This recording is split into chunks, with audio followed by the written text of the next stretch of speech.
For Best Music Coach, my name is Dan, and you are watching a music teacher's reaction live and in real time to the Xenoblade Chronicles Definitive Edition OST original soundtrack. I've never heard this music before in my life. Not once, ever. There's no preparation, no prior knowledge, no notes. I'm going into this completely blind, as you might say, and we're just gonna see what happens. I might do some teaching along the way. I might pick some stuff up along the way. I also might not. It's gonna be a journey. Hang out with me till the very end for my final reaction and summary. And with no further ado, here we go.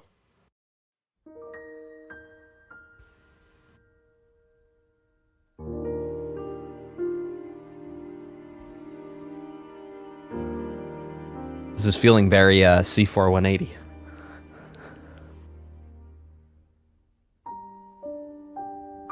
Hey chat, how's it going? I think this is going to get a little louder in a moment.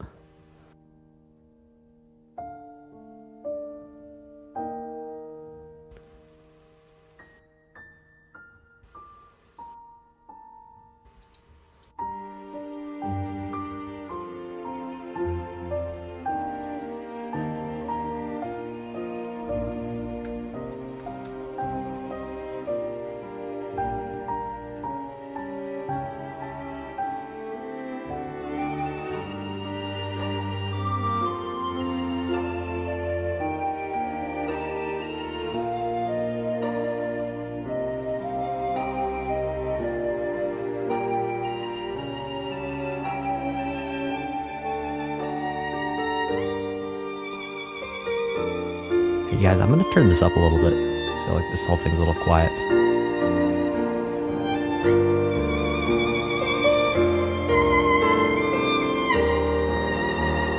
Also turn my headphones up a scotch.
Oh my gosh.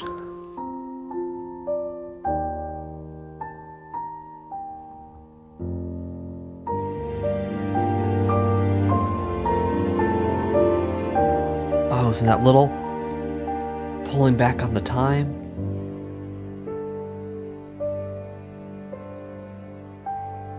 That second in there? Well, 2, the 9th. And then resolving to 1. Wow. Okay. First impressions, if the rest of this OST is going to be anything like what we just heard, I'm going to be digging it so hard because this is right up my alley. It's like, it's a little cinematic, it's grand, it's big, and it just feels so good to listen to. And if you just close your eyes, it feels like it's a wave of emotion that just carries you and just like...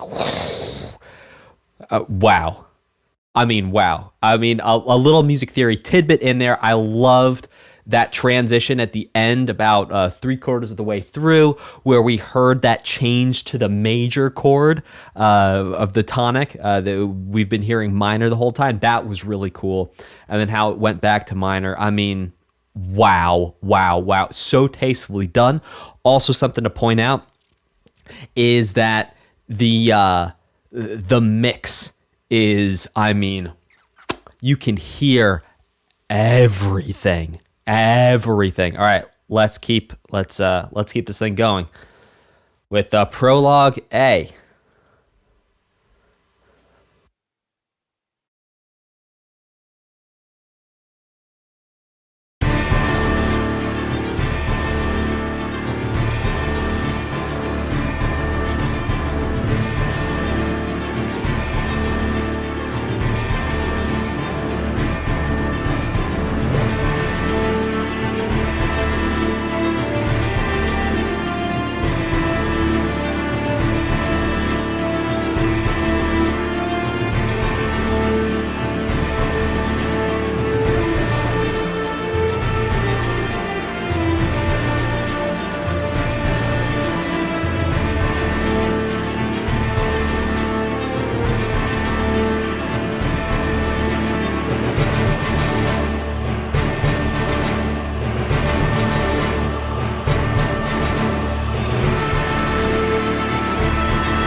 Oh.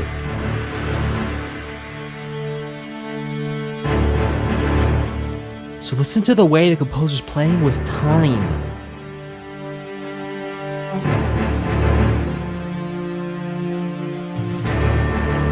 So these low notes here, this pattern, this goes all the way back to what we were talking about in Ace Attorney, of having these low repeated patterns, which really brings a lot of, well, gravity and oomph to the situation.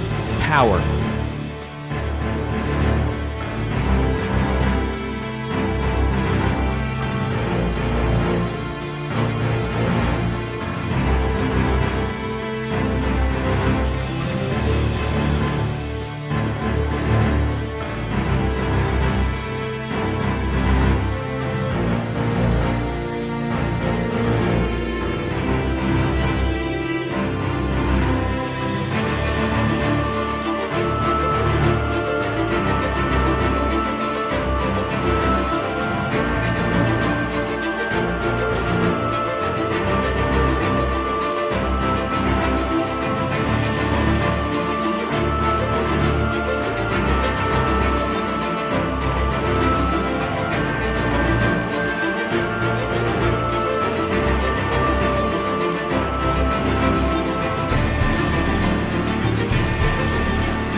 Okay, that was sick. Let's break down actually an interesting point of the evolution of this song. So in the first half of the song, we only heard two chords. We heard a D minor chord. Everything was happening over D minor, and then a B flat. So basically we're in the key of D minor. So we were just hearing D minor and B flat, just going back and forth between those two. Then we had this moment where the whole song slowed down and it kind of broke down, and we went just back to those, it sounded like the double basses or the stand-up, the upright basses, arco, playing those don't go don't, those rhythms in there. And then as it built up, what ended up happening is we ended up having that classic minor chord progression of 1, flat 7, flat 6, flat 7 come into play, which is interesting because if you think about it, that 1, flat 7, flat 6, flat 7 thing actually drives everything forward. So you can hear that the first half of the song, sure, it's fun to listen to, it's amazing, it's great, but you hear the second half of the song is actually pushing us forward, and it really feels like you've upped the ante from the first half of the song. A quick shout out and a thank you to all of our super chatters. I'll read the super chats at the end of the stream. If this is your first stream, you can super chat and put the name of an OST that you'd like for me to react to in the future. That's a way of supporting the channel, and then we upvote with your super chat. Okay, let's keep this thing going with Prologue B.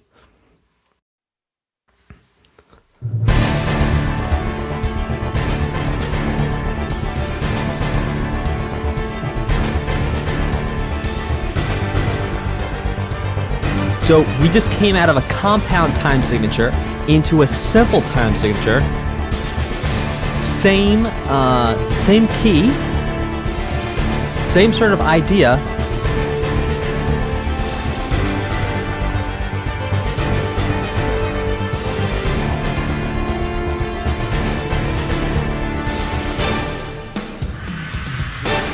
Oh, come on!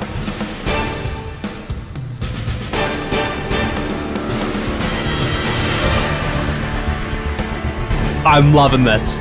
I'm loving this so much. Oh, this is my jam, yo. Like, those drum fills are just... Yeah, Dip, exactly right. We're in the simple time signature of 4-4, where it came out of 6-8 into 4-4 in this one.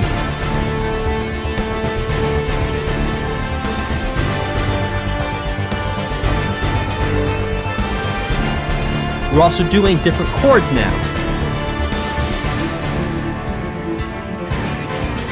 Like, there's a G minor in there, the minor 4.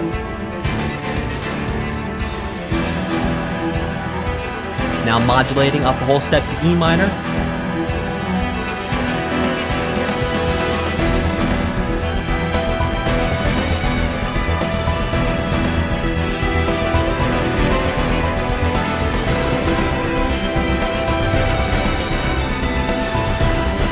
So it's the same chord progression as the first part of Prologue A. Oh, I know it's changing it up. But up a whole step. Now we're doing the flat 6, flat 7. Back to 1.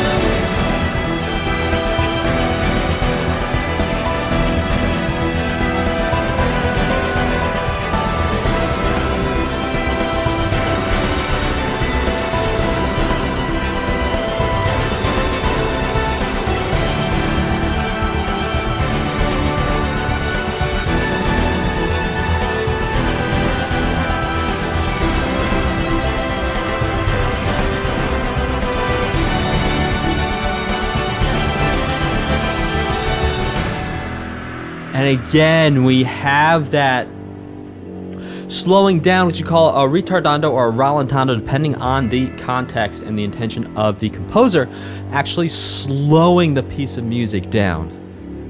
I think a rallentando would be more temporary. Anyway.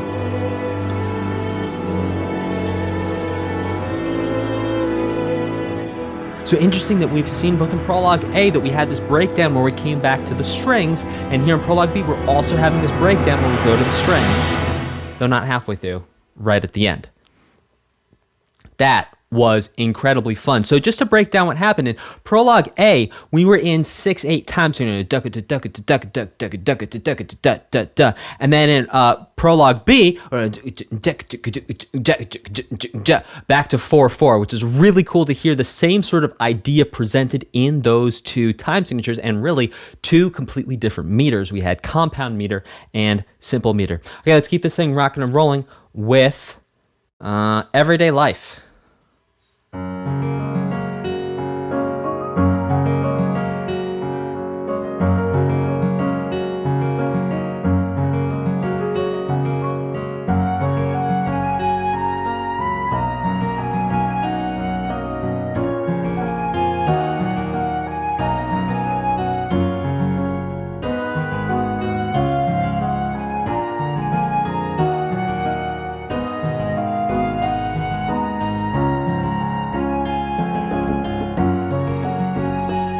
It's there, Bex.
Oh, so pretty.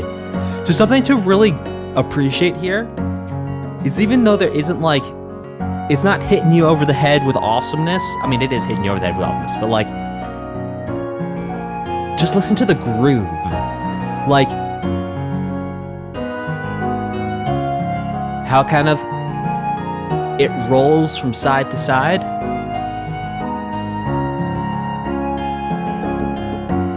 And that's all the musical parts coming together to create that feeling.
That was really, really pretty, really beautiful. So you can see I was actually playing along with that because, well, I like playing along with things. But I think what was cool there is, again, we're seeing another video game soundtrack. We just spent the past week hanging out in like Persona 3 land and coming to this and again seeing a chord progression where basically all the chords, with the exception of one, are all from the F sharp or the G flat major scale. We had one secondary dominant, which was that A sharp or B flat 7, turning us around to the 6. But other than that, everything else is straight from the key, but just the way it's constructed, the way it's used, it's just beautiful. Absolutely beautiful. Let's keep this thing rocking and rolling with Memories.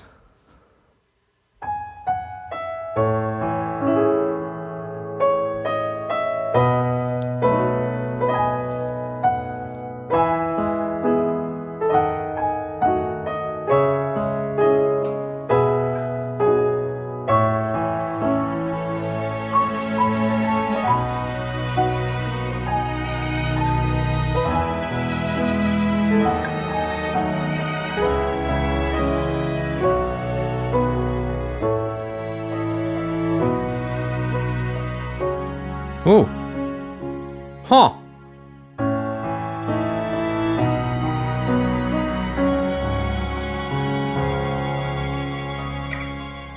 Huh. You want to talk about a deceptive cadence. So, right there, you would think that that B was going to lead us back to E, but not at all. Actually led us to C sharp major.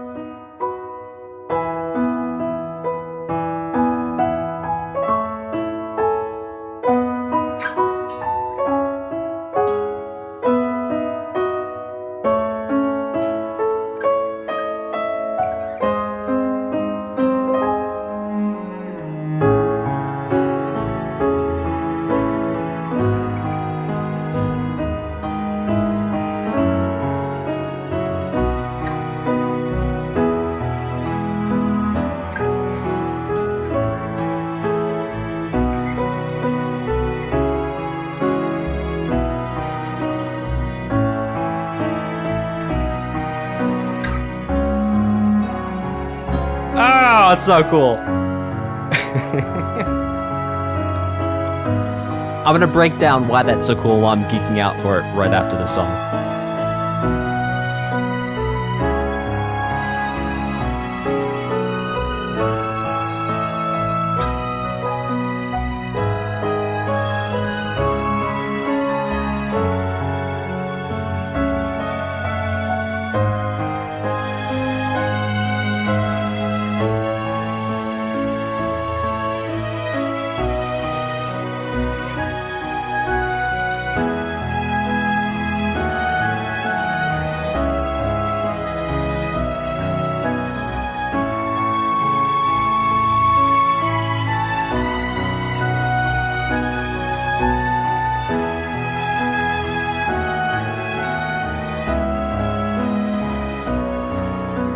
about that chord choice. So, look, it's like we're hanging out in the key of E major.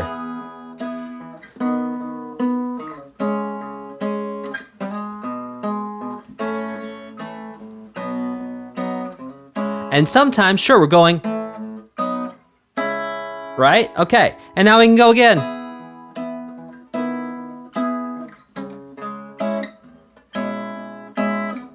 Now listen for this.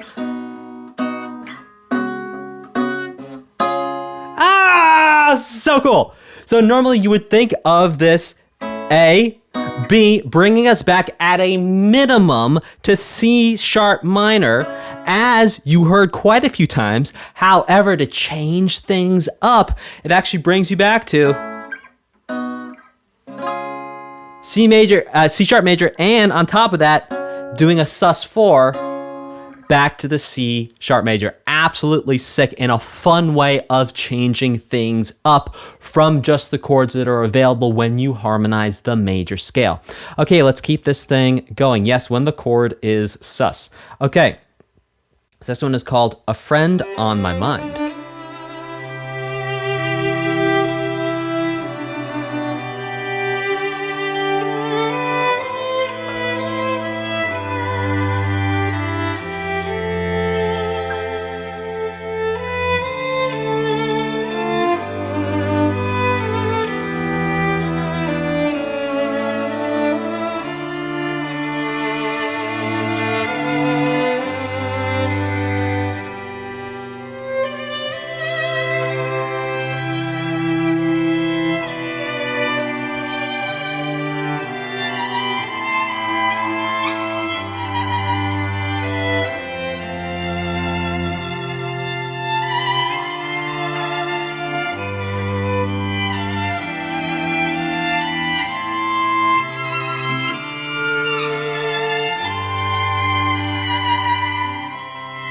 So I think this is actually a very similar chord progression. It might actually be the same chord progression.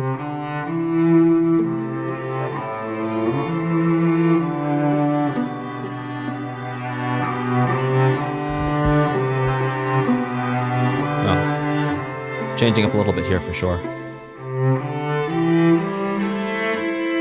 Oh, beautiful. Oh, come on, cello. I'll play that thing.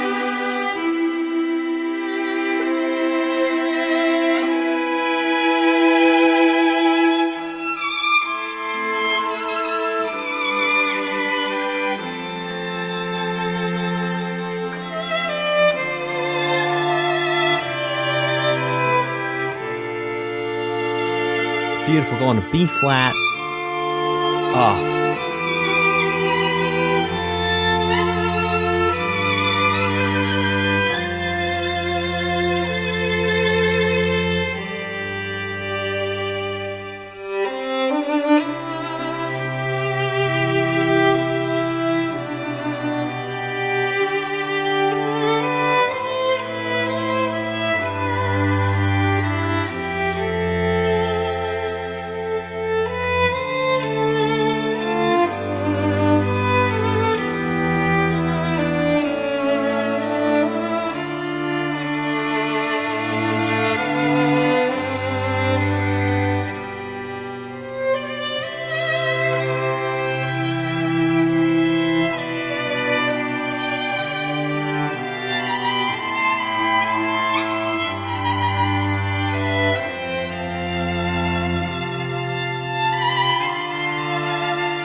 Because there's that one instrument doing pizzicato in there.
Watch out for those secondary dominants.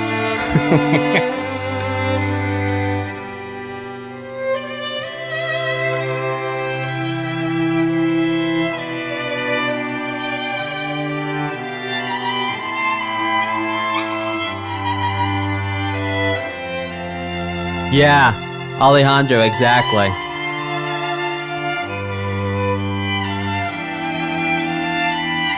See, no secondary dominant that time.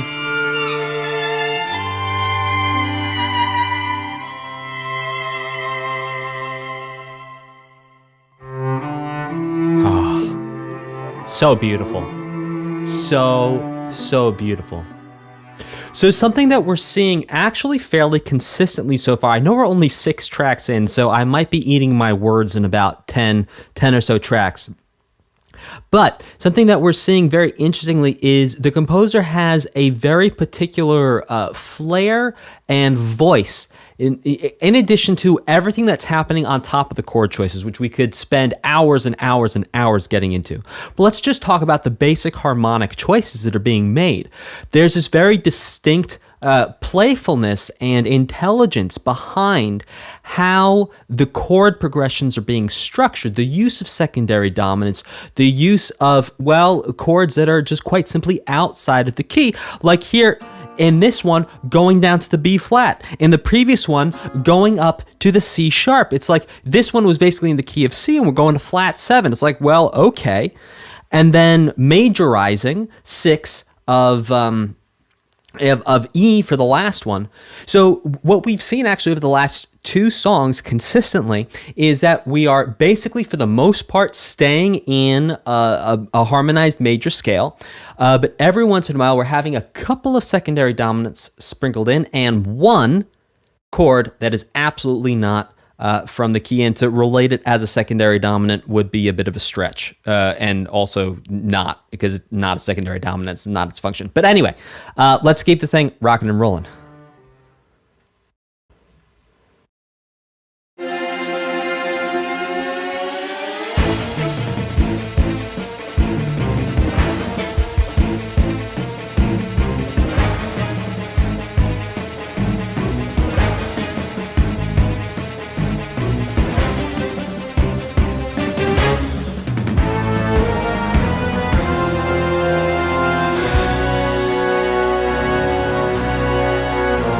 Okay.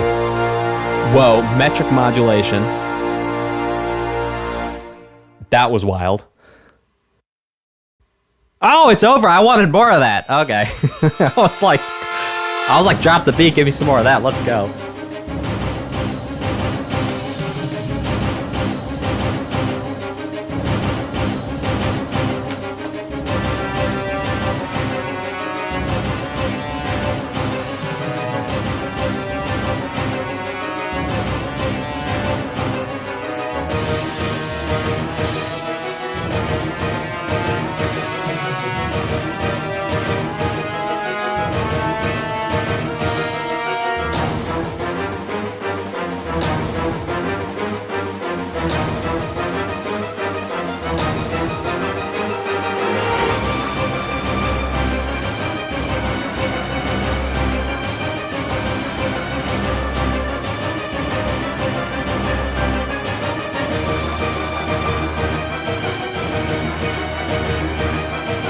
One, two, three, 1, 2, 3, 1, 2, 3, 1, 2, 3, 1, 2, 3, 1, 2, 3, 4. 1, 2, 3, 1, 2, 3, 1, 2, 3, 1, 2, 3, 1, 2, 3, 4.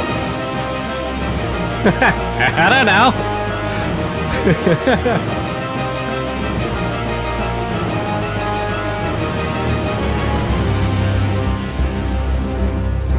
Maybe it's just 4/4 and I was overthinking it. Because now this is reading like 4/4. Oh, yeah, piano. Oh my gosh, you Flight of the Bumblebee that one. Shout out for any of my classical music fans out there.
of how urgent those strings are in the left ear.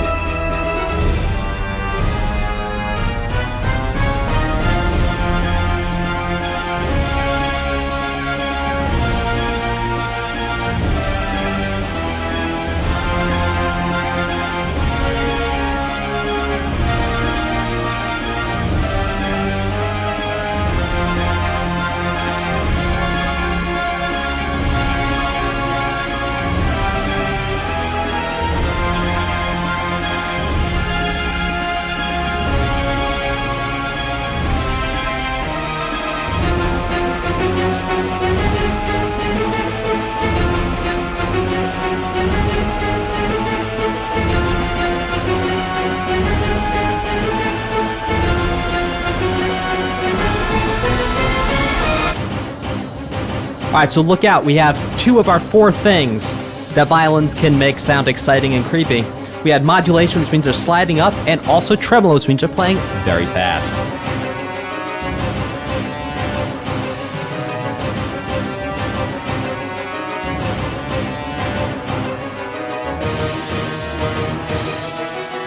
So here's the thing.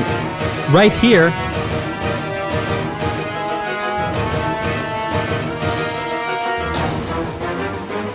oh, it looped? Type a 1 in the chat if we can skip this loop.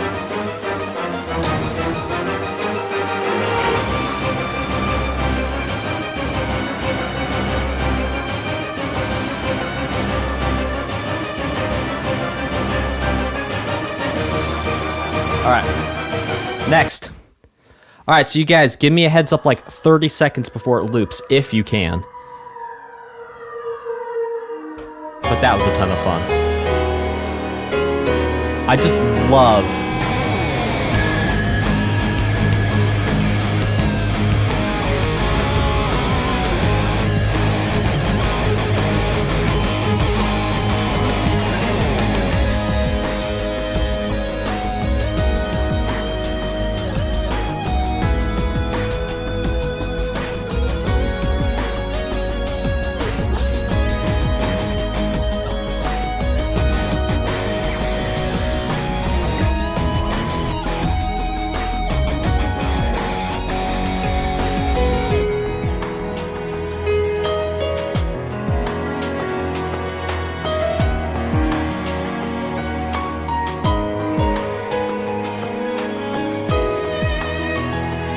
oh, yes!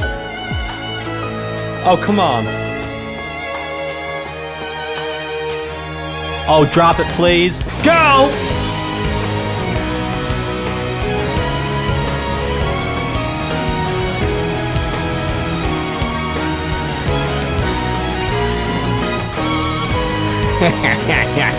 That little whistling sound you heard is called a pinch harmonic.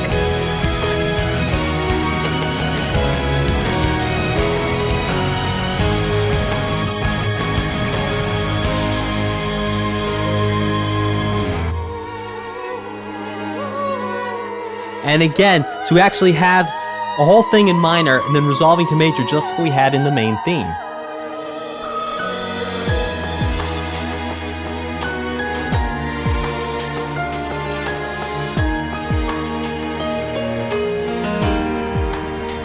Come on now.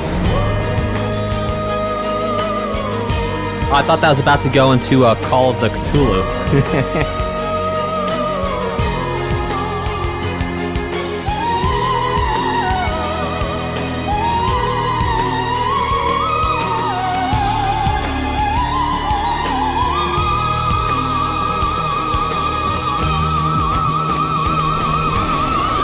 Oh, that is one singing chick.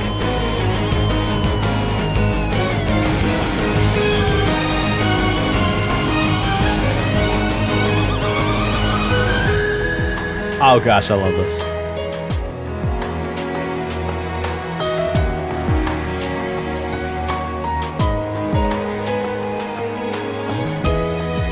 Man, this whole thing is so tasty. Oh my gosh.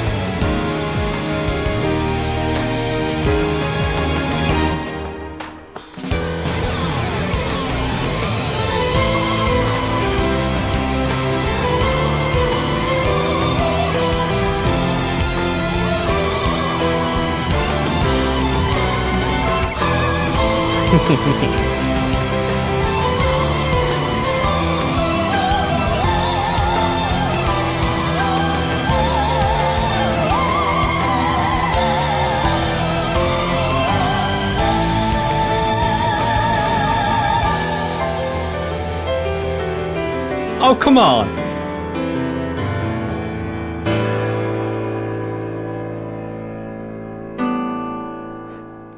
Ha! Hey, so a whole lot was happening in that. I'm just going to talk about the last chord of the song. I mean, that whole thing was absolutely sick, and I loved it. So I'm going to talk about that last chord there. That last chord was a G over A. I think. Yeah. Anyway, so G over A. So basically what happens is you take a major triad and then you take the second. So I've talked about this on the channel before. If this is your first time, I'll break it down for you. When we have a major scale, which is basically like it's a building block. It's like a paintbrush for a painter. So we go we have 7 notes. 1, 2, 3, 4, 5, 6, 7. Now we take 1, 3, and 5. We play 1, 3, 5 all together at the same time. That gets us a major triad. And what happened here is note number 2 was actually put as the lowest note. So 2 underneath the triad, which is always a very fun song. You can hear it a lot in like funk tunes will use that a lot. I think some of the like latest Bruno Mars, where he was doing that sort of Boys to Men funky thing, had that chord in it a lot. That is a G over A. A whole lot of fun. Okay, let's keep this thing rocking and rolling.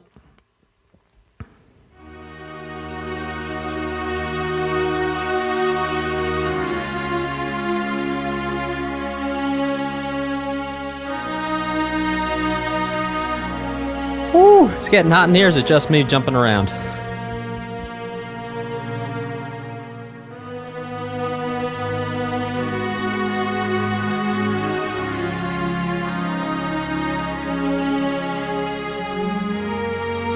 Huh. Listen to that beautiful arco bass in there.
Yeah, Eli Trip, the pizzicato, but the weight was mixed too. It's like they didn't have that high end. All the high end was rolled off it. It was like really warm. Oh, this piece of music is like a hug. Like a sad hug, but a good hug. Like when you're sad and you hug someone and like, you know you're sad, but you feel good because you're hugging someone.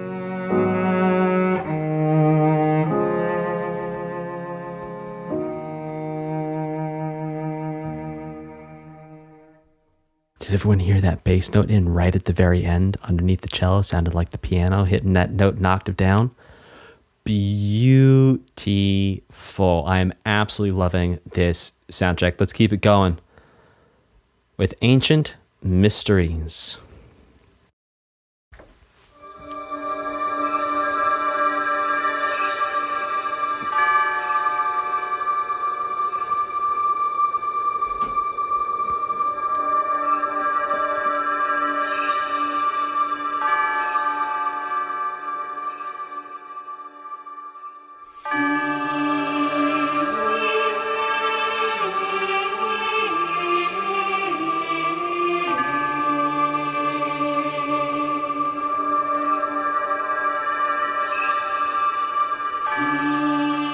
It sounds like they're using tube and throat singing. Is that sound you hear?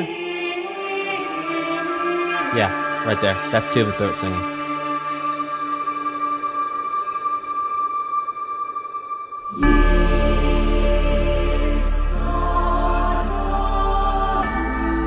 Oh, listen to that bass just rumble in there. Oh, you get goosebumps. Oh!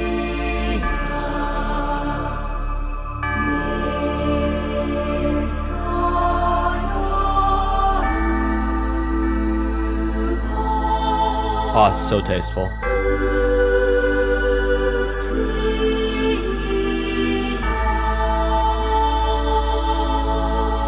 Huh.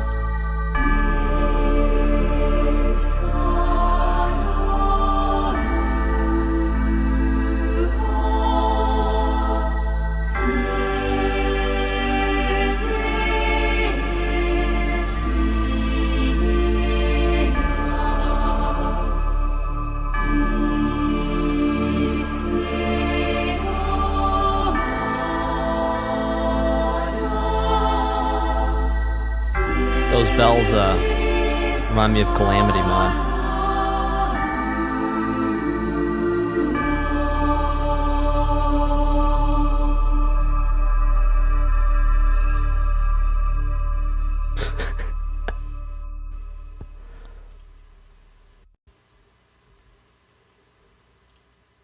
So let's talk a little bit about that before we listen to the next one. Sorry, my pausing and things is all a little wonky because we're on YouTube. Joe Bro, quick shout out and a thank you so much. I'll read all the super chats afterwards, but thank you so much for your generous super chat. So I think what's interesting to note here for any of you guys who were trying to get into mixing, mastering, also arranging, composing, is that one of the reasons why that low bass worked so well is because there was nothing else in competition with it. You had the voices, which were high, the bells relatively high, and then there was literally like nothing in the low middle, and then just in the very, very bottom of the whole thing was that bass. It sounded to me like a synth. And the thing there too is that there was no drums for it to compete with. It was just by itself, and that's part of what made that thing sound just like so cool. It's having that deep, low rumbling bass in there. Okay, let's keep this thing going with Reminiscence. Thought this was about to turn into a Gino Vanelli track.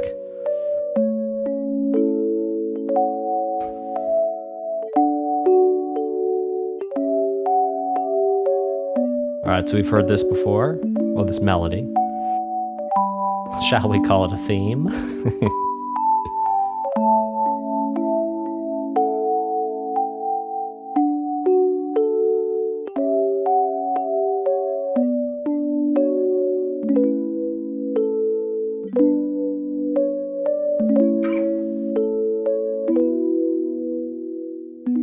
All right, yes, so we acted the same chord progression as the one we had in E major before.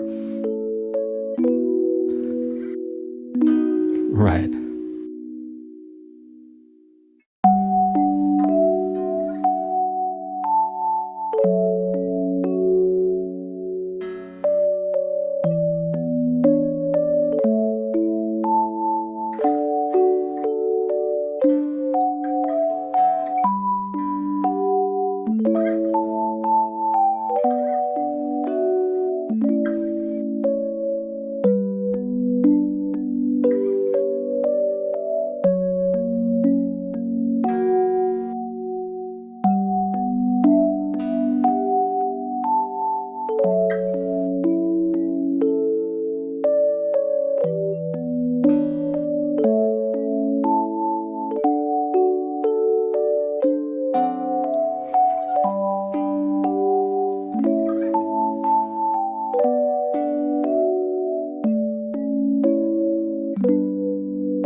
B major, sus4 to major, yeah.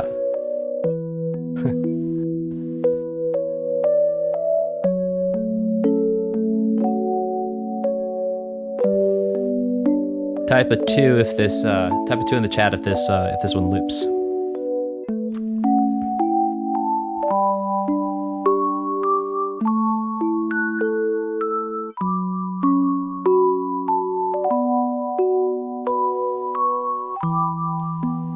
going down.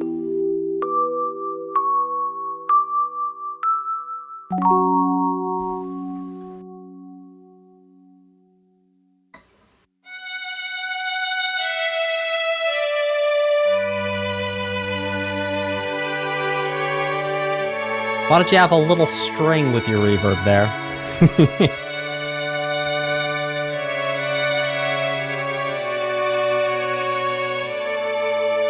Music joke.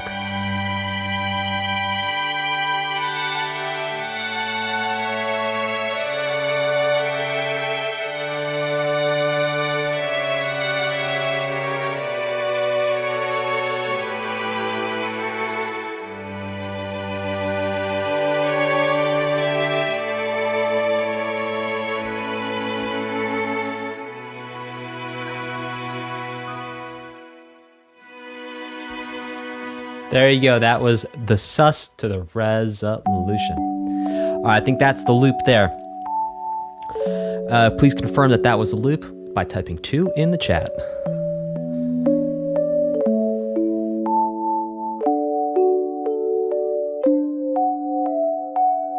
Okay, looped. All right, so chat, I'm going to take a moment and I'm going to explain to you what I mean by sussed and resolved. So, just like we talked about a minute ago, we have 1, 2, 3, 4, 5, 6, 7, 1. Right? We have those 7 notes. 1, 2, 3, 4, 5, 6, 7. Now, when we take 1, 3, and 5, we play them all together at the same time. That creates a major chord or a major triad. Now, what happens is if we take 3 and we move it up to 4, we get 1, 4, 5. That is a sus chord, and we say sus means suspended. It means we're taking 3, and we're just moving it up, and we're calling moving it up suspended. We can also have a sus 2, where we take 3, and we put down a 2. But the whole thing of sus chords is a lot of times they're used in this way.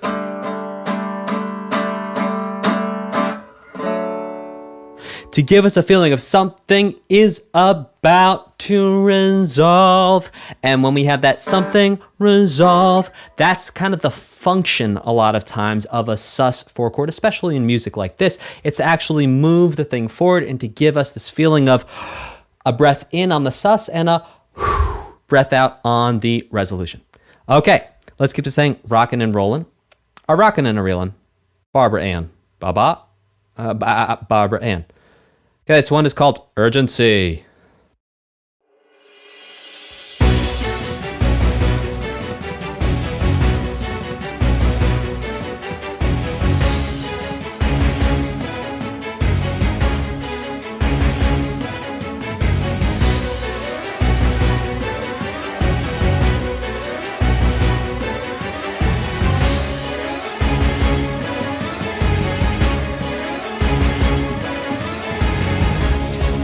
We're hearing use of chromatics here, similar to what we heard.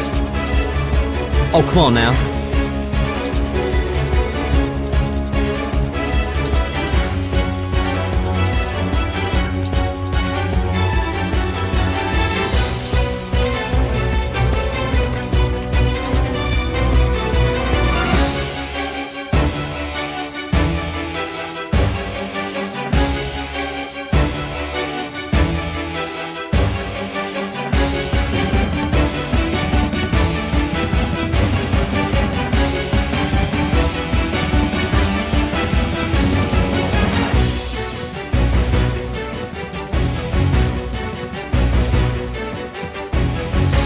I think it's just changing between 4/4 and 3/4.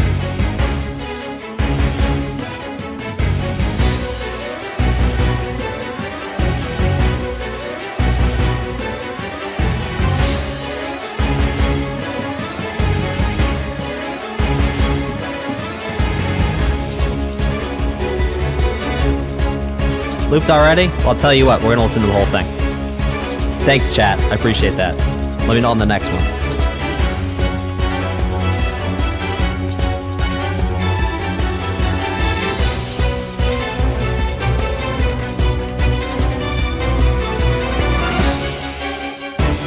Three and 1 and 2 and 3 and 1 and 2 and 3 and 1 and 2 and 3 and 1 and 2 and 3 and 1 and 2 and 3 and 1 and 2 and 3 and 1.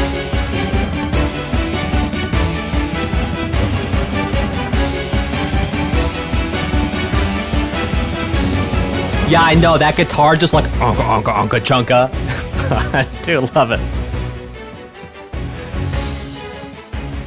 Hey, quick shout out. We do not run sponsored ads on this channel. Sponsored people have asked me, and I said no, because I don't think it's worth your time to hear about what they're trying to sell you. What I do think is worth your time to hear about is there's a pinned chat in the chat, and there's going to be a pinned comment if you're watching this on demand with a link to the 10 things I think every gamer should know about music theory. Go check that out. It is free. Free. And you even get more free stuff like tomorrow, and like, you'll get some emails with free stuff. It's great. You can also save like 92% on my music theory book if you want it, and it's great. But go check it out because it is free. All right, let's keep this thing rocking and reeling with Intrigue.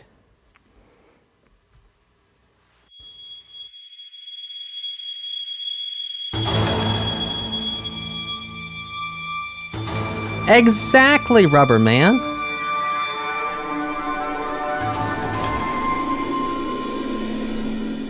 That guitar thing in the back going unka, unka, unka, chunka. Best guitar catch. CJ, they're gonna put that on my on my tombstone.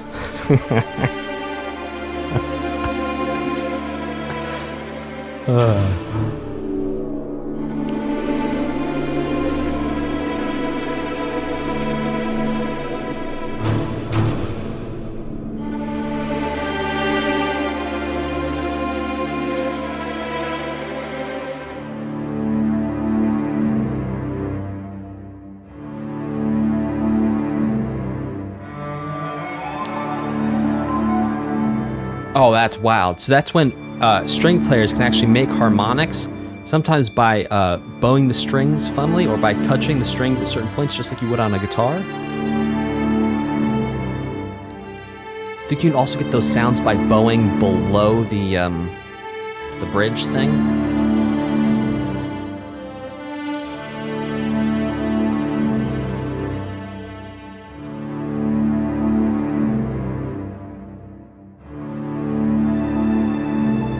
So what we have happening underneath all of this is really sort of like an inverted power chord. It's a perfect fourth, but really the intention is to give you 1 and 5, but to make it sound a little darker, a little bit more mysterious by inverting it and putting 5 on the bottom.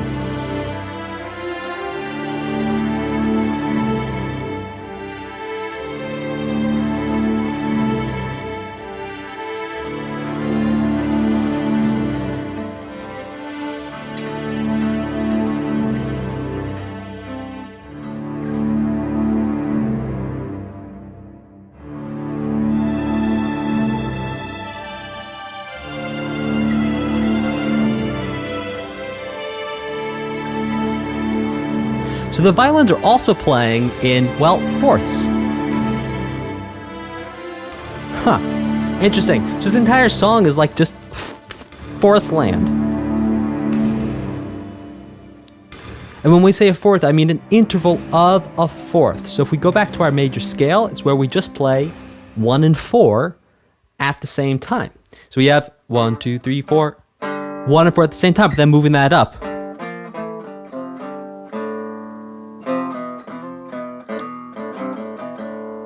Okay, let's keep this thing going with Regret.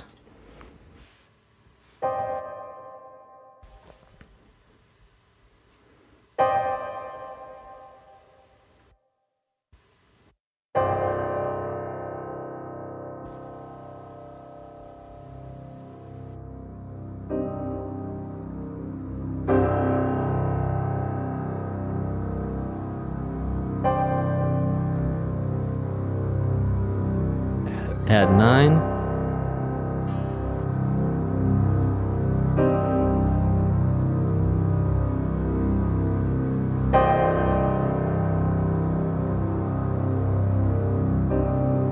Beautiful.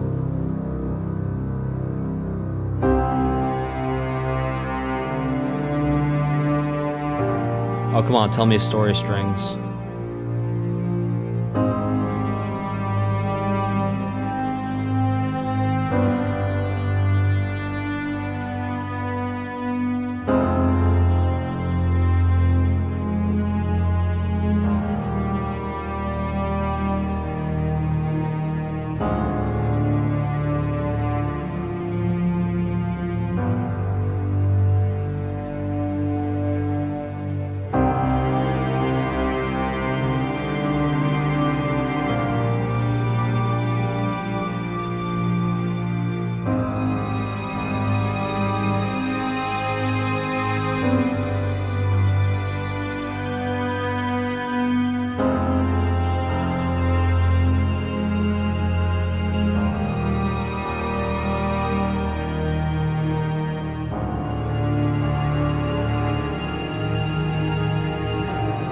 So what's interesting to hear is you have the arco basses playing, those long notes, and then the piano is actually playing the same notes in the same octave,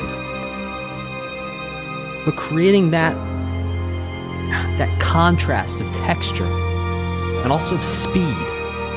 Because those arco notes are long, long, long, and those piano that's more percussive, it's hitting those.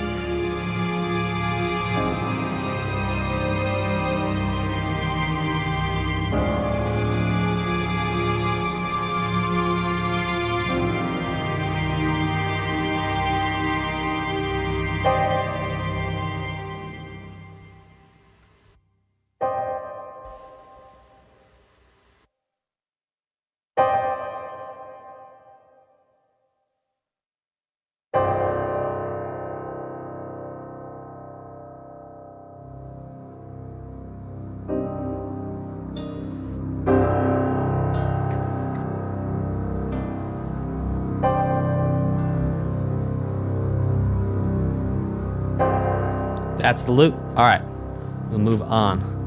Man, I'm getting a Calamity mod flashbacks because number one, I'm enjoying the heck out of the OST, and number two, chat, you're being amazing at helping me know when I need to loop. Thank you so much. All right, we're gonna go to the next one.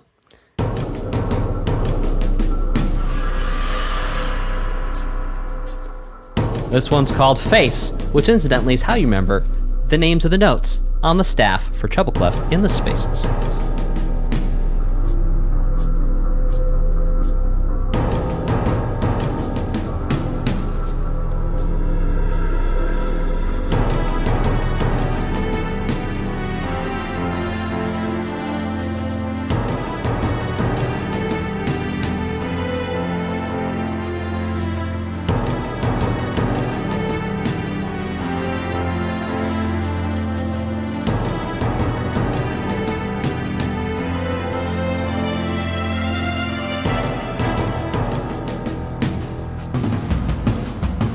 Oh yeah, drums.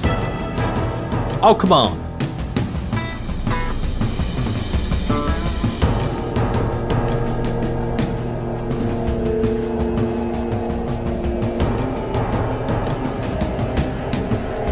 Tritone to minor sixth.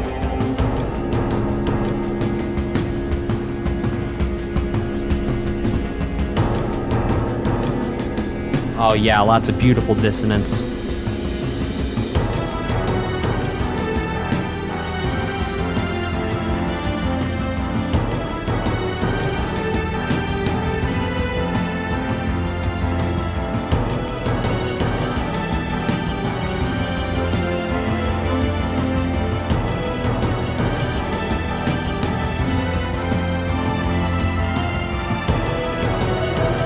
Giving us a Phrygian thing with the F.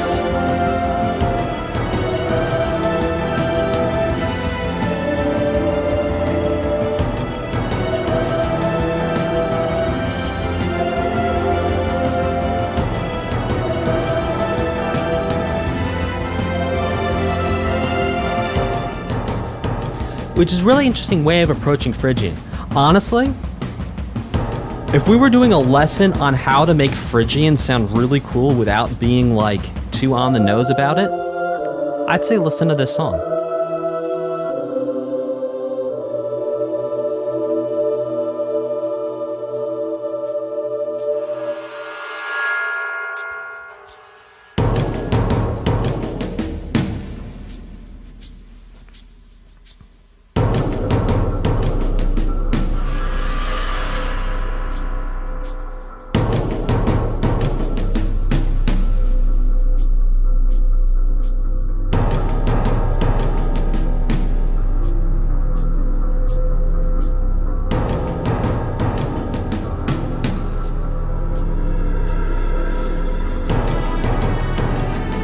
Sounds like a loop to me. Yeah, cool. All right, let's keep it rolling. This one is called Disquiet.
This is pretty interesting.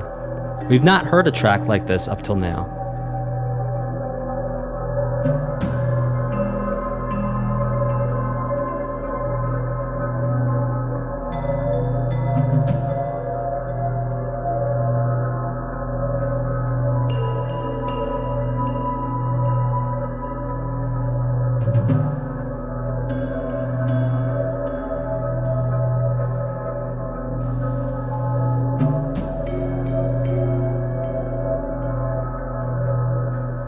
So what you're hearing in your left, you're hearing a B in your left ear.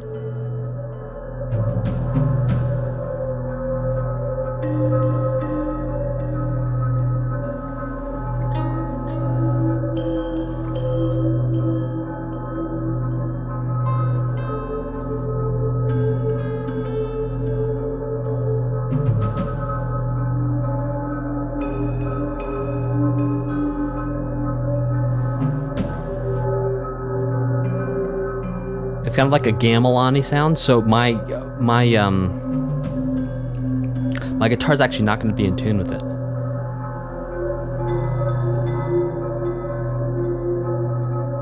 But the whole thing about gamelans is like it's technically microtonal.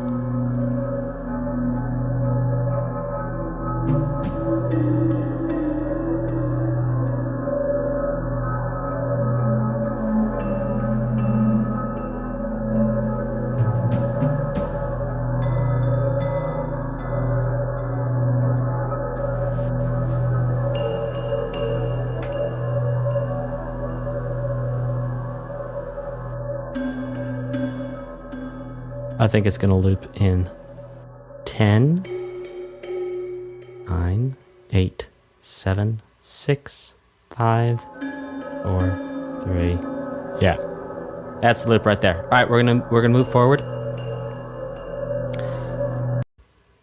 This next one is called Oh, Let's Go. Unfinished Business.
There's like a little bit of an orchestra hit in there. Just a touch. Also known as the big shot hits.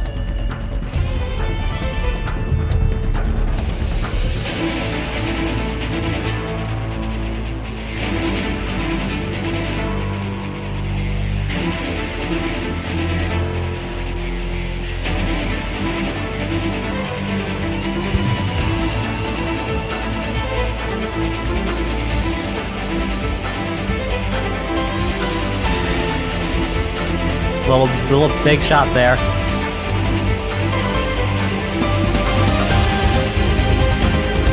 Look out. Modulating up a minor third. C minor.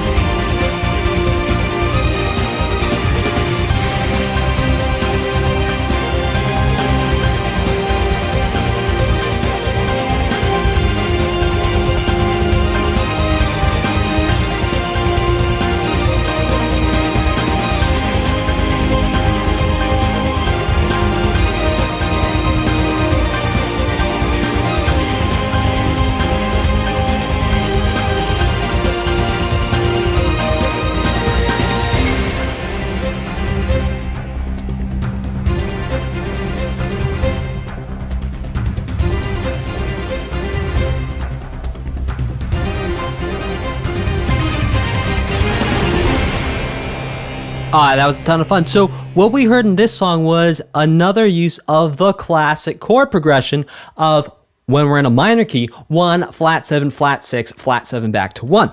But what we heard here was actually playing around with it. So like went 1, flat 7, flat 6, flat 7, flat 6, flat 7, flat 6, flat 7, flat 6, flat 7, 1.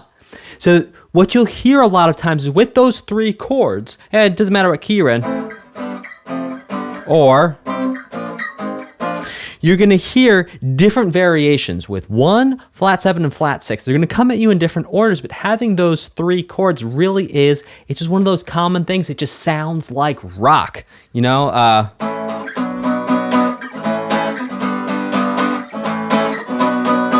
Or if I'm crazy, they will used to call me Superman. And those are just 2 off the top of my head, Along the Watchtower and Superman by 3 Doors Down. Okay, so, and Ziggy Stardust. So where was the spot? While the fly tried to bring up home. From Ziggy Stardust, David Bowie. Anyway, you get the idea. There's so many songs that have that chord progression in different, or well, not that chord progression, but those 3 chords in different orders. Okay, let's keep this thing rocking and rolling with Apprehension.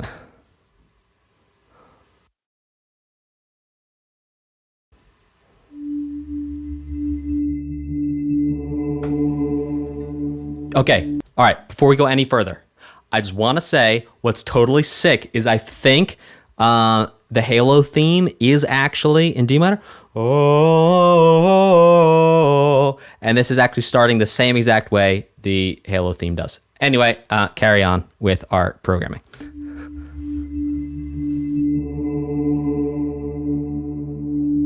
Just one note, but hey.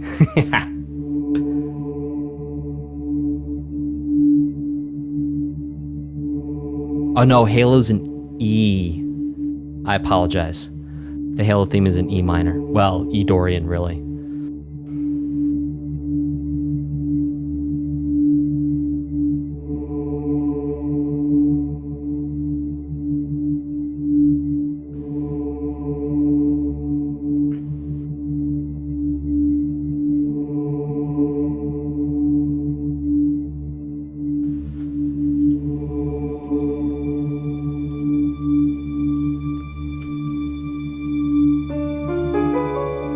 Oh!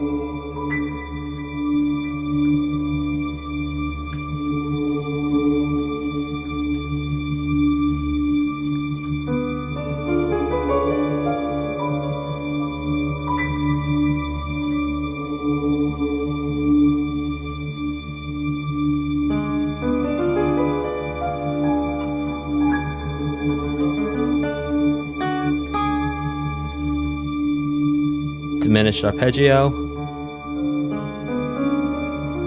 Oh, but adding in some little flavor in there too.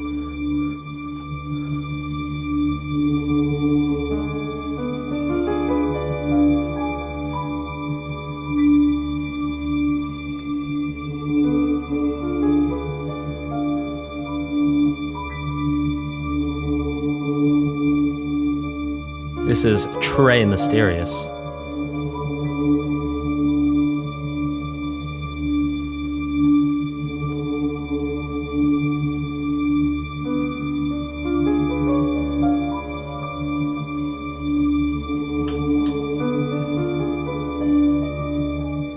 Oh, so yummy. It's like if you've ever eaten like fermented Japanese soybeans.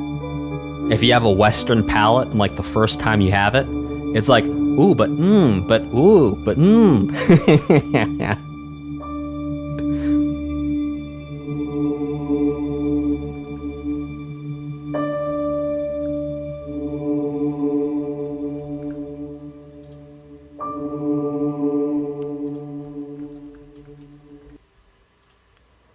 Because, of course, everyone knows exactly what fermented Japanese soybeans taste like. Okay, this next one is called Reminiscence. Did we already have a Reminiscence? You know, Bex Lizard, I ate an extra big breakfast today, which is why you have not heard any food analogies up to this point.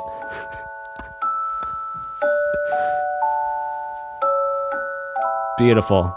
Here's our theme that we've heard a couple of times.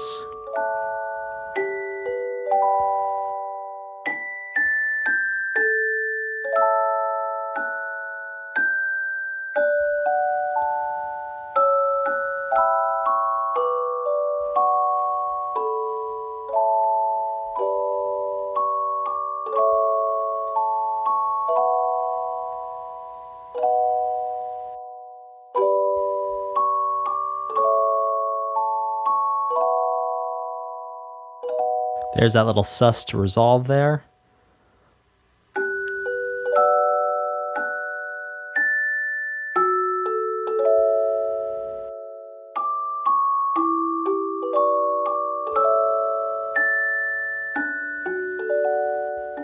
There we go. There's our secondary dominant leading us to 4. Nah, it doesn't loop quite yet. We got about another minute and a half before it loops.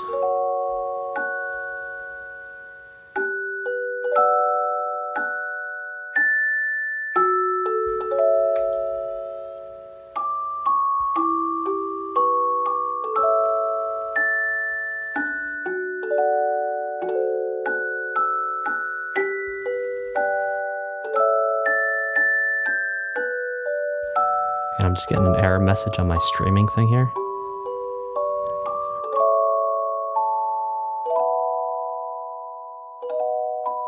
Well, I'm not going to touch anything because it's still working.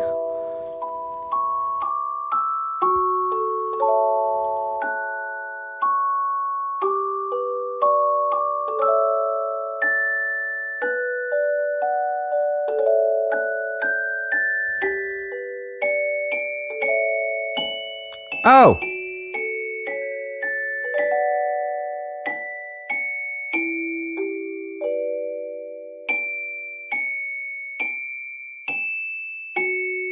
It's interesting to really hear those mechanical clicks paired along with the actual notes. Beautiful.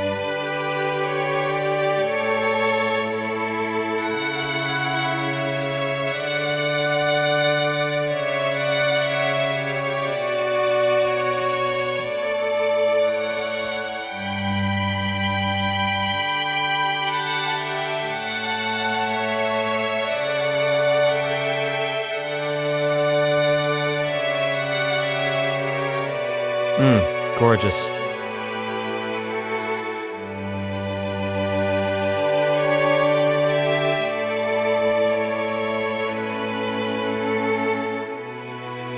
This may not be looping.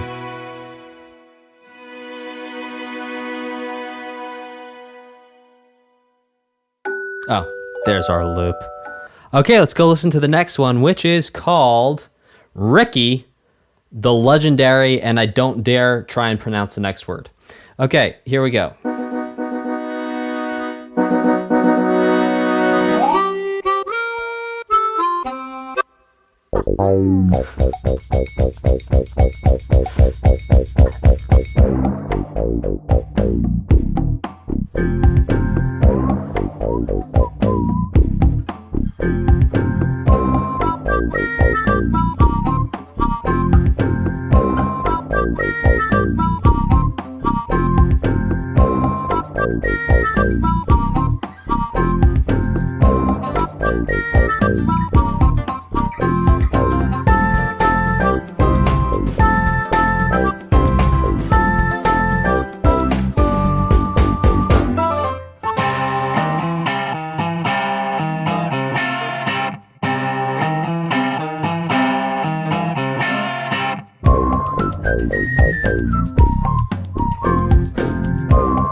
And all of a sudden, it's like a fully produced pop song.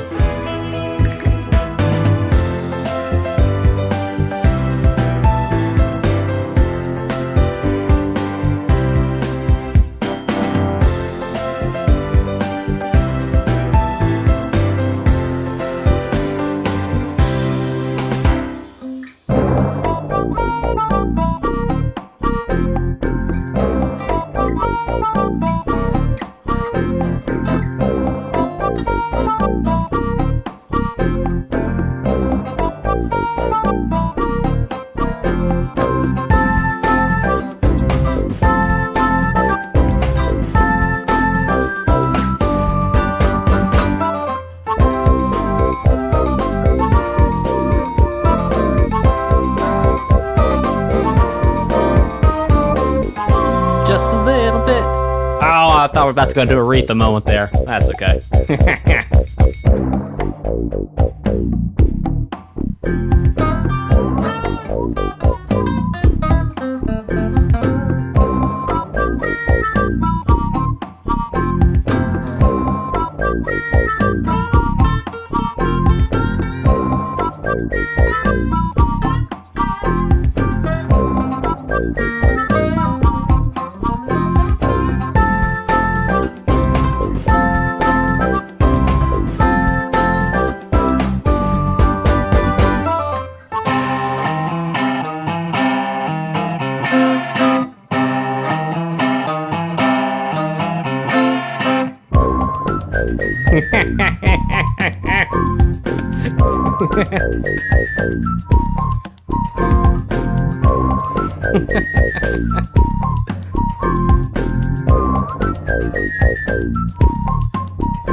Okay.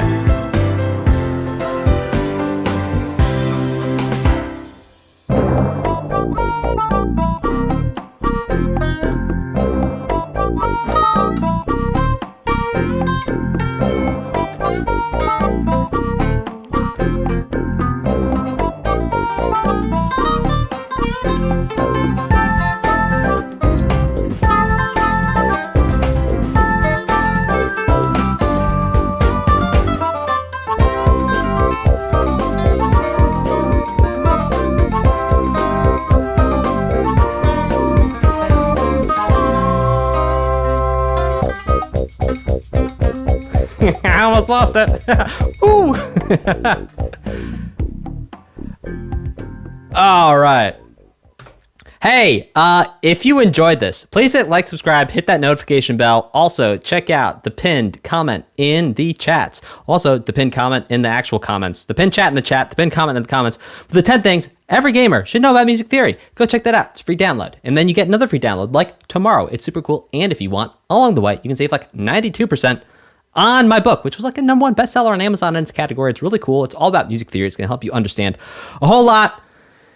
And let's talk about my final reaction and summary. So, hey, you know what? I absolutely loved this entire soundtrack so far. It was a ton of fun. It was so great. I'd have to go back and re-listen to Calamity Mod to tell you which one I preferred, which is how much I like this, because I really liked Calamity Mod. I also really liked Outer Wilds. But like, I mean, just the musical and the creative, playful intelligence and the mixing and the arranging. Oh, so good. Now, if you want to know when the next stream is going to be, please hit that notification bell. I usually try to give at least 24 hours heads up. When we can sometimes be unpredictable, but I always get things done. Streams are always on Saturday. All right, so we're going to go ahead and read some super chats. Thank you to everyone who supported this stream. Thank you to everyone for joining, for watching, for hanging out. If you're finding this video helpful, I have tons of courses in my community for gamers who want to create their own music. If you want our help to create your own music or to build a professional portfolio on Spotify, YouTube Music, and Apple Music, or you want help composing your first original soundtrack, click the link in the video description and apply for our Gamer Music Creator program now. There are tons of compositions and songs we've already helped gamers just like you create and release professionally. No previous musical experience is required. You can be a total beginner and we will show you every step of the way through creating and releasing your own music. You also do not need to buy extra gear. We give you everything you need from day one if you are accepted into our program. Click the link in the description and apply now. For Best Music Coach, my name is Dan, and you are watching a Music Teacher's Reaction live and in real time to Xenoblade Chronicles Definitive Edition Part 2. I've never heard this music before in my life. I've never played this game, so I'm going to be reacting to everything in real time. Anything that I say or do is going to be off the top of my head in the moment. No notes, no preparation. We're going to keep this thing rocking and rolling, as it were, with Egil's theme or Egil's theme. Good morning, chat. Great to have you here. Ooh, some first time live. Welcome, welcome, welcome. Let's get this thing rocking and rolling.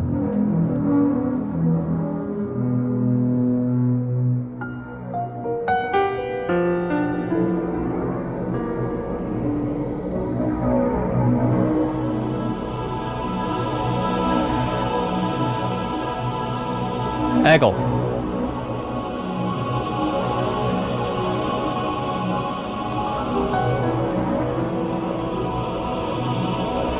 So just listening to the way that bass is going back and forth almost feels like waves in an ocean.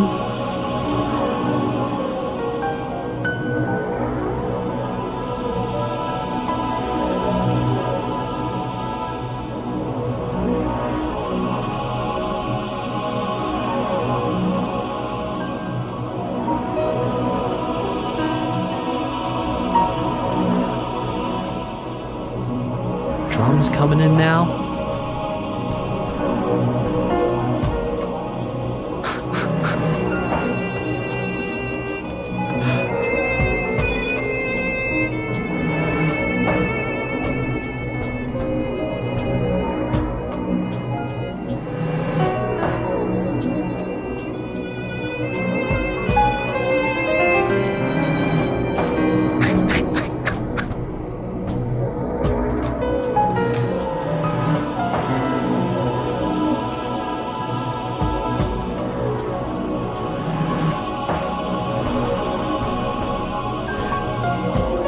So we actually had another song like this before where we had a B in the bass, a B note, and then just stuff happening on top of it.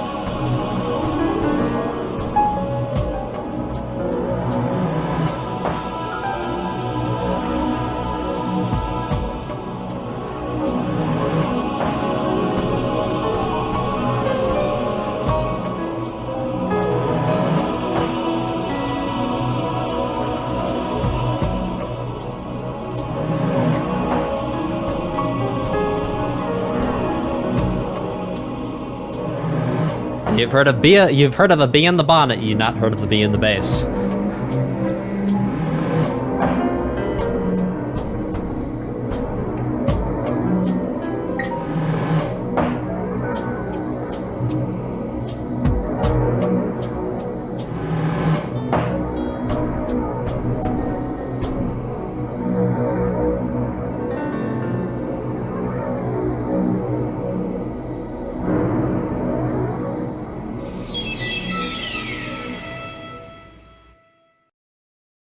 Okay, so that was honestly kind of an odd piece of music. I've never heard anything exactly like that before in my life, which was kind of cool, but also very tastefully done, if I may say so myself. Let's keep this thing rocking and rolling with Towering Shadow.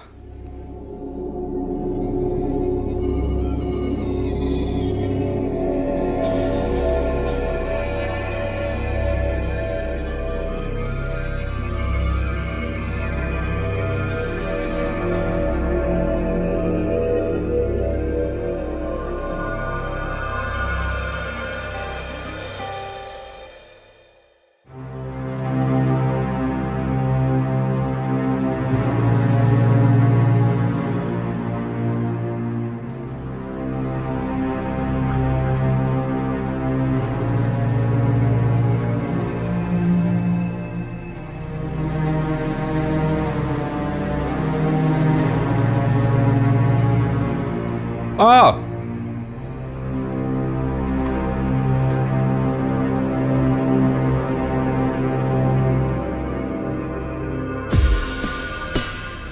I'll tell you why I just screamed in a minute.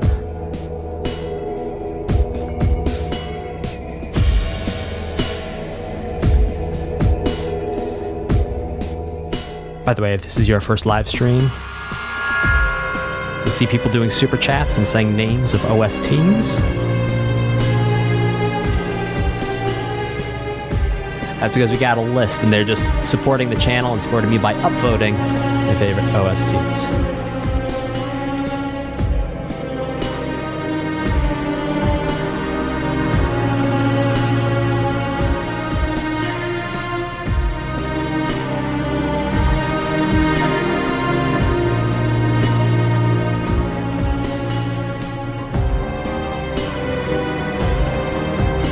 Oh yeah, come on now. Listen to that, a left-hand piano.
Oh my gosh, this is so cool.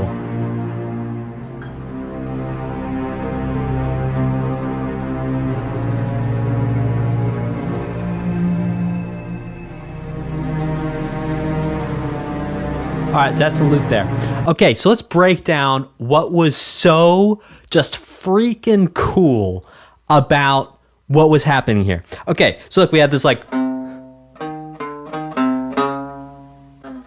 That was like the main riff, right? Okay, here's a really cool thing, and this is what I was geeking out for. So, we've talked before about the major scale. So the major scale is like 1, 2, 3, 4, 5, 6, 7. And we go like this. 1, 2, 3, 4, 5, 6, 7. All right, that's 1, 2, 3, 4, 5, 6, 7. Now, what happens is we can have a minor scale, and that just means we change the way 3, 6, and 7 sound. But here's what's really cool, is that what we have here is it starts off like the minor scale. It goes 1, 3, 1. All right, whatever. It's going 1, flat, 3, 2, 1, and then it hits the flat 2, implying that whole Phrygian thing, like as if you brought a D flat in there. So it's radically awesome to see a melody use both the natural 2 and also the flat 2 at the same time, and then obviously going down to the flat 7, because who wouldn't do that? You just sound cool when you do that. So right there.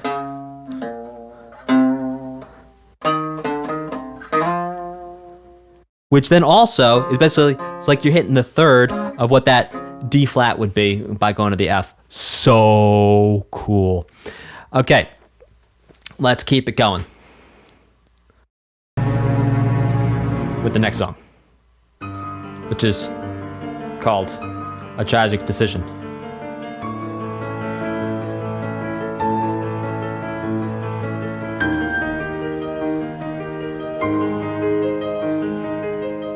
Oh, so it's like Beethoven. It's Beethoven. It's Beethoven. The chord progression is Beethoven.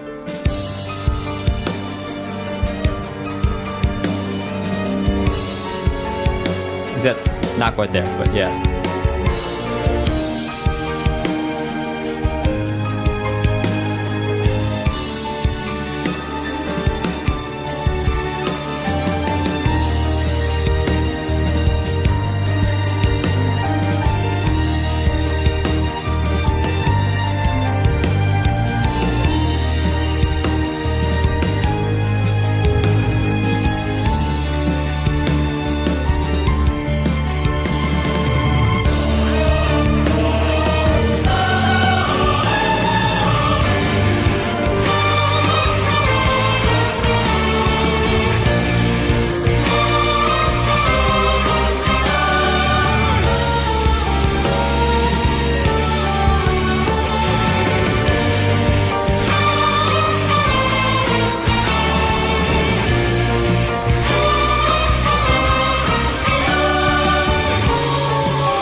That's your little sus 4.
Oh my goodness.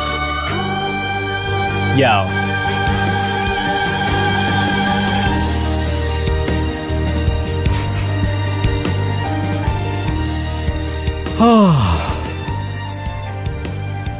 Have you ever had a meal where everything was like just right?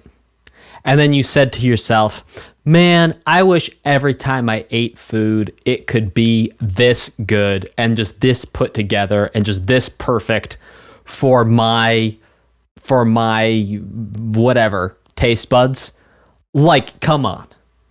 Right there, that is a musical meal that I would need a punch pass at that restaurant if that was a meal right there, because that was so much fun. That's so good. All right, one cool thing to point out of a bajillion things, but just to have something to say about the music theory. Interesting little thing. It was like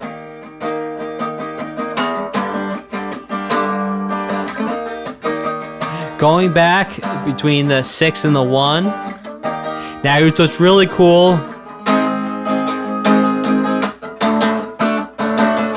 And what's really fun there is after we get to that sort of like kind of a flat 2 thing, which we'd also think of as whatever. We're gonna call it a flat 2. And then going to 5, but 5 sort of has 2 in the bass. So it's really interesting. You have this sort of like chromatic walk-up thing happening there. Absolutely love that. That was so much fun. And chat, please feel free to let me know when the songs loop the next time around. Okay. Palette. Yeah, there we go. Neato Cloundria. Very clever. Oh, time for some C418 chords.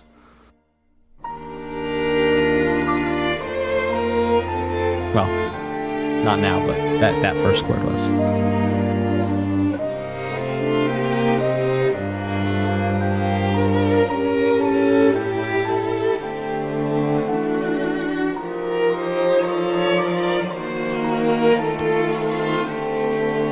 That was so cool.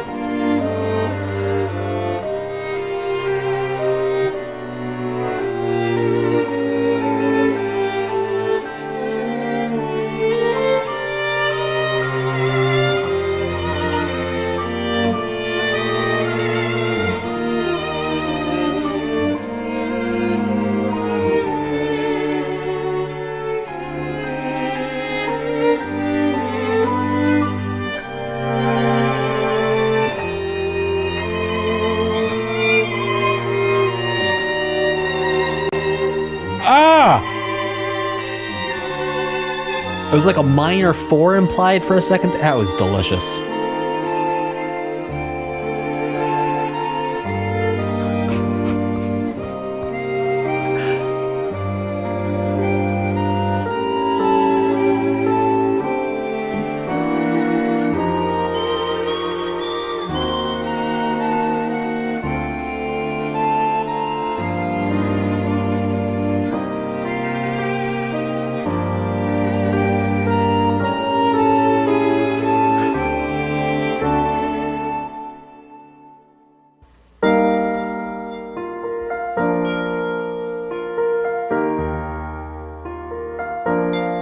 Oh.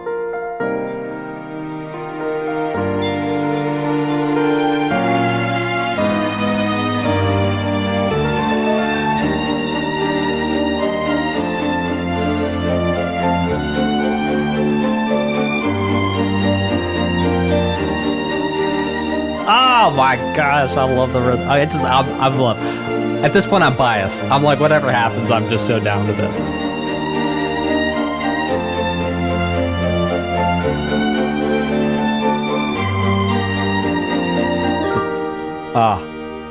It's like that string for the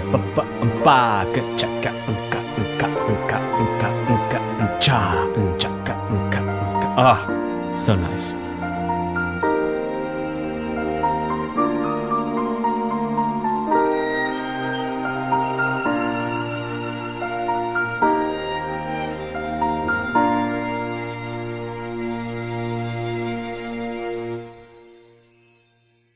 Okay, I think it might loop here. Yeah.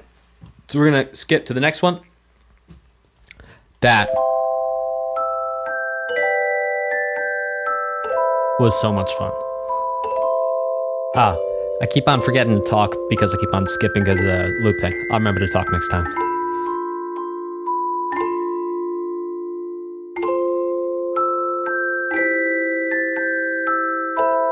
Now, just to be clear, if any of you are like, well, Dan, I see you going crazy for this, but it's not really, I'm not feeling it. That's okay.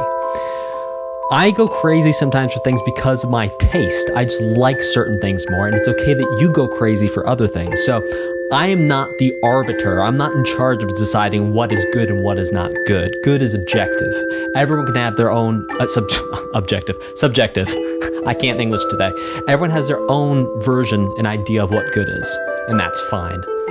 So if I go crazy for something, you're like, yeah, I didn't really feel it. That's okay. That's all right.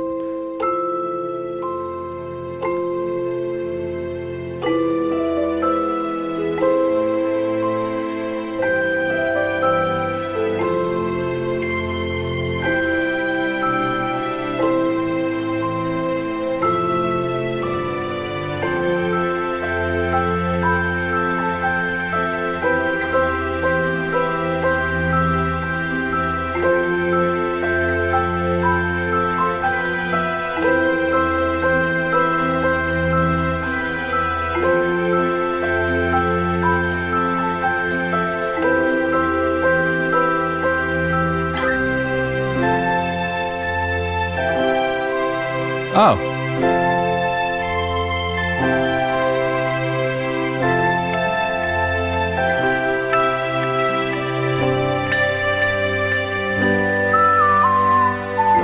Oh, we've heard this before.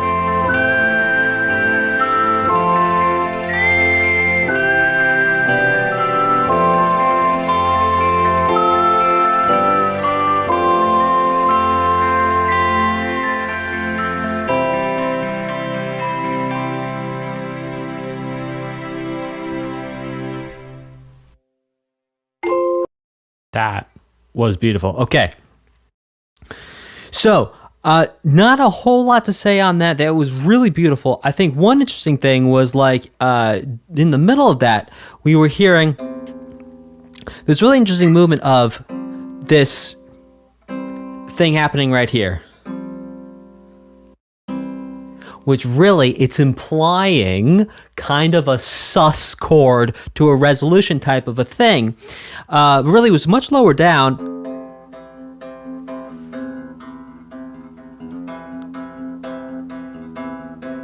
And so what you have there is you have a C major triad, C major triad, and then the lowest note for the triad is we're putting 4, so 1, 2, 3, 4. We're putting 4 as the lowest note. And then we're making the lowest note 3.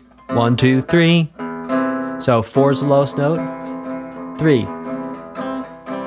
4. 3. 4.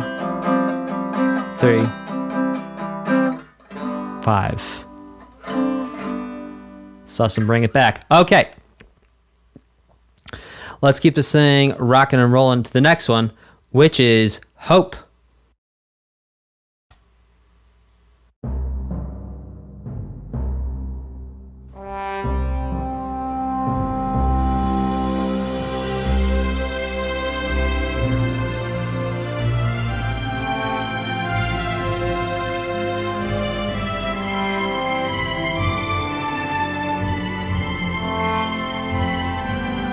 Okay, I'm gonna stop it right there because a really cool thing just happened. I'm gonna see if I can break it down. So we went, the bass goes,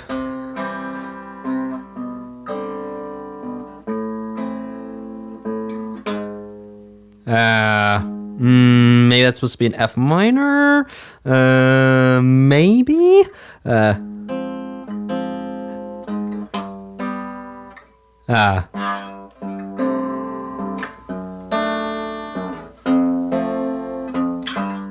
So the bass is walking it down.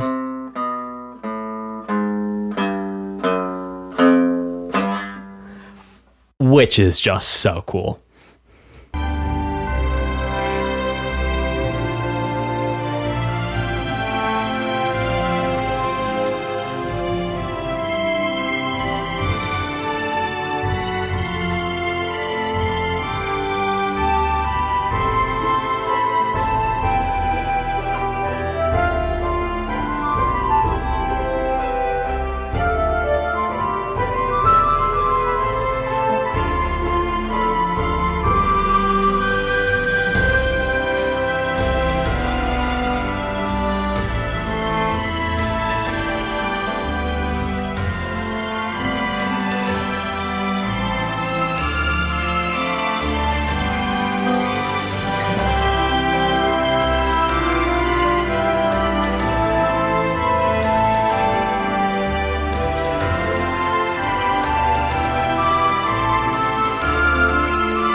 What was that? It sounded like a trombone, just like having a bad day. Oh, whoops.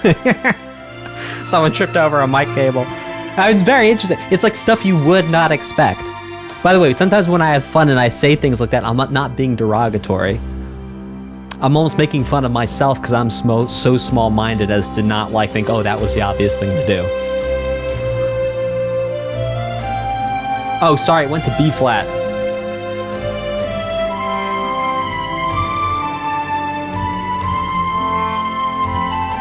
All right, I'm gonna correct my initial statement at the beginning of this track.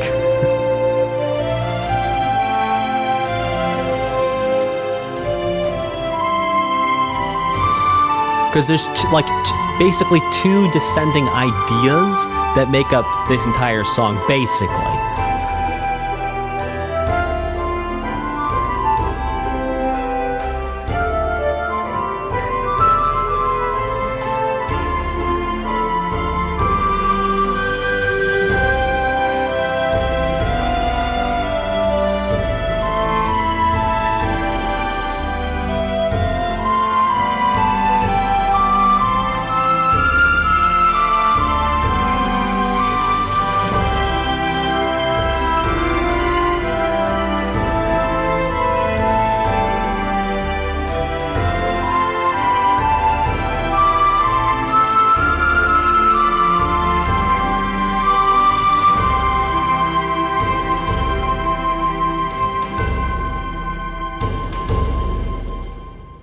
Okay. All right. Now I'm going to amend what I said at the beginning of this. Okay. Here's what the descending thing was at the very beginning that we heard again. Okay. Just...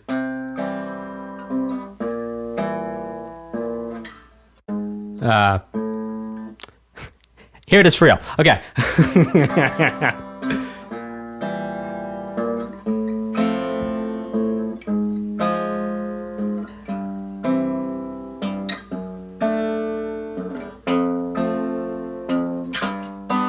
So, radically cool. We have a C, then we're putting like a flat 7 in the bass, basically making it a 7th chord that then leads us to the 4, but the 4 over the 3 of the 4. So the 4, which would be F with the A in the bass, and then we go to F minor with the 3rd, the A flat in the bass, again descending chromatically. Then we go to G, so that's like our 1 with the 5 in the bass, and then we go to D, which is like essentially major 2, but with the 3 in the bass, or you could also think of this as the 5 of 5, and then we have an F with the F in the bass, then back to G. So that was the first descending thing, which was really cool.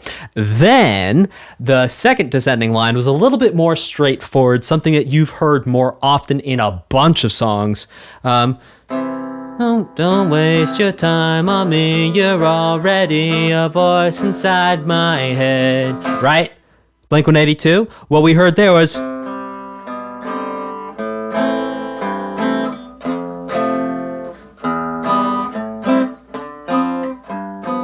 So we went C, the C with a B, or the 7th in the bass, to an A minor with a... Then we put the 7th, the A minor in the bass. Hear that in songs like Can't you all see the love there that's sleeping? Like the 7th and the 7th for the 6th, or in that case it would be the 1, but not terribly uncommon. And then we skip that F sharp and we go to F, and then F major, and then we go to E minor. And then we hit, after this point, it's more just of a turnaround, a 6, 2, 5, 1. Back to it. Okay, so those are really cool 2 descending lines that actually made up a whole bunch of this song. Sorry for getting it wrong the first time. Okay, let's keep this thing going with the next one. The perils of doing it live is sometimes I can make a mistake.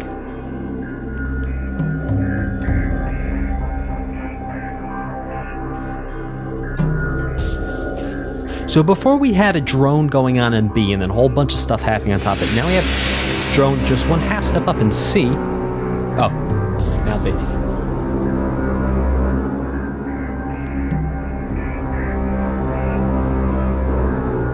Now B. This is getting very creepy. Oh, this one is called Shadows Creeping. There you go.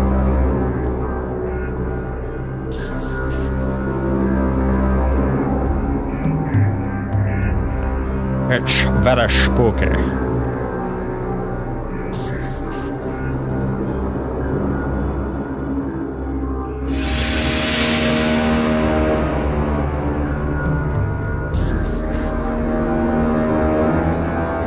Ooh. So we're doing the same little thing, but up a minor 3rd.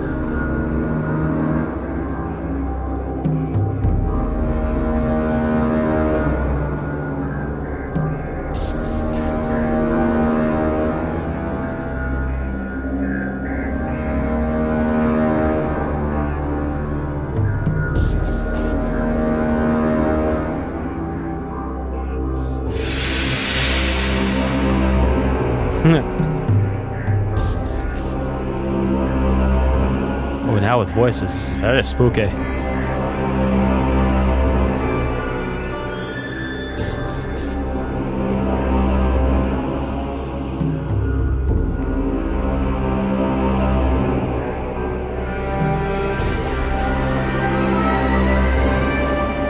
Oh, that is some weird violin stuff.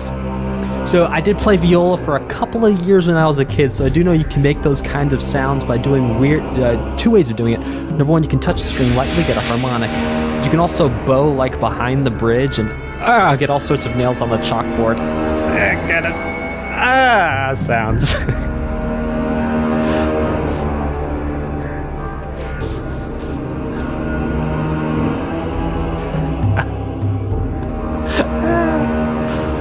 Oh boy.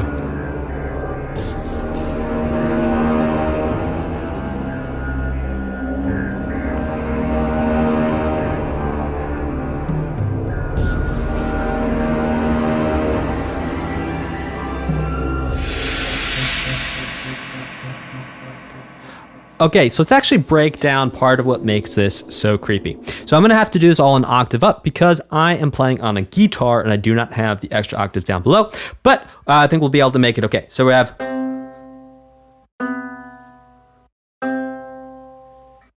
Which already, you hear how some of those notes are they're rubbing against each other in like a really bad kind of a way. It's like it's taking sandpaper to themselves, and then it goes to...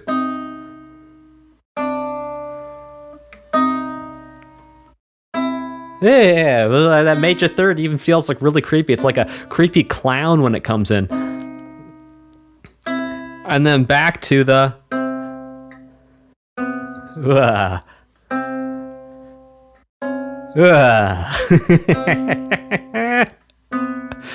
I feel like I have to wash my hands after playing this. It's so kind of like creepy and like full of cobwebs. Okay, this next one is called Tension.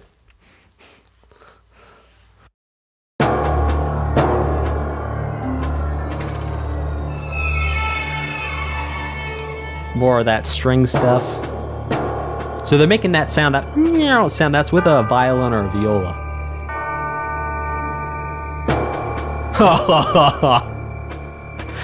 A in the chat says they remind me of my former mother-in-law. Well, I'm not going to touch that one with a 10-foot pole.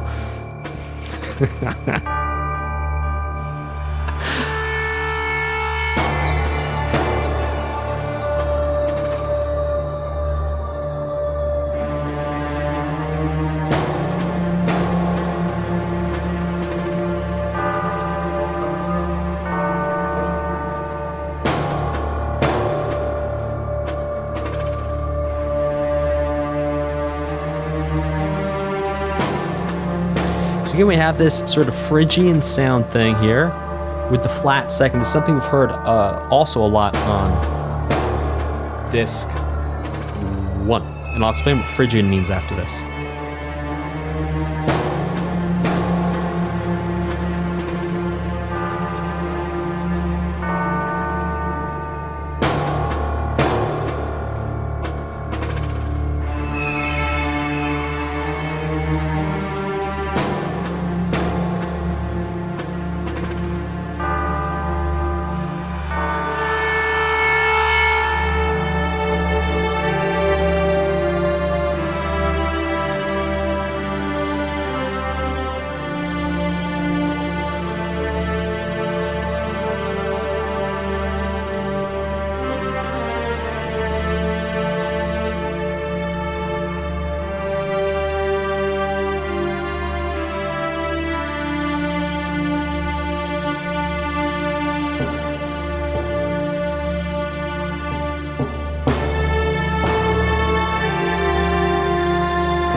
So again, throughout this song, there's a similarity to the last piece we listened to, and that is we have sort of everything being compared to a single note. In the last song, everything was being compared to C. We had and in this one, everything was being compared to D. All right, so what do I mean by Phrygian? So Phrygian is a mode. Now, what a mode is when we take a scale, like the major scale, and we go, for example, 1, 2, 3, 4, 5, 6, 7, 7, 6, 5, 4, 3, 2, 1. And if we take it all the way up to 8, it might sound familiar to do, re, mi, fa, sol, la, ti, do, ti, la, sol, fa, mi, re, do. Now, what happens is, what if we start on a different note? Like, let's start on 2.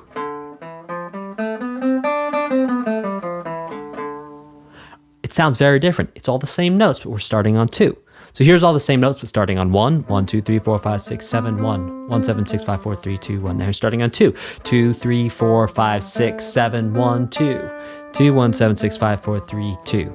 You hear how it changes the character, it changes the emotion, the quality, everything that's going on. So what Phrygian is when we start on 3. We go 3, 4, 5, 6, 7, 1, 2, 3.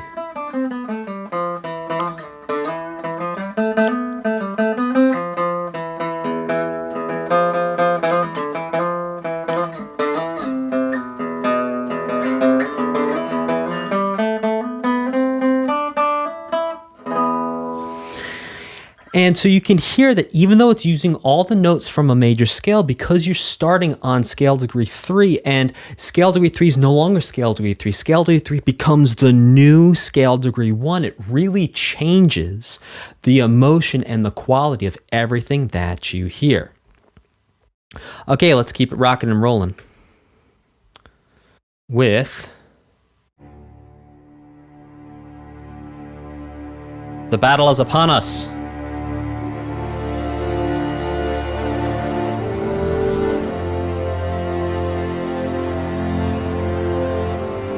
Oh, it's rich and deep like a beef gravy.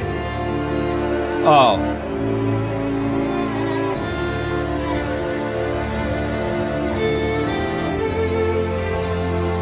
Beautiful.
Okay, I think it'll just loop there. All right, so something that's really interesting here is all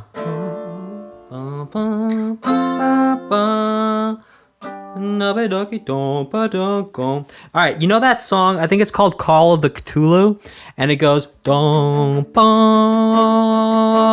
ba ba. Starts off like that. That's part of what makes us that makes this thing so majestic. Is it's actually pulling those first two chords. Yeah, it was kind of an awkward loop. But yeah, that was really cool. That's actually part of, I think, what makes that so majestic to our ears is we've heard songs like that before. And when we have that sort of cultural, when you have a piece of music like that sounds so grand and then it's used in media for grand moments, I think like Metallica use it also before they come out on stage. At least they did back in the day 15 years ago when I saw them, or 10 years, I don't know, whatever. I'm getting old. But point is that it's like you have these moments of where certain chords and certain melodies take on this moment and this feeling and this weight and this significance that when you hear them, it really makes you think of certain things and drives a significant connotation. Okay, this next one is called Thoughts Enshrined. It's the intro for live concerts. Yeah, when I saw them, that's what they did. Ecstasy of Gold. Is it Ecstasy of Gold or Call of the Cthulhu? Someone help me. Maybe Ecstasy of Gold? Help me out, y'all. Why do I think it's Call of the Cthulhu? Is that because that's what Metallica called it when they did their remix of it?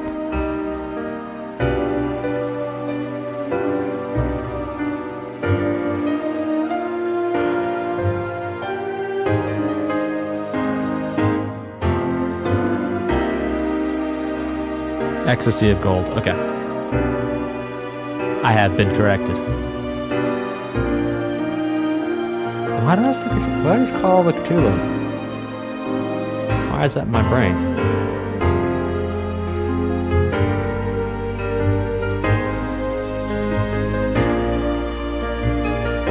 Oh, Call of Cthulhu is an instrumental from Ride the Lightning?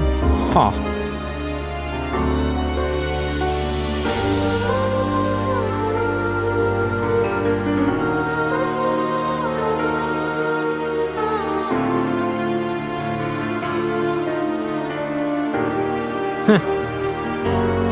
Well, I got that one wrong.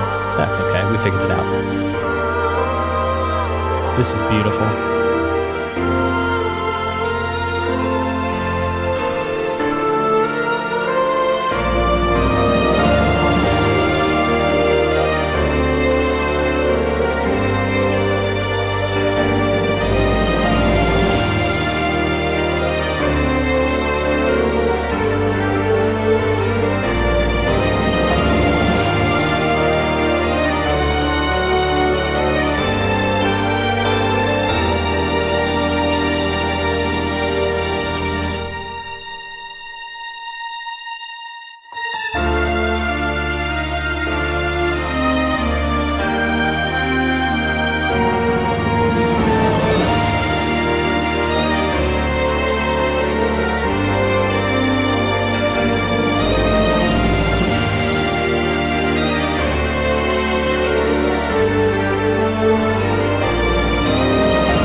I know this is a very emotional song, but like, have you ever been on a live stream and your nose really itches, but it's like you don't want to stick your finger up your nose to itch it because then it's going to look like you're picking your nose on a live stream? That's not at all what's happening.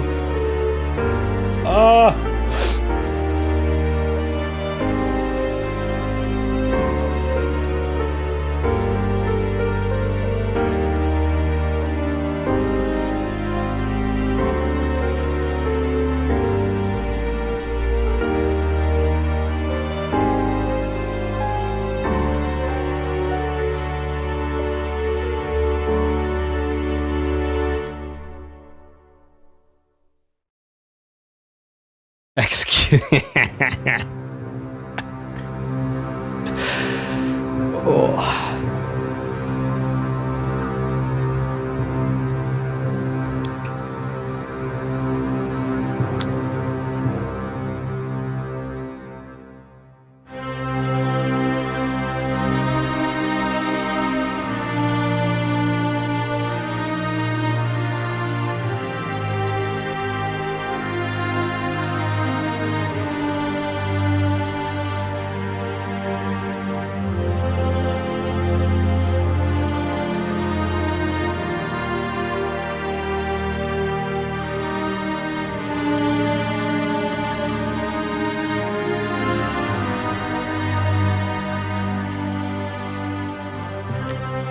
So something also really interesting there is that we had both minor 5 and major 5. We had minor 5 in the middle and then major 5 to turn us around back to 1.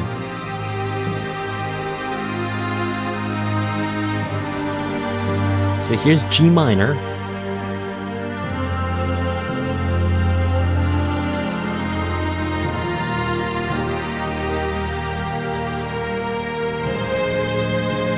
Yeah, Joshua, have fun.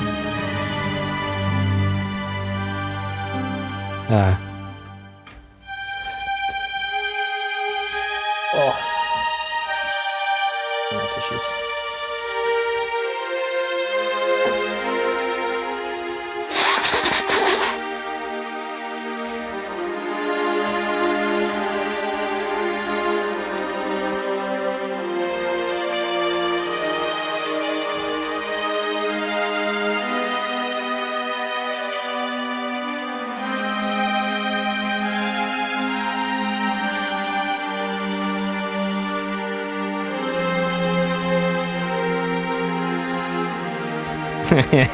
And 64, that is a great deep cut.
Oh.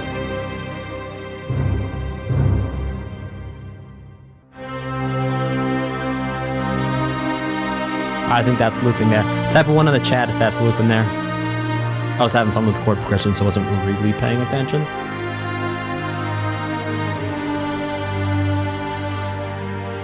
Loop. All right, thanks, guys. Okay, so, all right, something actually really cool to point out about this chord progression that I want to talk about. So we go C minor. So in the key of C minor. So C minor is 1. We go to B flat, which is like flat 7. We go to A flat, which is like flat 6. Then we go to G minor, which is like minor 5. Now we go to F minor, which is like minor 4. And then we go to E flat, which is like 3. Then we go to D half diminished, which is 2. And that brings us to G7 or G alter, G sharp 5, flat 9, whatever. But the point is really cool that on the way down, I saw you and you saved me from myself, and I won't forget the way you love me. But on the way down, I almost fell right through, but I held on to you. But seriously, on the way down, we go C minor, B flat, A flat, to G minor. So right there, that G is minor, but the next time we hear it, it's major with a 7th, flat 7, and, you know, whatever accoutrement you would like to add on to it to make it altered. But very, very cool there. Kind of an advanced theory concept there, but super, super interesting to have both a minor 5 and also what is essentially the major 5 in the same progression. Shout out and a thank you to Joshua Villarreal, who said he just grabbed my theory book and my workbook. Awesome. So happy for you, Joshua Villarreal. Oh, which reminds me, hey, by the way, I don't run ads, except for when I talk about my own stuff. People have asked me to like run sponsored ads or like tell you guys about stuff. And I said no, because I don't think it's worth your time to hear about it. What I do think is worth your time to hear about, there's a pinned chat in the comment, and there's a pinned comment in the comments. There's a pinned chat in the chat, there's a pinned comment in the comments with a link to the 10 things every gamer should know about music theory. Go grab it. It's free for you. And then tomorrow you get another free download. After that, I'm going to send it to you in your email. All you got to just put your email in, then you click submit and you get it. Then you can save like 92% of my book if you want it. If you don't want it, just say no thanks and no hard feelings. But I want to give you some free stuff so you can know better what I'm talking about here, and then we can talk about more advanced stuff together. All right, this next one is called Bionis Awakening.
how many time signature changes are we gonna have in one song? This is fun.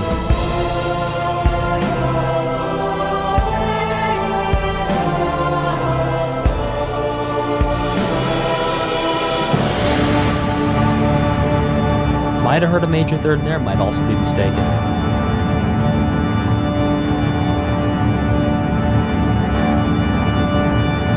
Oh, something's about to happen.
Yeah, that was really cool.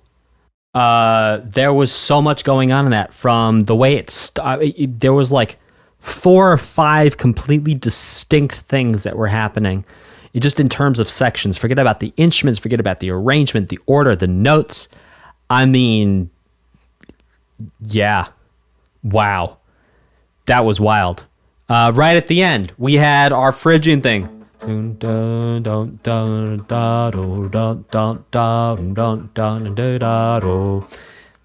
was cool. Let's keep it going with Spiritual Place.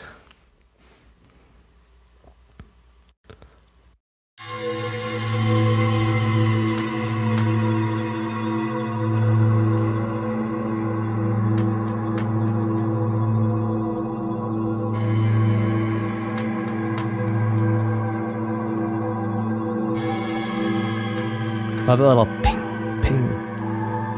There it is. Oh, it's copying it. Pop. Ding, ding, ding. Pop, pop, pop. Excuse me if I just burped in the microphone, but I was busy talking, and like, what do you want? The information or me not to burp, so. Sting, sting, got.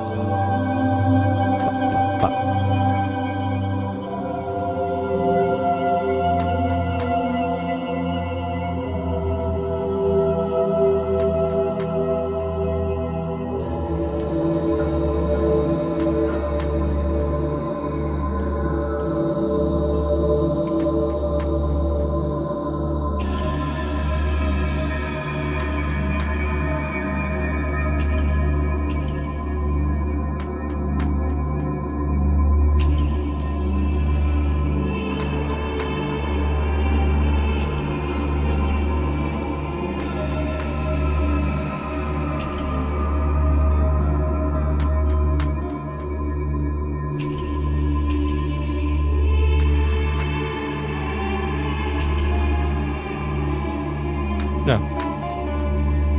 Major 2.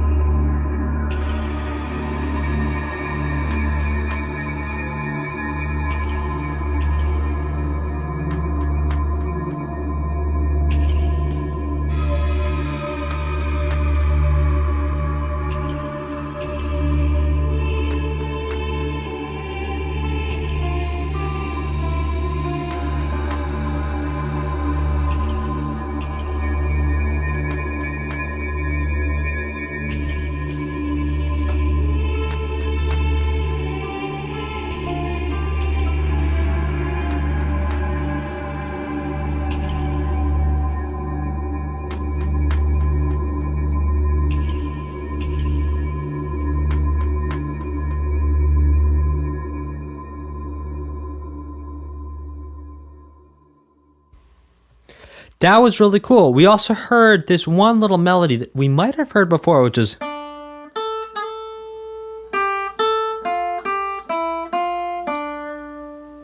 It's what the voices were doing. We might have heard that before, but maybe that's the first time we've heard it. But we're going to look out for that because that seemed to be relatively significant the way it was presented. And let's check out the next one, which I don't think Chad is at all excited to hear, which is called Zanza The Divine. Oh, we did hear it before. It's from Ancient Mysteries. Thank you.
Here we go.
Okay, so let's actually break down. I know, like, okay. Let's talk about that guitar part. All right, and why you saw me actually fiddle around with the tuning. So you actually saw me fiddle around with the tuning because we actually need to be in a tuning called Drop D, where we tune the lowest string not to an E, but to a D, and that way we get the...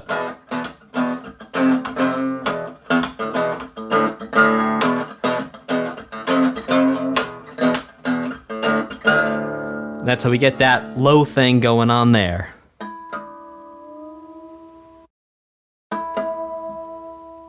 Which actually missed the first time through, but that's okay. Picked it up. That was a ton of fun. Super heavy.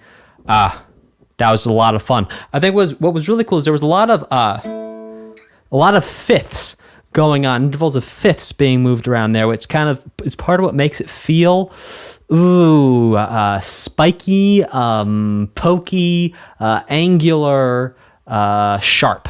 All those open fifths being moved around like that does actually sort of make it feel like that. Okay, let's keep this thing rocking and rolling with the God-slaying sword. My goodness.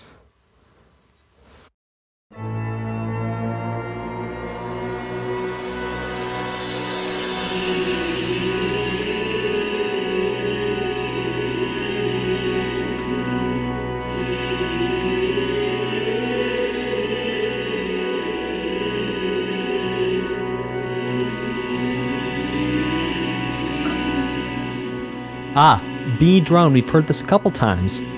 B as the lowest note.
I'm gonna tell you a really funny story after this.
I wonder if those melodies that were using the 1, the 2, and the flat 2 were like a foreshadowing of this? Like letting us know that this was still to come? Because here we're hearing chords for the 1, the 2, and the flat 2.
just flat 2. Natural 2.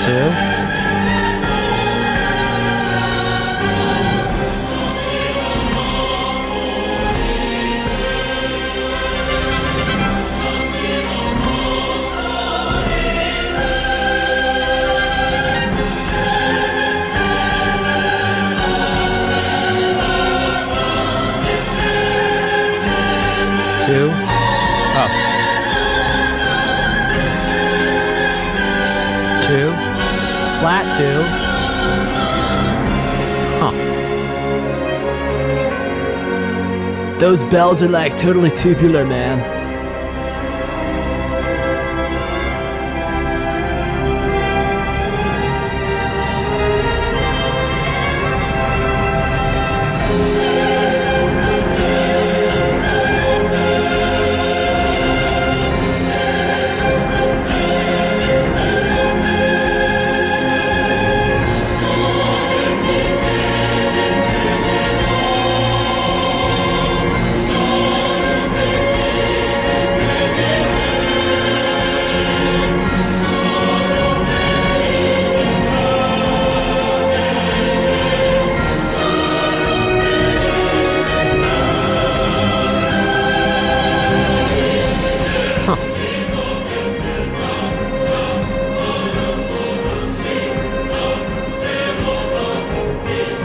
There's some really tasteful like trumpet notes in this too.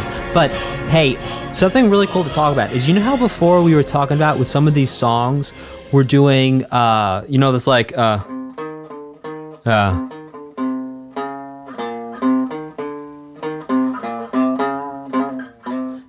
it wasn't exactly it, but it was like the thing. So basically saying that we have one, we have the natural second, we have the minor second, or the major second. We think of it in terms of intervals. We have one, we have major second, minor second, one. And here what we had is we had one, then we had major second, then we had the minor second as a major chord, then we had the major second as a minor chord, then going then kind of doing like a 2-5-1 type of a thing back to it. Not a motif, more of like a tool, or more of a pattern. I don't know if we could call that a motif, because no, I wouldn't call that a motif, because before the way it was used, all right, and here's why. Before the way it was used, going, that was like the pattern. That there's like a motif, but like, or the theme perhaps, but more of a theme, because then a motif would be a piece of a theme. But anyway, it's more just looking at the compositional tool of both using the major second and the minor second in the same song. And well, that's really cool. All right, let's keep this thing rock and rolling.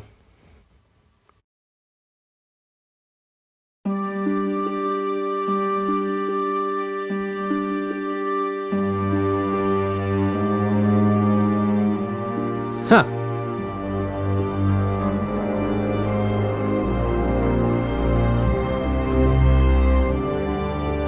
Ah, I get it. Nobody. Oh. And then to major, like, of course.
Very interesting use of the symbols there.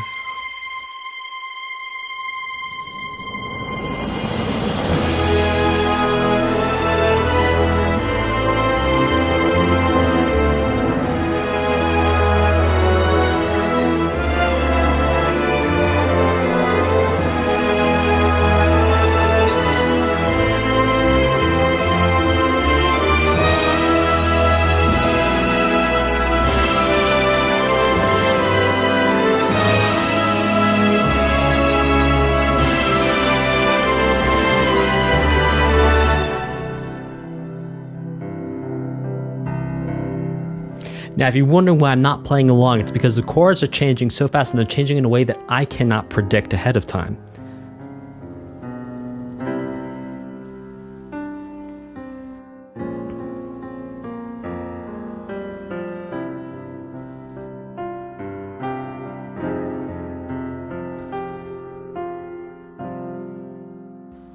Like there's parts where there's a progression you can predict, you know what's going to happen next, but a lot of those movements, I felt like I was back in like Final Fantasy world.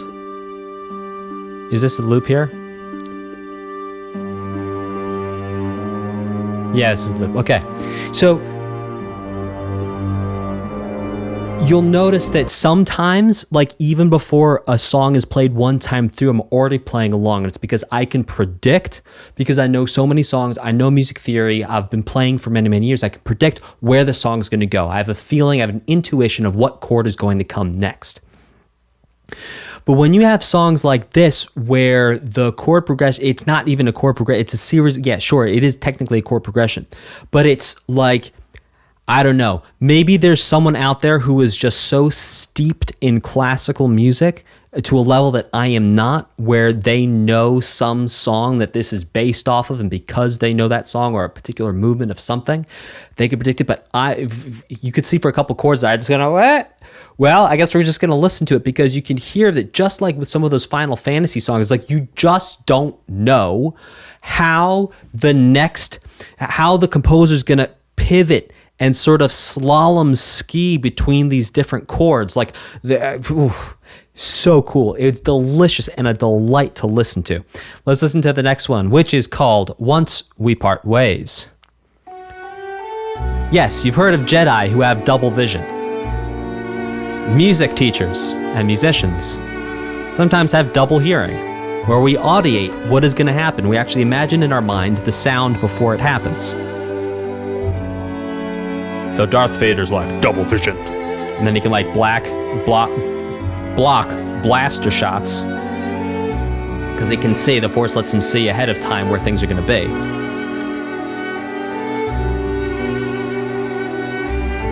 Musicians do something called audiating, which is where we hear the music in our head. If you've had the music stuck in your head, that's called audiating, because you're hearing the music but no music is playing.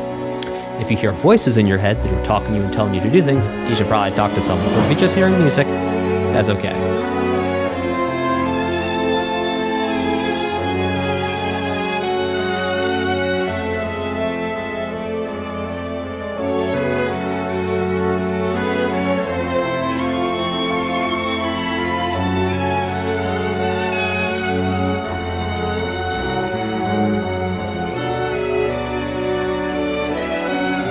I don't know, beautiful toast.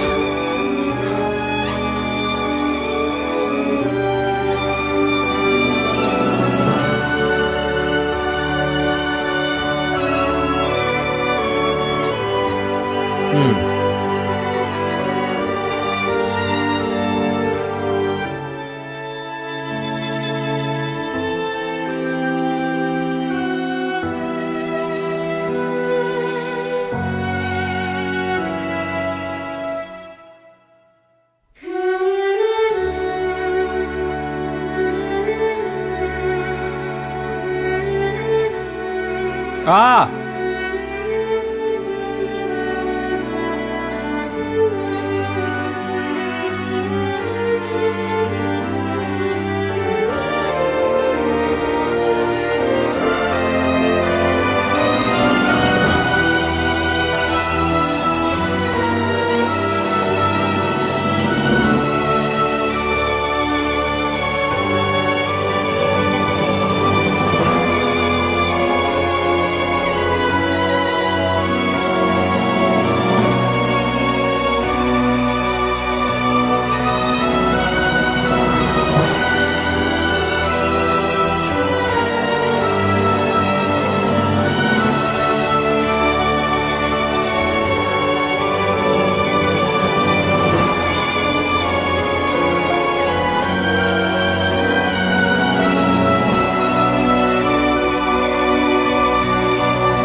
This feels like the end of a story or the end of a chapter.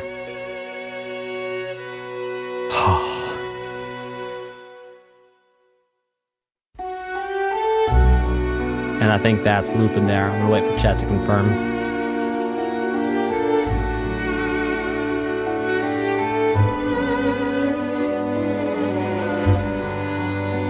Loop. All right, let's go to the next one, which is called Futures That Lie Ahead.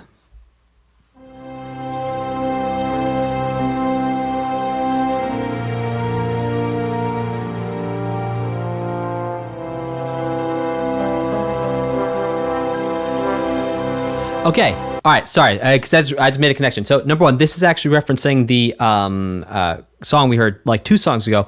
Also,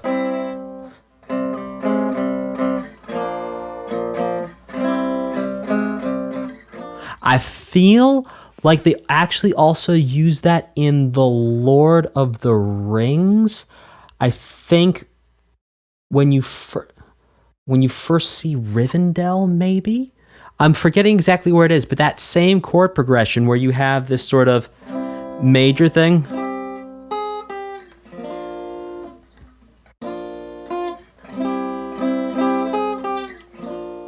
Type of a thing. Absolutely beautiful.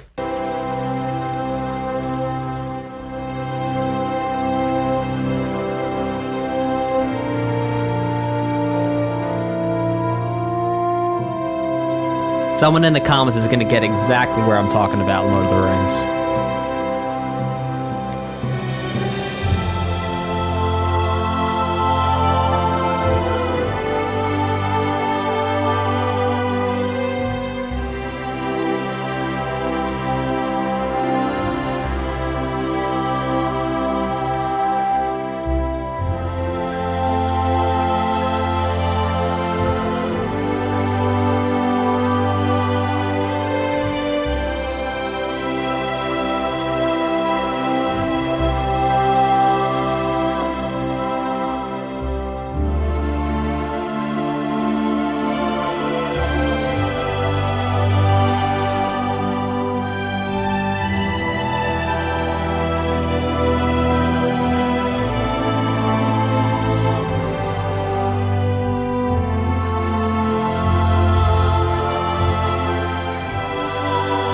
Also hearing parts of a chord progression we've had before.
Interesting.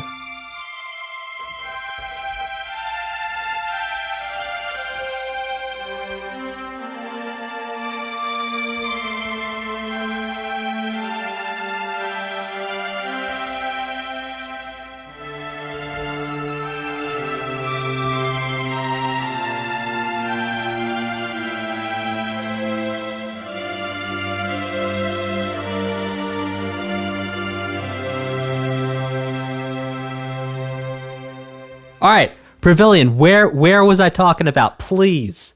Because I know I've heard it in Lord of the Rings. And I think it was at the entrance to Rivendell, but I'm not entirely sure. Okay, let's keep this thing rocking and rolling. This next one is called Beyond the Sky.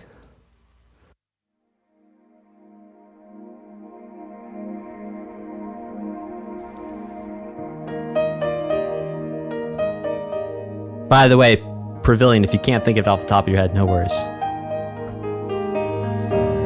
Tell me why, the reason I am here, just only you I see from far away.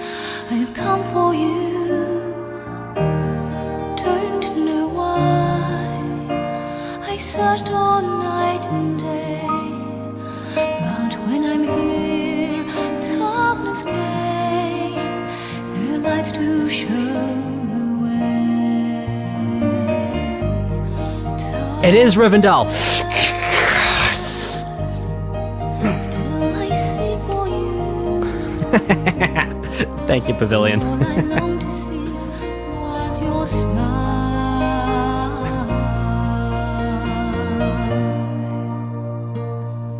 I know I won't look behind. I see no regrets, no guiding lights so dark.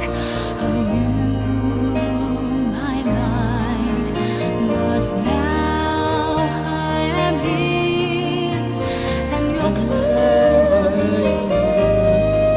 My heart is with you forever and ever. This is like so Celine Dion. See apart the end of wherever you are, no shining lights, that the heart will go this on. emptiness till Say- it was you all along. You were chasing after my shadow.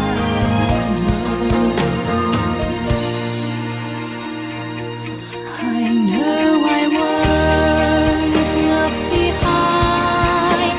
I see no regrets, no guiding lights so dark.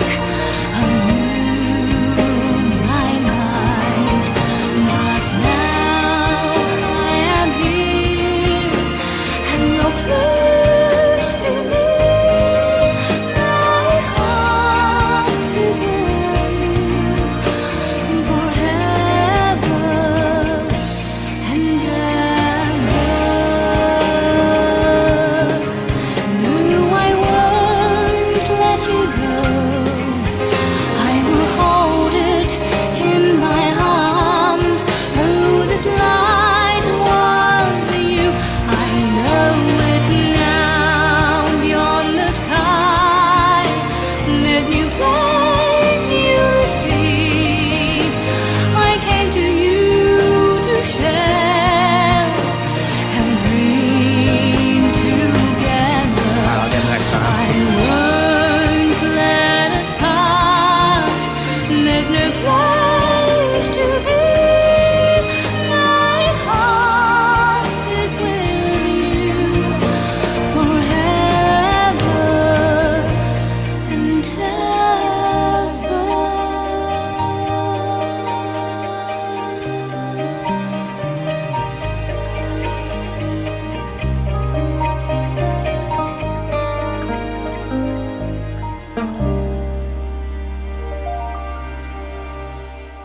Okay, but real quick, just because I wanna. Groove with me here for a moment. We'll stay forever this way, but you're here and my heart will go on.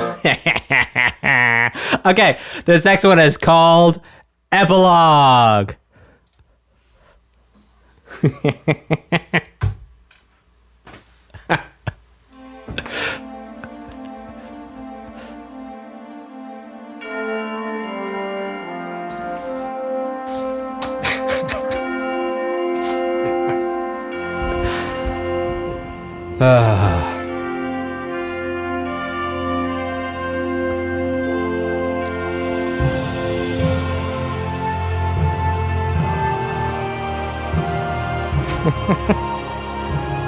Like, even the B section they went to, though I don't think it was from My Heart Will Go On, it was just that whole thing, just the chord progression, the arrangement, everything was so Celine Dion.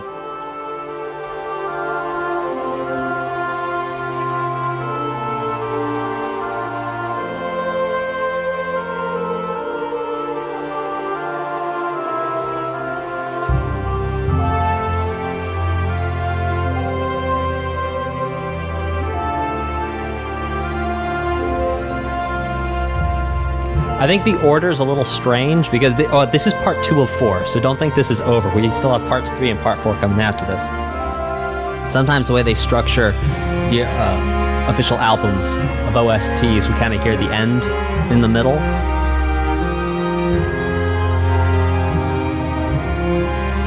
I do need to listen to the old RuneScape music. It's been so long since I played RuneScape, Isaac heard. I don't let myself play RuneScape, because if I played RuneScape, I wouldn't do anything else all day.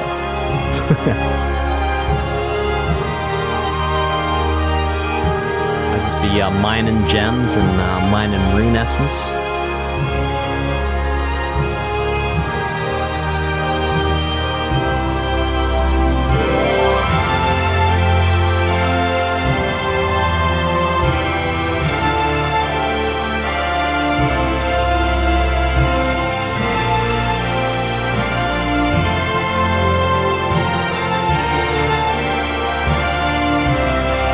I know in those Reminiscence pouches, it was like, hold 3 Reminiscences. It was like 3 in a pouch? Come on.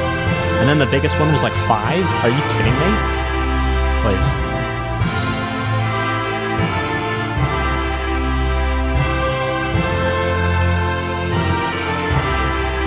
So much time of my childhood. My goodness.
We also heard that a lot, like strings going back and forth between 2 notes.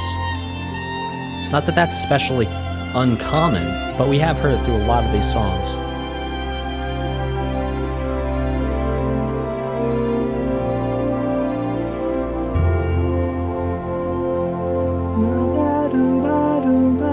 Hear that there?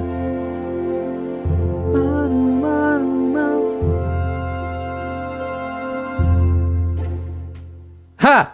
A little pizzicato button at the end of that was a ton of fun. All right, please hit like, subscribe, hit that notification bell. All right, I'll see you guys next time. Bye! If you're finding this video helpful, I have tons of courses in my community for gamers who want to create their own music. If you want our help to create your own music or to build a professional portfolio on Spotify, YouTube Music, and Apple Music, or you want help composing your first original soundtrack, click the link in the video description and apply for our Gamer Music Creator program now. There are tons of compositions and songs we've already helped gamers just like you create and release professionally. No previous musical experience is required. You can be a total beginner and we will show you every step of the way through creating and releasing your own music. You also do not need to buy extra gear. We give you everything you need from day one if you are accepted into our program. Click the link in the description and apply now. For Best Music Coach, my name is Dan, and you are watching a music teacher's reaction live and in real time to Xenoblade Chronicles Definitive Edition. This is part number 3. I've never heard this music before in my life. I've never played this game. I have no prior knowledge about what's to happen. I have no notes or preparation in front of me. Everything I say is off the top of my head in the moment. Let's rock and roll. We are live. Welcome to chat, and we're just going to start with whatever this song is. It's the one after Epilogue called Hometown.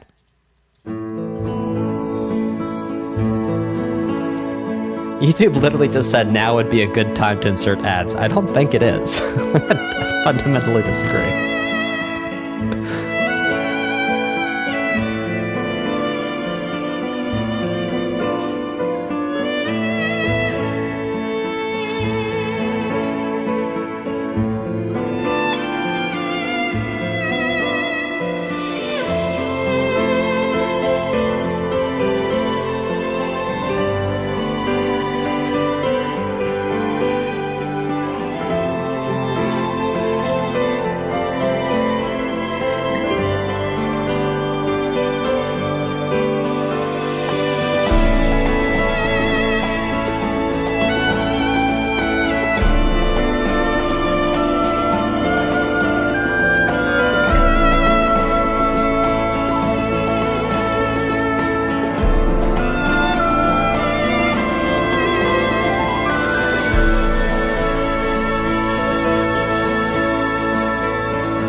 So I think we're looping here. Chat, please feel free to let me know if and when we happen to loop. So what I'm going to do in the second half of the loop is I'm actually going to break down for you, along with the music, what I would break down for you otherwise. So what's really interesting right here is that we're going back and forth between 4 and 1. So A is 4, and, A is 1, D is 4, A major to D. So here's the 4, this is D major. A.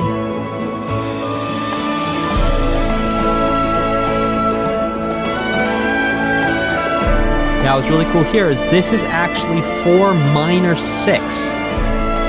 So we're alternating between going 1 to 4, that's a major chord, and then 1 to 4, and essentially making it a minor 4 chord, but having the 6th. Then going to like a flat 6, flat 7, again flat 6. Now going back to major 1. So there's a couple interesting things there. Number 1 is that change between the major 1 to the major 4, and then also the major 1 to the minor 4 with that 6th in there. And that 6th really does make a difference. I'm just going to play for you real quick the major 1 to the major 4, then the major 1 to the minor 4 without the 6th. And you'll hear how that 6th note in the minor 4 chord really brings out this sort of melancholic flavor that you kind of need. It doesn't quite have the same effect without it. So here's major 1, here's major 4, here's major 1, here's minor 4. So 1, minor 4, back to 1. Now listen, when we go to the minor 4 with the 6th, listen what happens. Oh! It's got that little bit of extra sauce on it that just really, really changes the flavor. Another cool thing to point out there is we go flat 6, flat 7, and then instead of going to minor, we've talked about this on a lot of the previous streams. You actually heard about this a lot in part 2, was the common chords used in a lot of minor songs. We go minor 1, flat 7, flat 6, flat 7, and just various combinations of those. But to see that instead of having a minor 1, we have major 1, as opposed to... Cool. All right, let's keep this thing going. And chat, please feel free to let me know when the songs loop. And a quick shout out and a thank you to everyone who is super chatting. I'll read the super chats at the end of the stream. If this is your first stream and you see people super chatting, you're like, why are they saying names of games? The way everyone's supporting the channel is you super chat and then you say the name of a game, and then I've got that all on a list, and then it upvotes for what I'm going to react to next. Okay, this next one is called Hometown Night.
So we basically have the same idea as what we had for Hometown The Day theme, but it's slightly pared down. It's like a little sleepier, a little slower, maybe not slower, but it just feels more relaxed.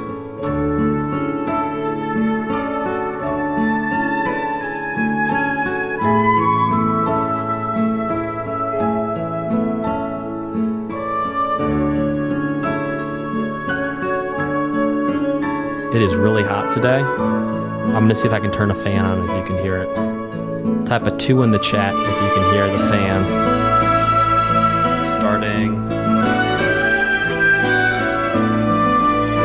now.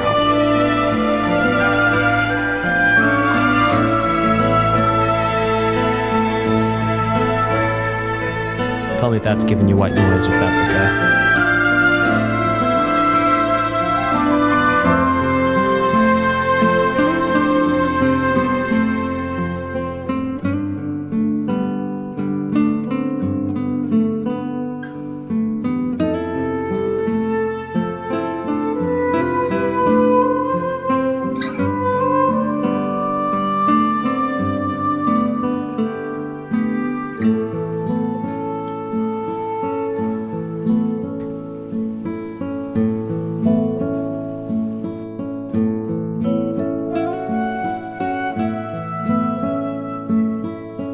There you go. I think it just looped there.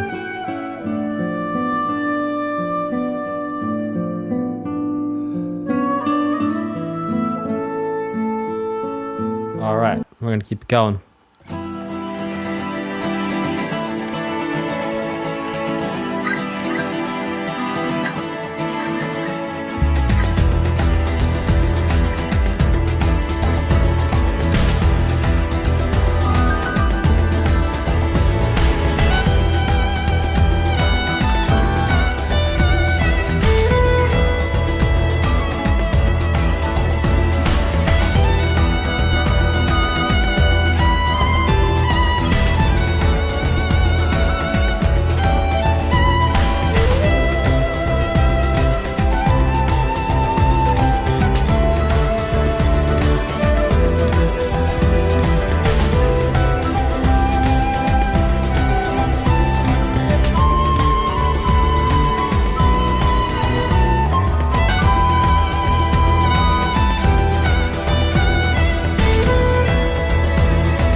And we're back to E minor.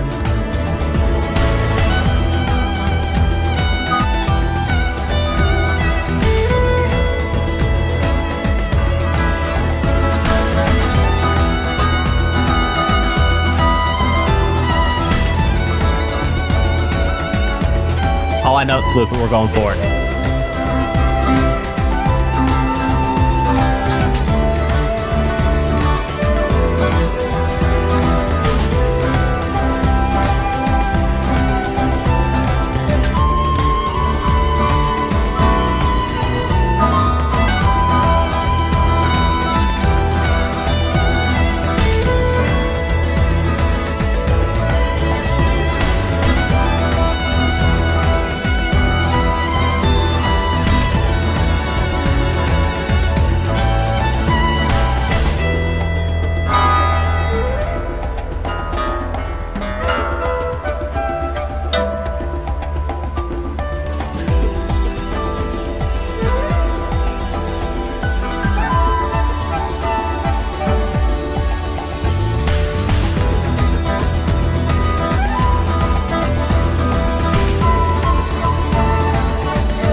That was fun.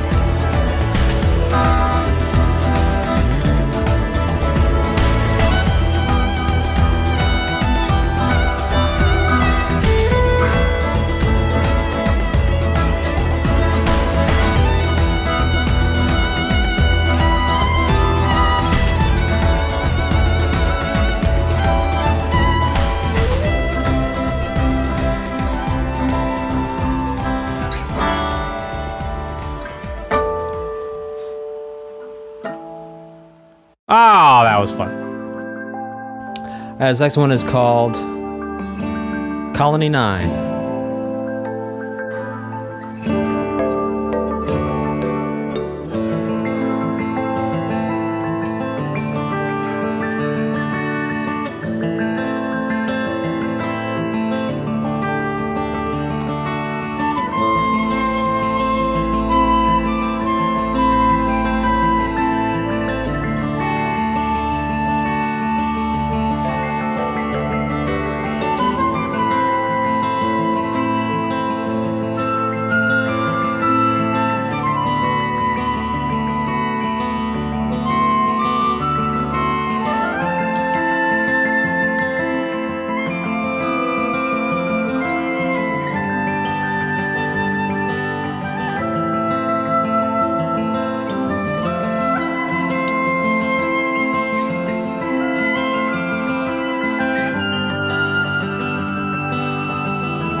So look, this is like almost the same exact. Oh, that's because it's this one's night version. I'm like, duh. I was like, this is like almost the same exact thing as what we just heard. Yeah. So what we heard before was Colony 9. This one's Colony 9 Night. The difference here is that we're actually transposed up a perfect fourth. So instead of being in the key of E minor, really we're sort of in the key of A minor.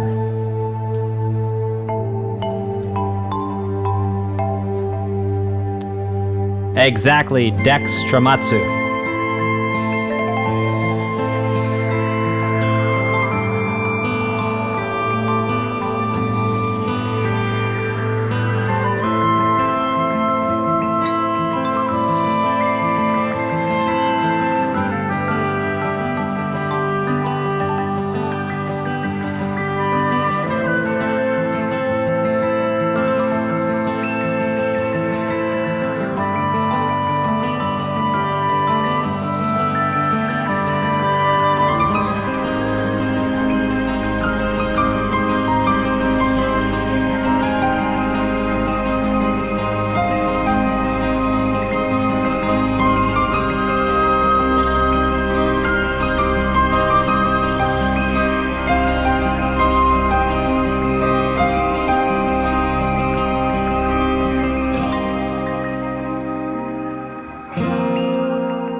Okay.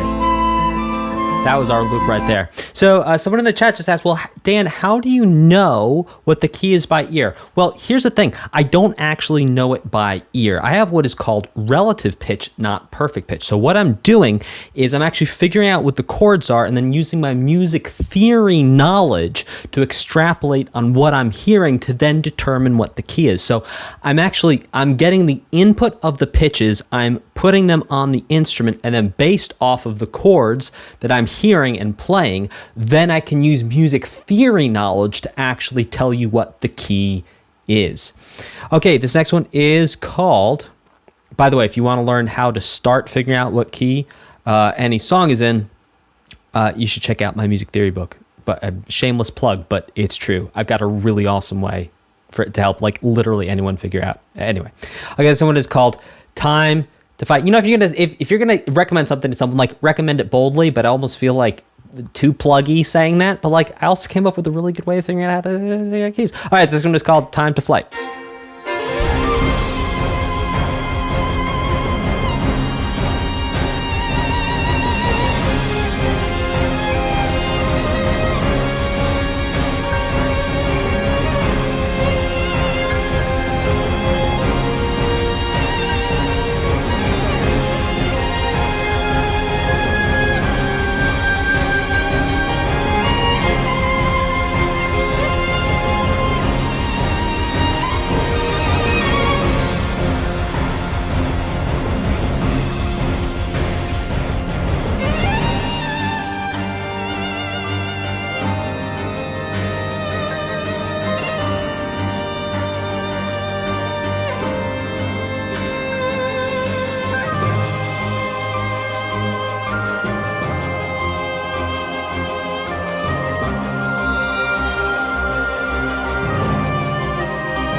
That's a loop, I think.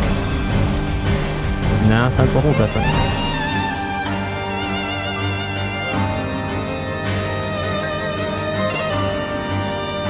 I don't know. This. I'm not sure if this is looping. This might actually be. I think this is new content.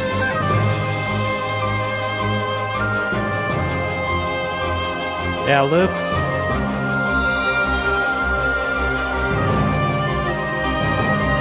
Yeah, I don't think so. There was like that organ in there before that we didn't hear. We're gonna let it play.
That's our loop. The song's almost over. Wow, I'm just gonna let it play.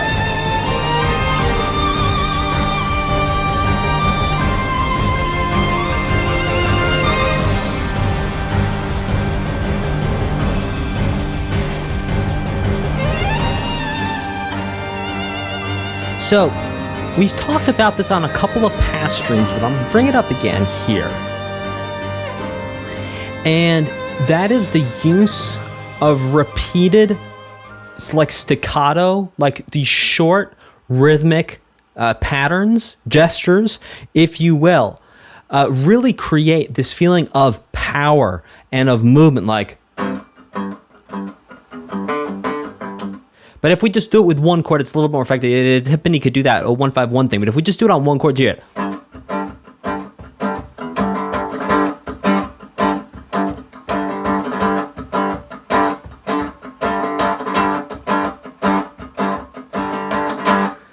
Like, are you not ready to go fight some stuff when you have that rhythm? It's like fighting rhythms. Cool. And that holds power. That gives movement. That gives this feeling of something really big is happening, especially when you have those low timpani drums. Dum, dum, dum, dum, go, go, go, go. Okay, this next one is called Tephra Cave.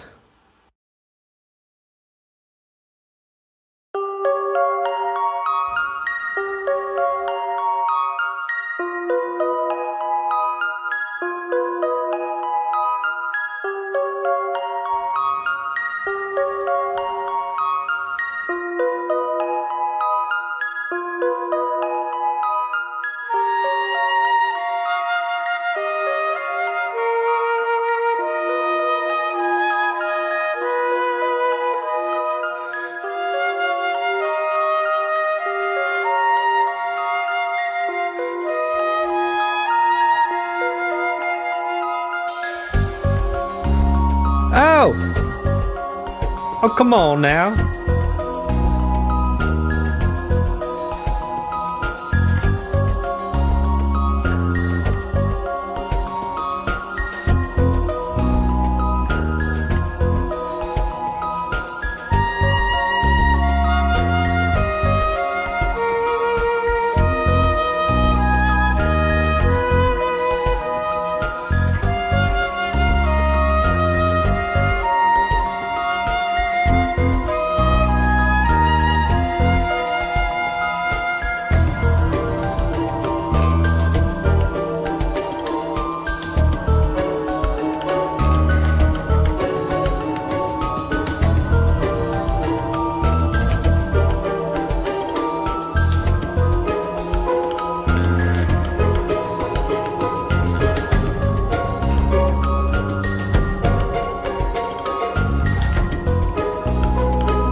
Come on, bass.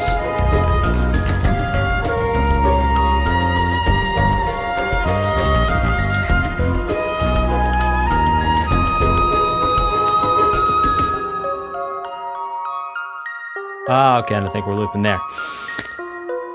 Okay.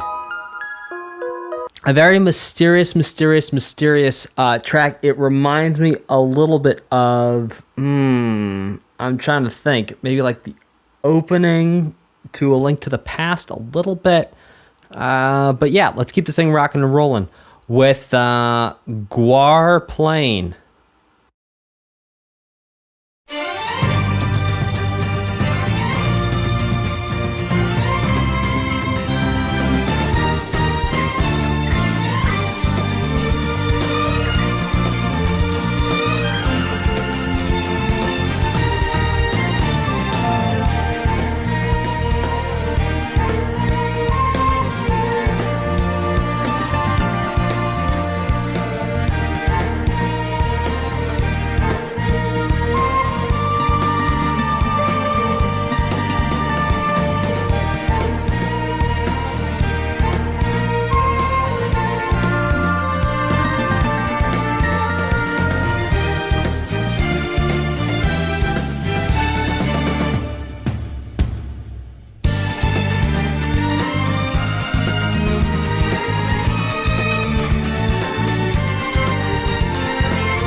Ah, missed it.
That was minor 1 flat 7 flat 6.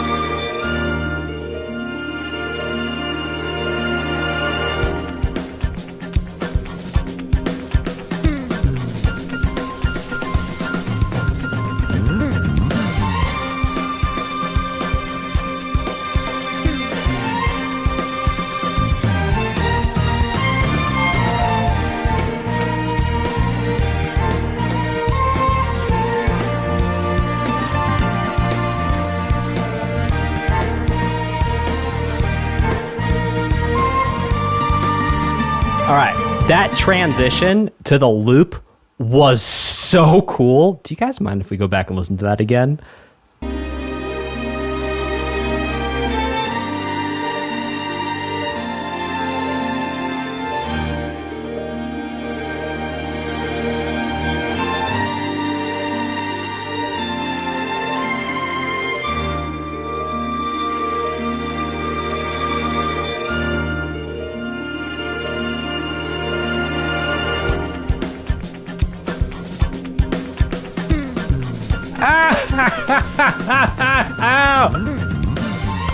Oh, that is so creative and cool.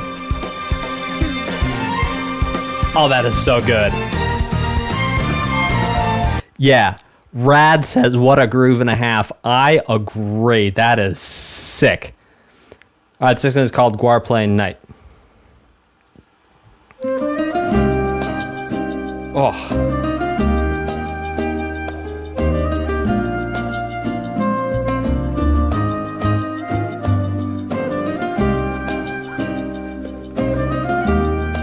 Oh, all right, you want to know something real interesting? So far our day and our night ones have all been transposed by a perfect fourth. So this one's kind of like in C minor. So we had the village theme was E minor to A minor. The Gaur Plain was G minor to C minor, each time going up by a perfect fourth.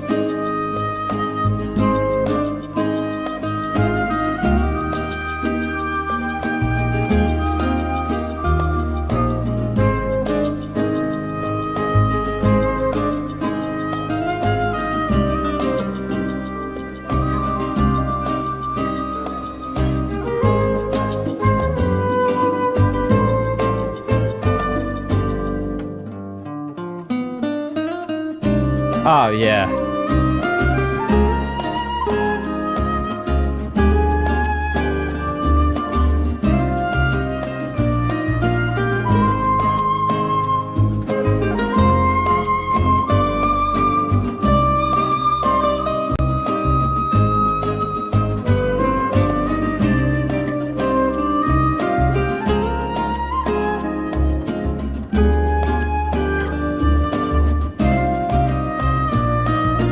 That little movement right there is very Undertale. Can't quite put my finger on which song, but maybe I'll pull it out.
that's a loop right there. So we're going to go to the next one, which is called In the Refugee Camp.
Oh, beautiful little pizzicato strings in there.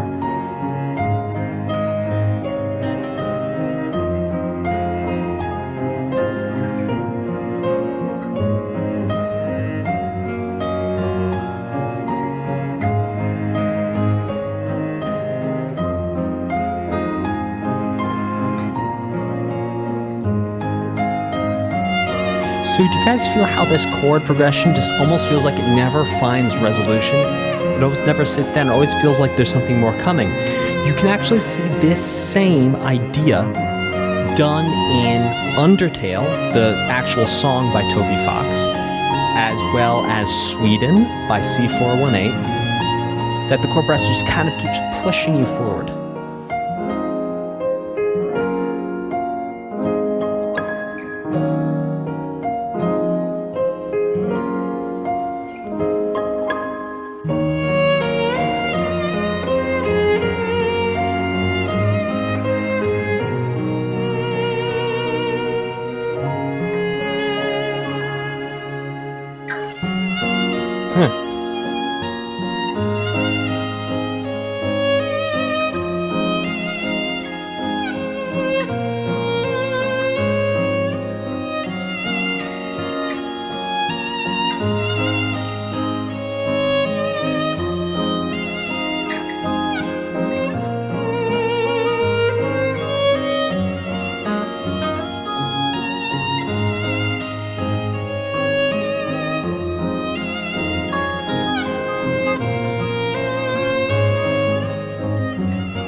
Oh, I know it, Loop, but I was enjoying it. Okay, let's go to the next one. It's called Ether Mine. Thank you, chat. I do appreciate it. Please let me know when the next one loops.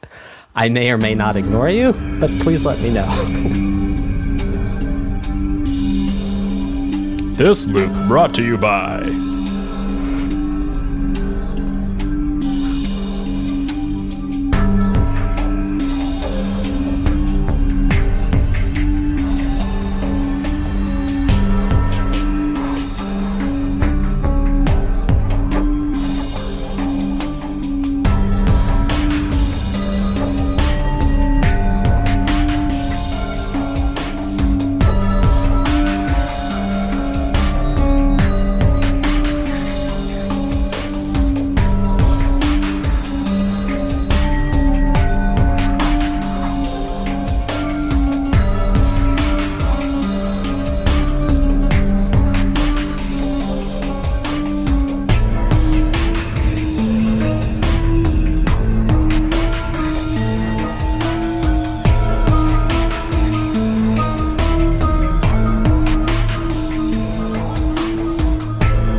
This is the perfect song to have a scary clown walking towards you very fast, too.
I want to cheat with that raise 7 so bad, man.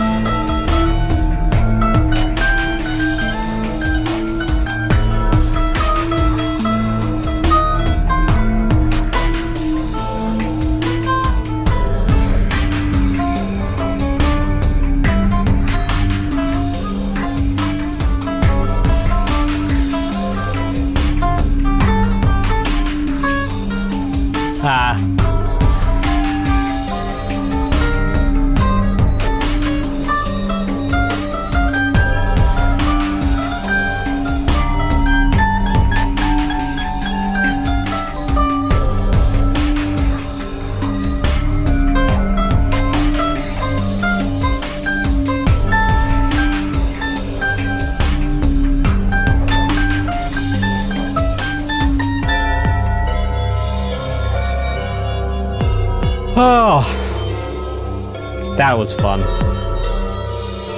So, hey, y'all want to know what scale I was using? I'm gonna try to figure it out. I know I have known the name of this scale at some point, and like many things, when you know a lot, you end up forgetting a lot. But anyway, look, point is, okay, so look, this is what I was using. I was pretending like I was doing kind of an A, not really a double harmonic scale, because you think I was going 1, flat 2, major 3, 4, 5, flat 6, flat 7, because you kind of had to, but I really wanted to. I'll make it a double harmonic, but couldn't quite because of that G major, well, it's not that G major, but that G note in the,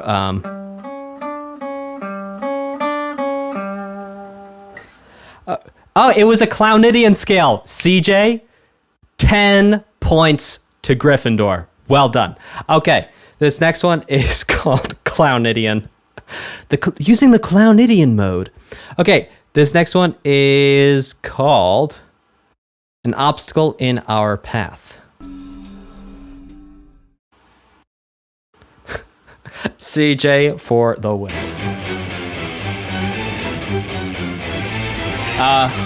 We fight on the hill in the early day, constant chill of fear deep inside.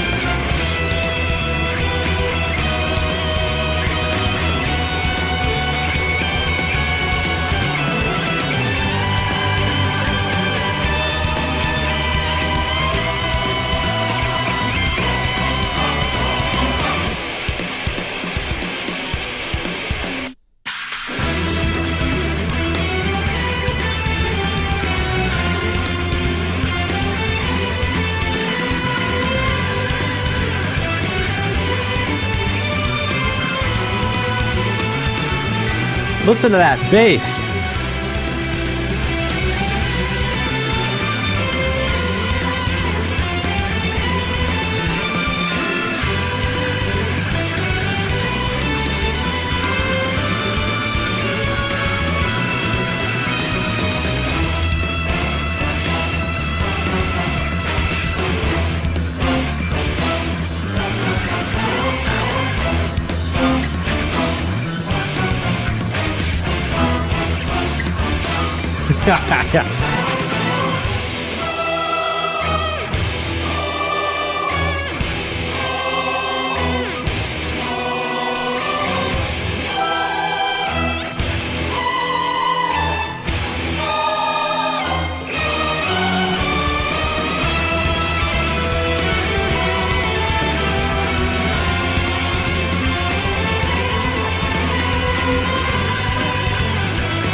Oh, come on now.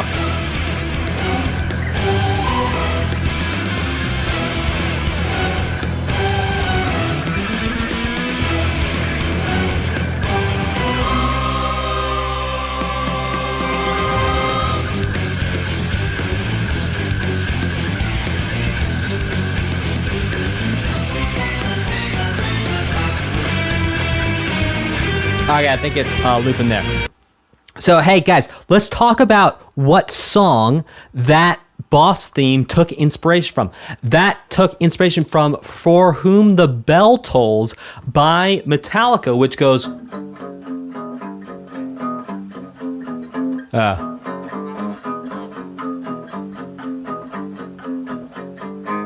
I think I'm playing that second part right. But you get the idea. You hear how similar that is to that original riff. So it's very interesting to hear when video game composers need to sound metal, who they go and reference or who they take inspiration from. Because you could clearly hear, we can't say, oh yeah, this song copied that. No, far from it. But what we could say is it took inspiration from For Whom the Bell Tolls and then took it to a whole different place because there was like 5 other riffs and a whole bunch of different stuff that happened. But very cool to see that thrash metal influence. Okay, this next one is called Satorl Marsh.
I think it may be about to loop.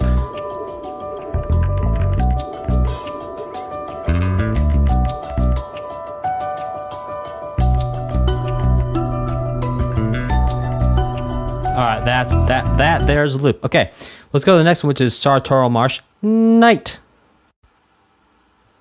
Very funny, mushroomy plume.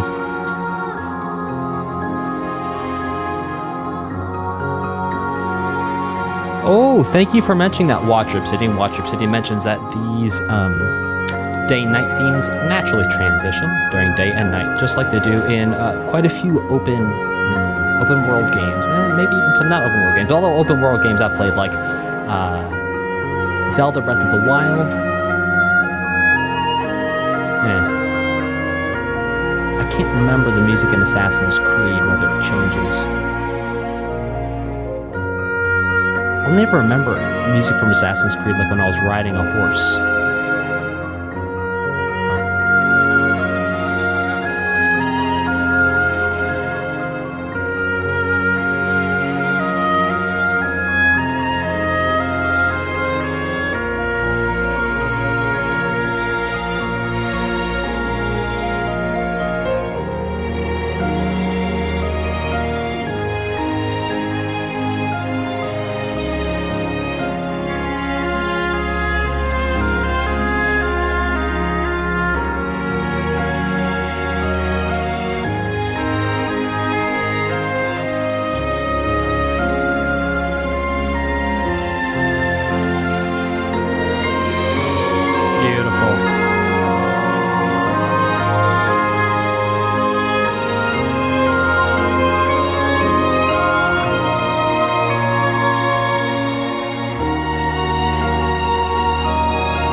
He's still a tuna.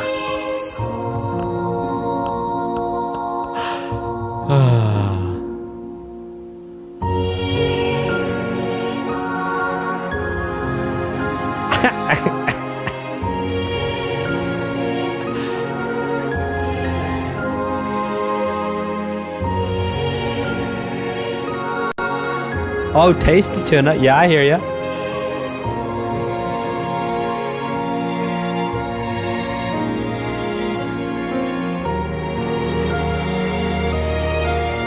Zero, so happy to hear it.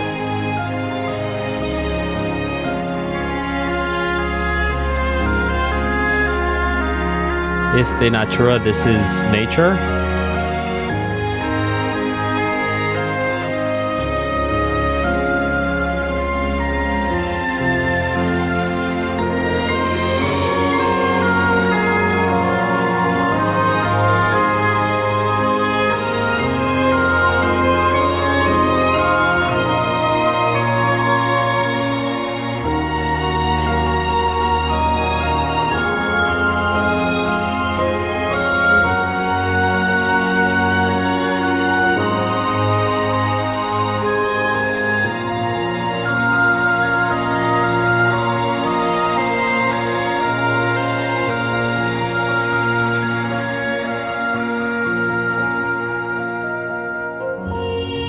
Okay, I think we're going to go to the next one, which is called Hostile Gazes. Gazes.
Thank you, Eli.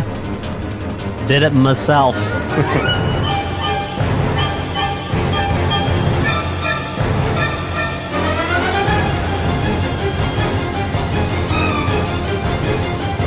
Those hits in there sort of sounded like Rite of Spring to me. I could be totally off base on that.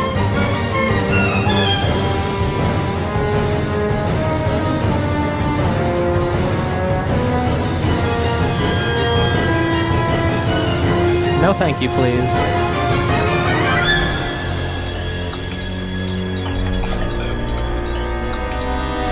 Eli, it saves so much money, like why not?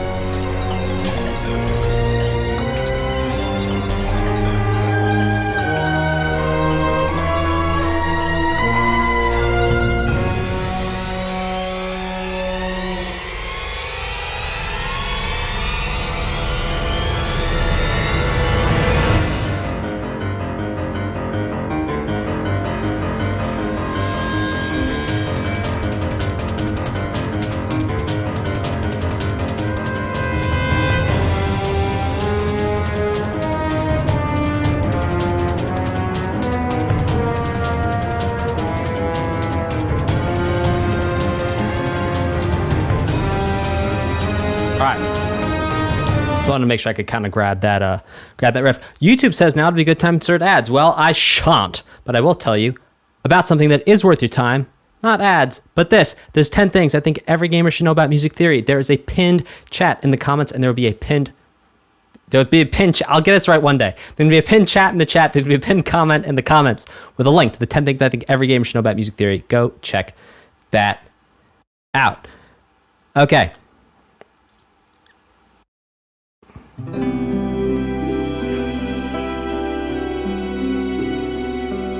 You know, I was just watching a YouTube video today, and like 10 seconds into it, the person did a 2-minute ad, and I was like, who is watching this? Maybe that's just me.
One day I'll get that B7.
Okay, let's listen to the next one. That one was very peaceful and calm. It was very calm.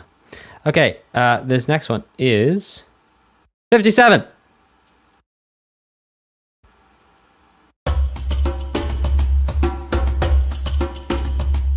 My milkshake brings all the boys to the yard, and they're like, it's better than yours if it's right.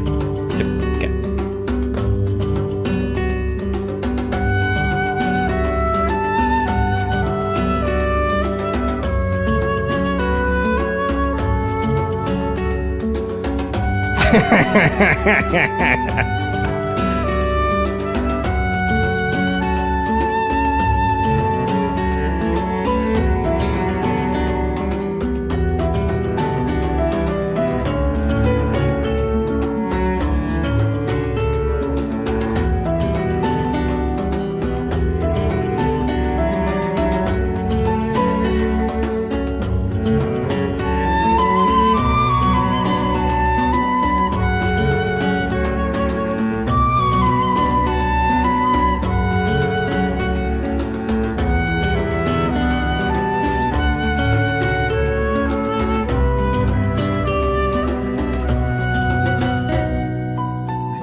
Okay, speeding up, an accelerando, if you will.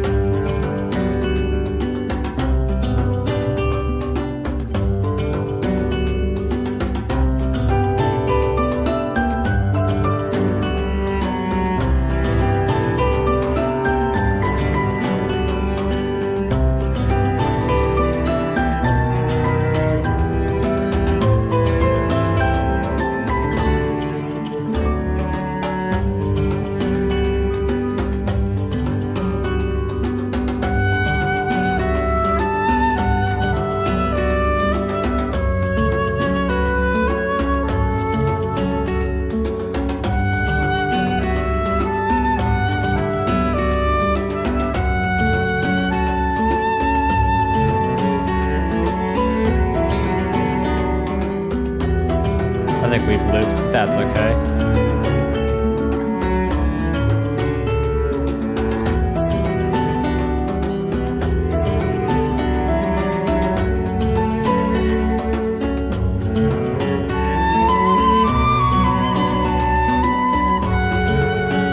Okay, let's go to the next one, which is Forest of the Nopon Night.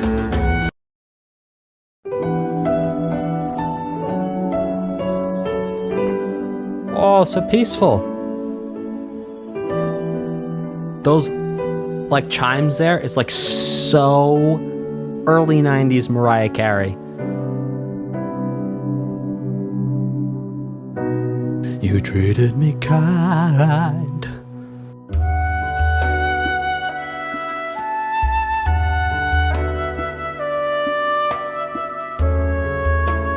So much slower.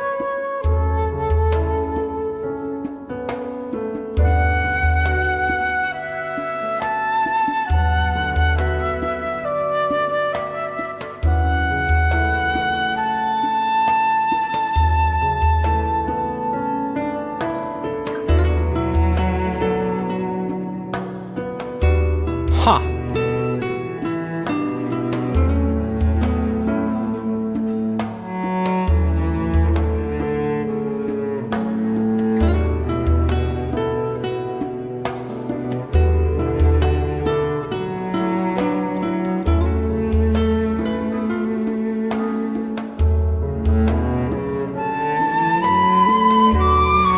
So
Yeah, guitar, come on now.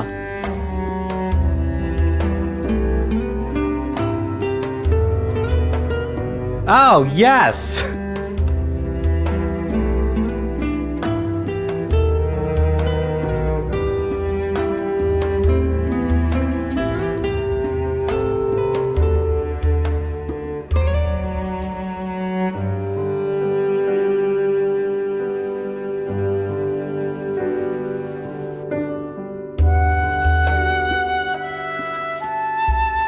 Okay, that's our loop right there. We're gonna go to the next one, which is called Frontier Village.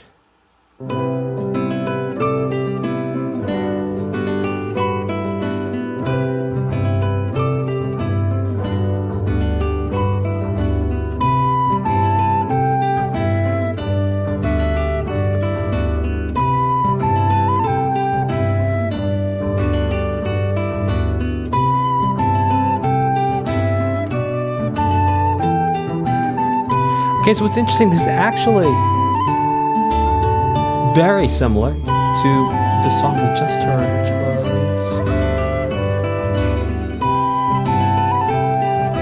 was Forest of the Nopon, or Nopon, whatever. This is actually... so look at vowel like in there. Oh, and now accordion. Hey, this Frontier Village, wow. Yeah, you can hear it's the same chord progression as we just had in Forest of the Nopon.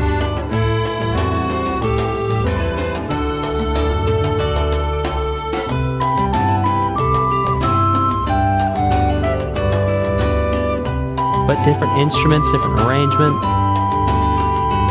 Yeah, very good Hoenn AoE.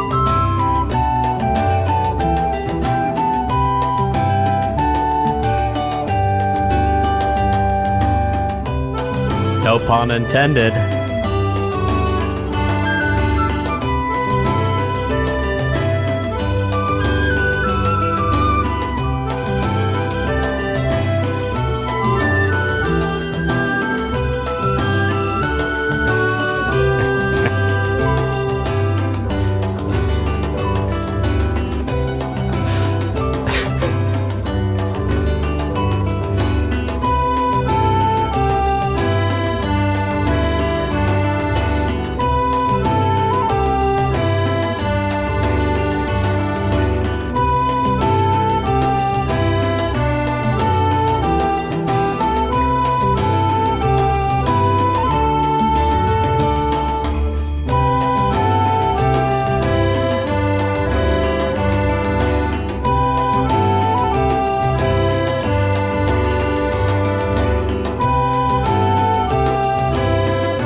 I think that was actually our loop right there. So we're gonna go ahead and move to the next one, which is Frontier Village Night.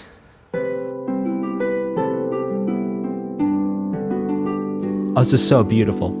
So I think someone asked in the chat a little while ago, music theory-wise, what you can do to go between a day theme and a night theme. Something I want to point out is the use of instruments that are being used. So in addition to slowing things down, using the harp, using a flute, but not just any flute. It's this flute with this very warm, comforting sound to it. It sort of makes you feel like you want to fall asleep. And so a lot of times it's not just about the notes, it's about the timbre, T-I-M-B-R-E, or the quality of the sound that different instruments give.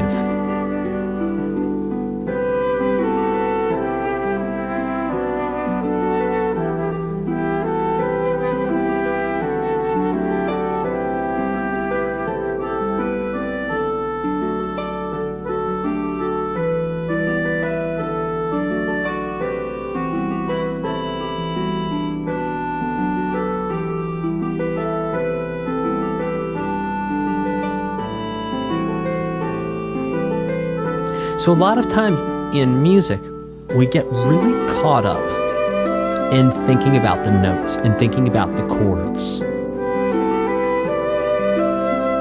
And how can we get an emotion with this chord or this melody or this resolution or this cadence? A lot of times you can present the same exact notes and the same exact chords, put them in different instruments, and it gives you a completely different vibe.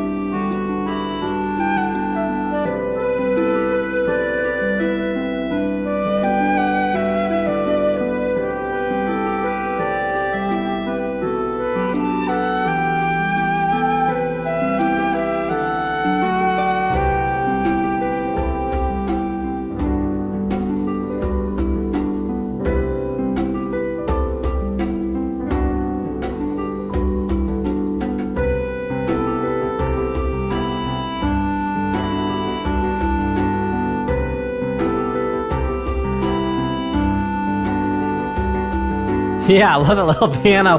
Unka, unka. Those little syncopations sort of reminds me of Big Shot by Billy Joel.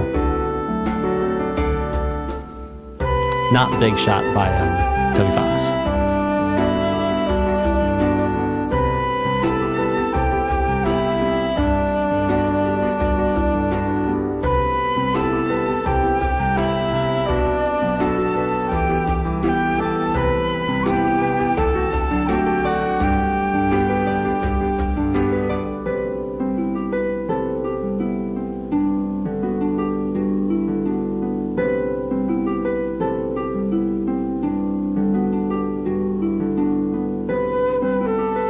Here's our loop. All right, so we're gonna pause this here. And sometimes when I loop things, I forget to talk about the songs afterwards. I just really think that this is a great case for saying, okay, we're gonna take basically the same musical content and change the instruments and totally change the vibe. And if you're getting into mixing and mastering and arranging and like really sort of like composing, like if any of you are in Logic or GarageBand or FL Studios, think too about how you can craft and change the sound just by using something as simple as EQ to really make things sound warmer or sharper. And that sort of warmer sound where the mids are emphasized more, the low mids are emphasized more, really does give you that feeling of, well, warmth. And there's a reason why that's called warm.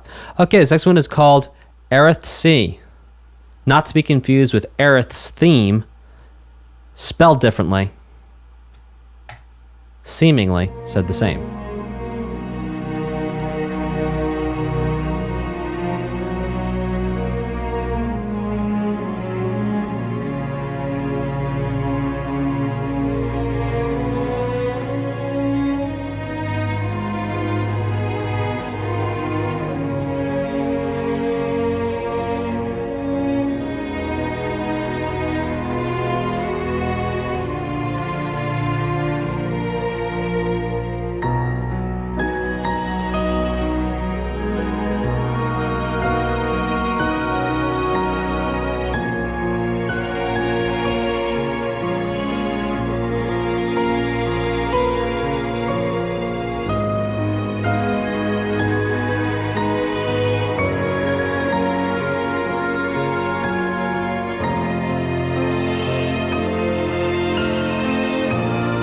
Oh!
So this instrument you can hear is called a cello.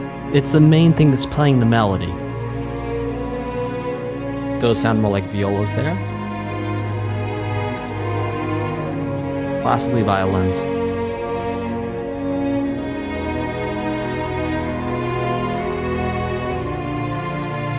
But a lot of times in music, from video games to film, you will hear that a single or multiple cellos will play because there's something about the cello sound that it just sounds so mournful and sad when it's played with those longer notes with that little bit of vibrato in there. And the vibrato is what makes those notes kind of wobble a little bit.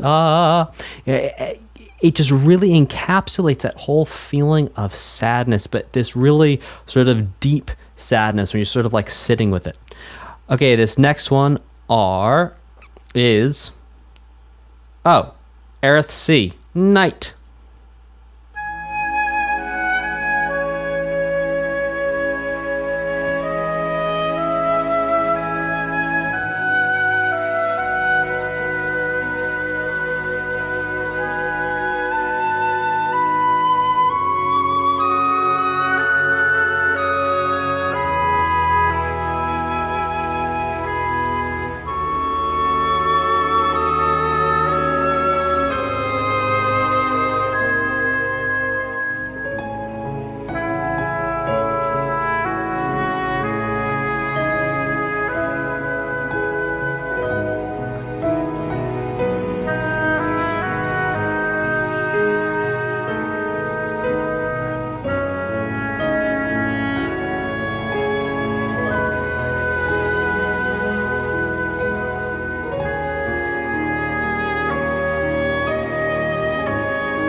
I think this is the loop here. Chat, please confirm.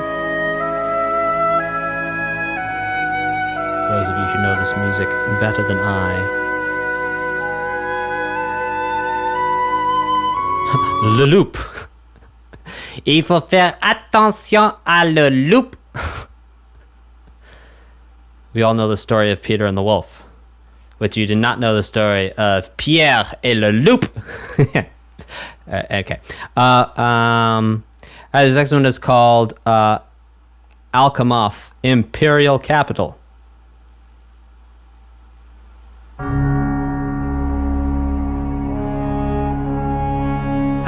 Dexter Matsu, really two. I know English and I know French. I would not starve in Germany, but that's because everyone speaks English. Oh yeah, come on now. La boucle, eh ouais.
to major. Come on now.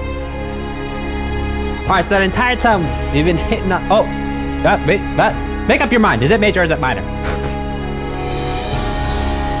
Major.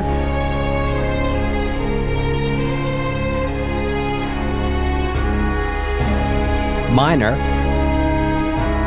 Yeah, I know in French the P is not pronounced, but that's part of the fun.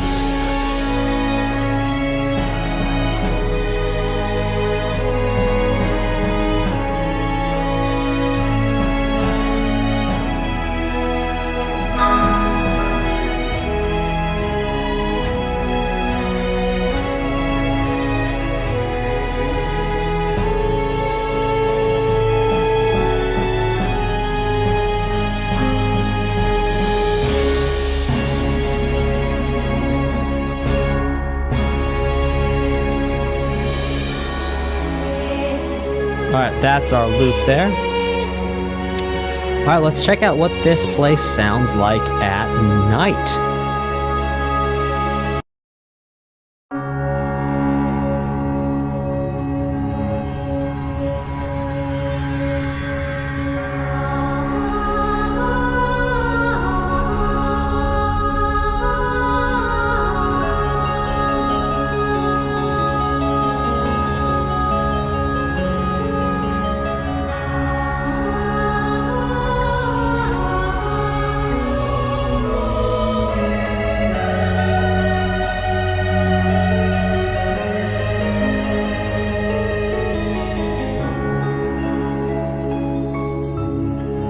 Very good ears, harpsichord.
There you go, applying the major. Now giving us the minor. Now maybe major now.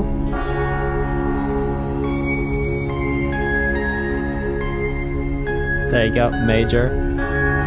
Now minor. Oh, it's so cool.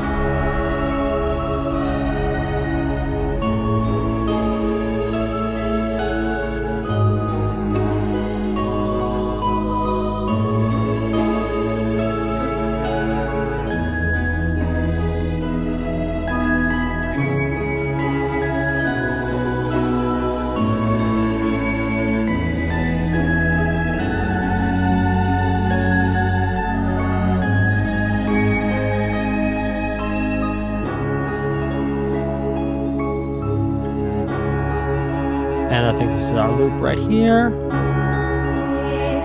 There you go. Okay, we're gonna go to the next one, which is called Where the Ancestors Sleep.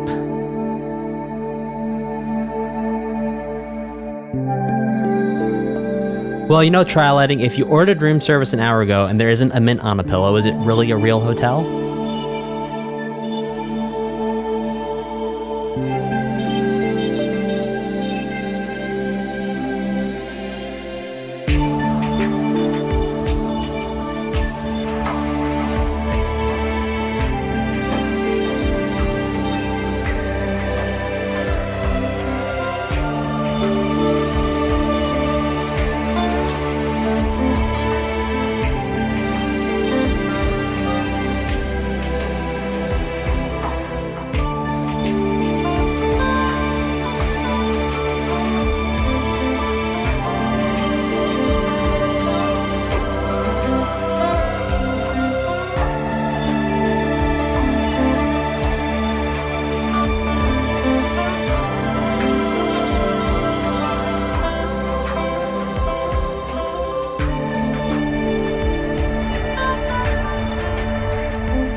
Ooh, I gotta get this guitar set up, man.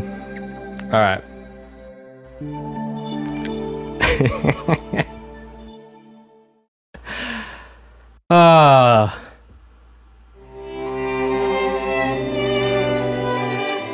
This is called Colony 6. Rebuilding.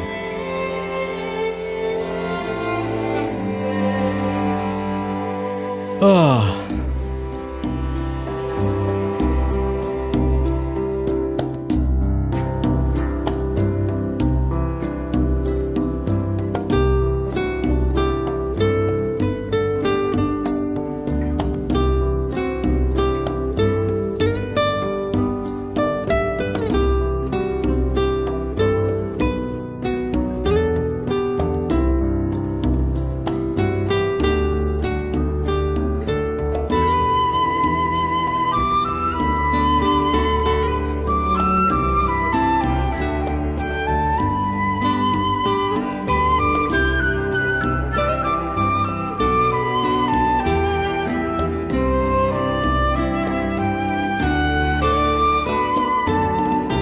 This is actually the same exact chord progression in the same exact key as I think the Colony 6 song was that we heard before.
Whoa.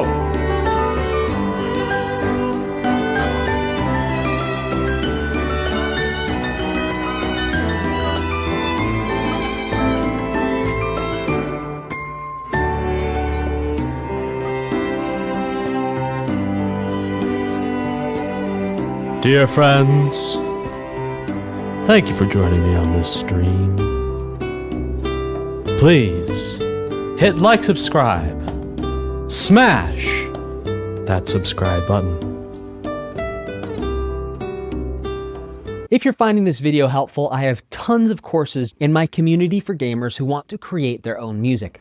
If you want our help to create your own music or to build a professional portfolio on Spotify, YouTube Music, and Apple Music, or you want help composing your first original soundtrack, click the link in the video description and apply for our Gamer Music Creator program now. There are tons of compositions and songs we've already helped gamers just like you create and release professionally. No previous musical experience is required. You can be a total beginner and we will show you every step of the way through creating and releasing your own music. You also do not need to buy extra gear. We give you everything you need from day one if you are accepted into our program.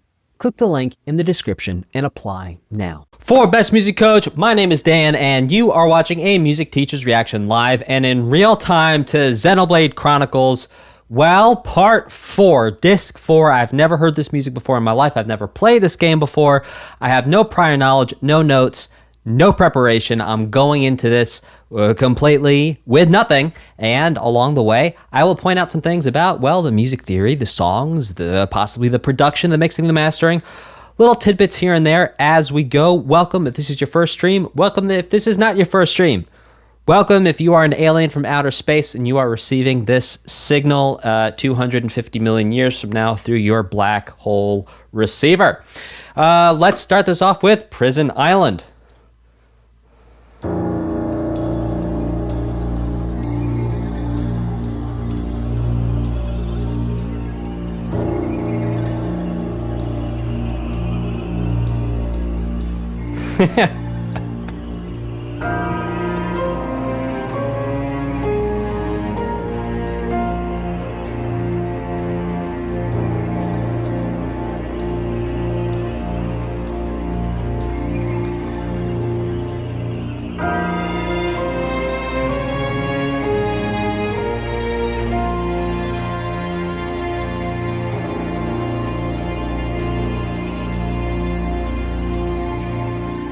Hey, on stage, how's it going?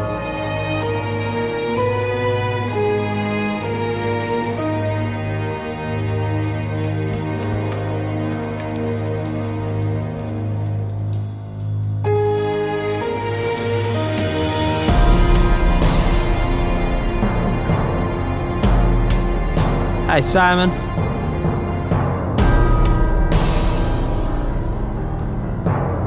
Listen to that piano just grooving in the back there.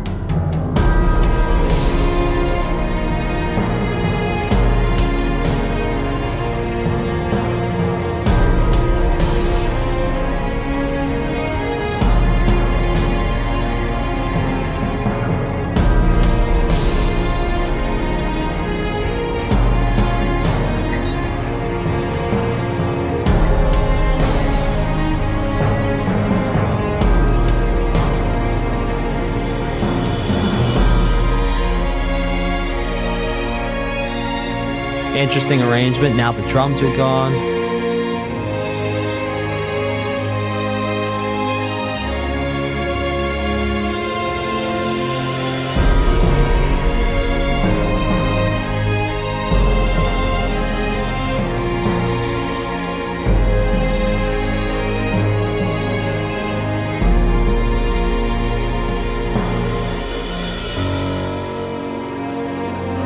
First time going to flat 6.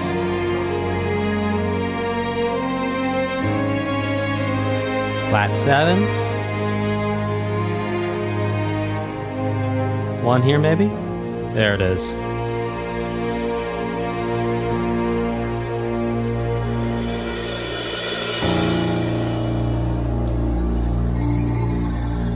I would say this is a loop, but this sounds different this time around.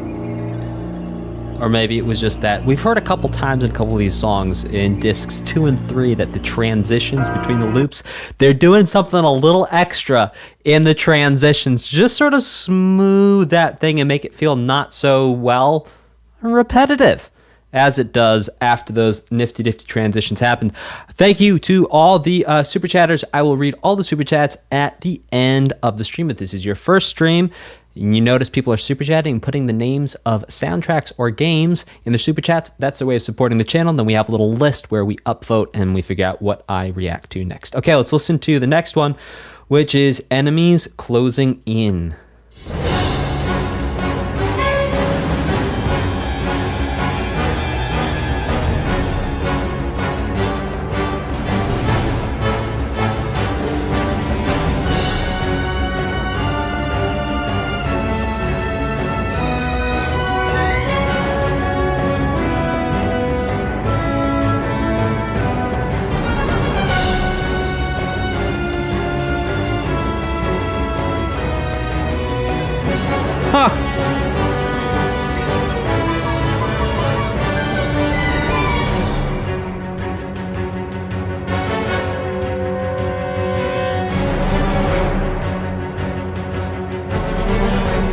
Alright, there's something really cool happening here, which is only going to be cool because we've heard everything up till now. I'll break down after the song.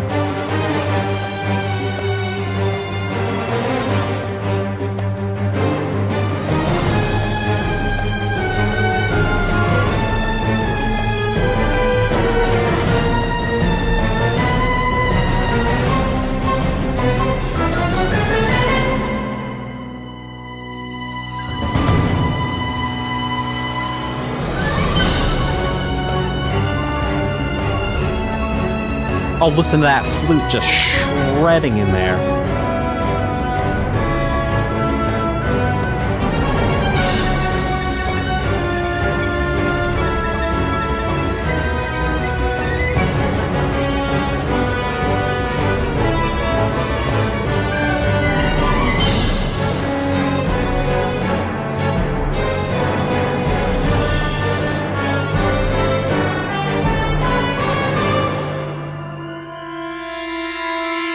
Oh, and that modulation on those strings sliding up there. Well, technically, Dan, that's called a glissando. Yeah. But if I don't say slidey thing, not everyone's gonna understand it.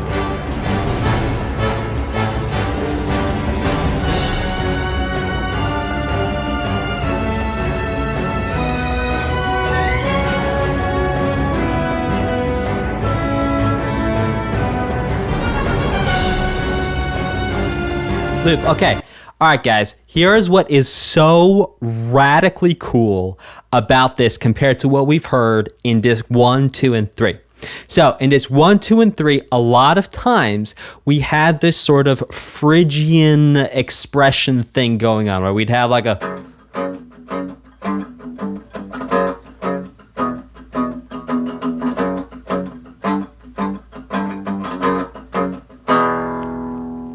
much like Persona 3. Perhaps I'm getting confused with Persona 3. Uh-oh. But anyway, point is, what's really cool here is that we go 1, flat 2, 1, instead of going to 7, we go to raised 6. So I'll play it up an octave, it'll make a little bit more sense.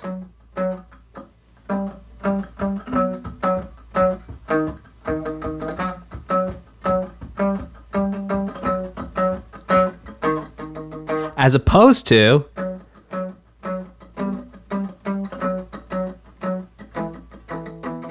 You hear the difference? It like almost turns it into this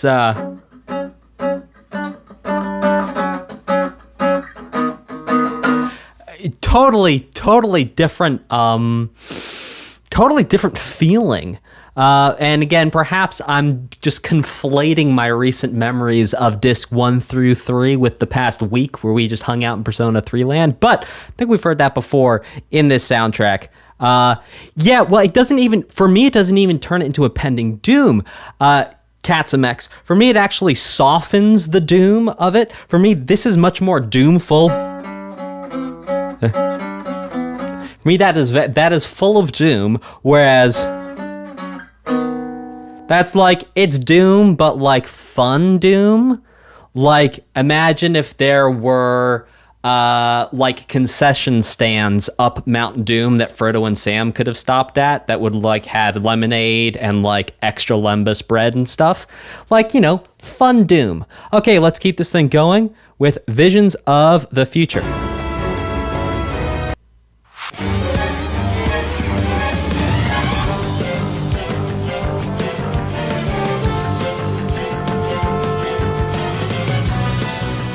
Yo!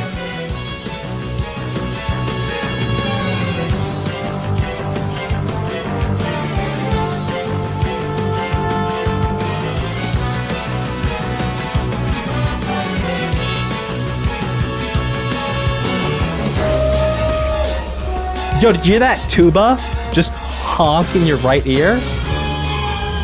Oh, I love this. Oh my gosh.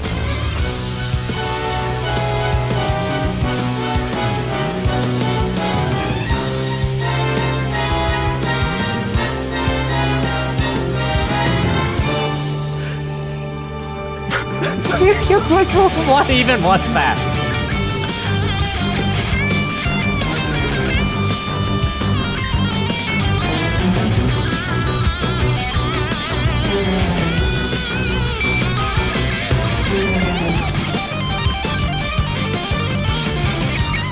Don't ask me to play that in one try.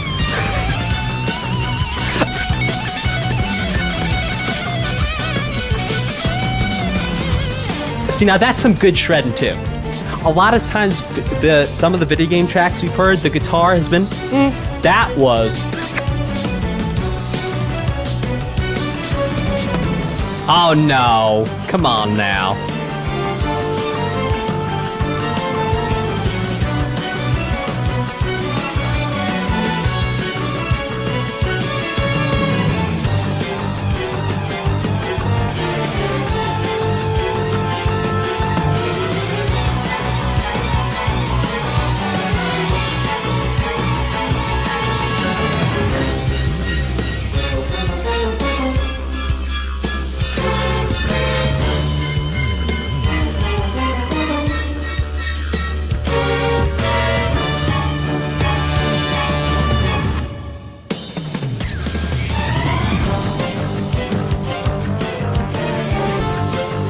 Okay. That was sick. I mean, like, do you know how much work that took to make that? Like, the amount of effort and literally just recording the different parts and putting everything together for this track is monumental. Truly. Wow. Love it. I think that was easily my favorite track so far from this OST. Absolutely loved it. Wow. Okay, this next one is called Valak Mountain.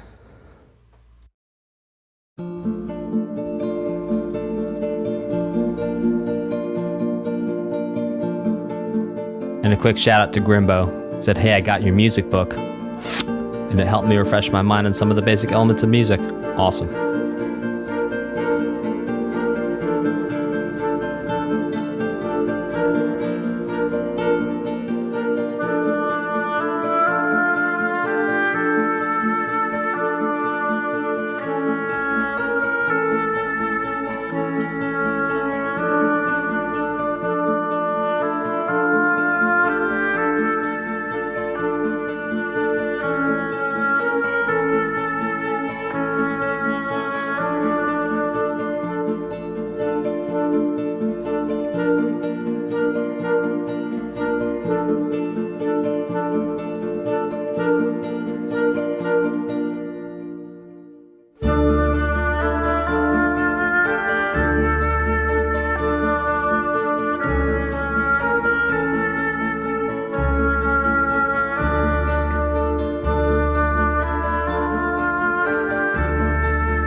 Oh, beautiful modulation.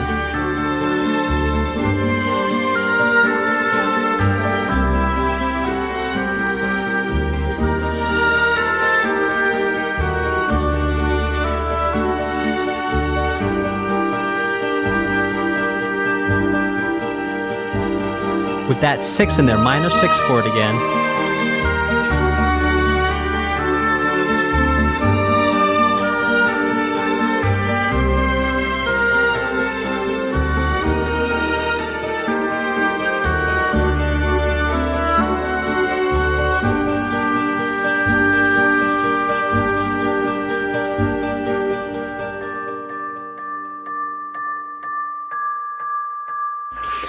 So what we heard in some of the Night to Day themes is that they were modulating up a perfect fourth, and what we heard here is exactly that. We heard within this one song, it started off in D minor, and then it modulated to G minor up a perfect fourth.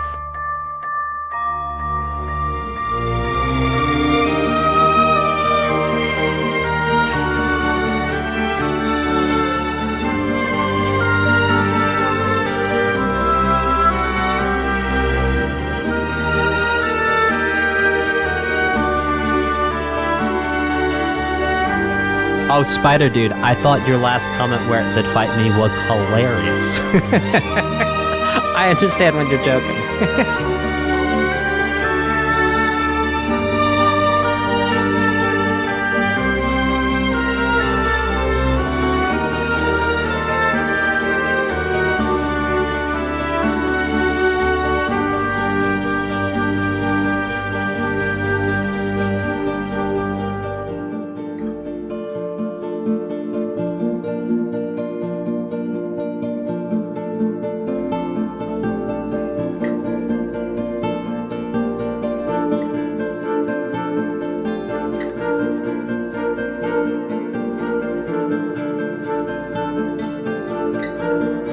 Oh, it looks like we're looping there.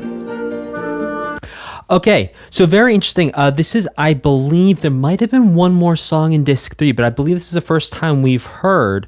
So the next one we're about to listen to is Night. So I'm very interested to hear what key Night is going to be. Maybe it's going to be in the same key, it's going to modulate in the same way.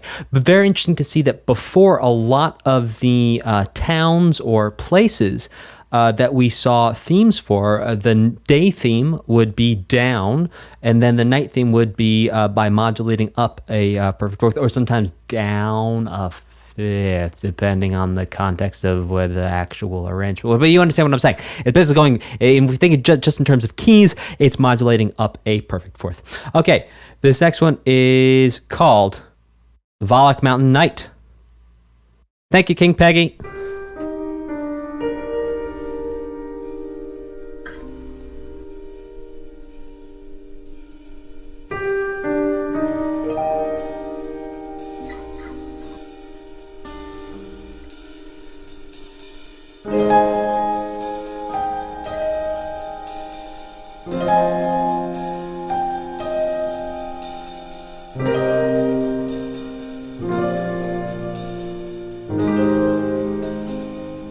Very different.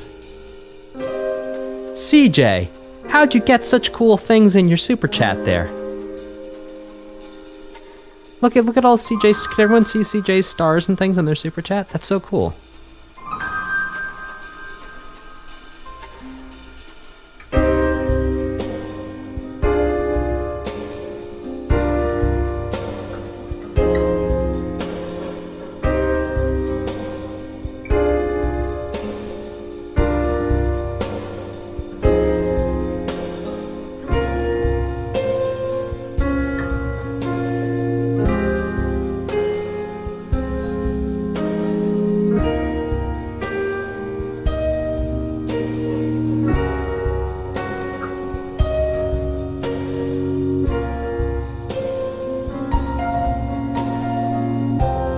Well, this is going all over the place. I think I have to listen for a minute.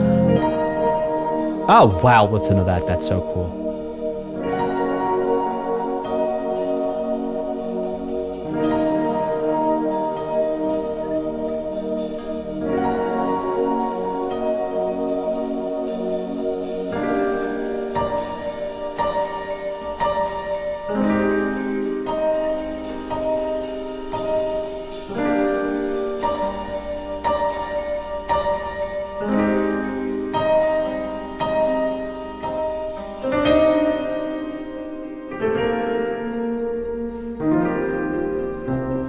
CJ, you're not going to tell us your secrets? Oh, CJ's got secrets.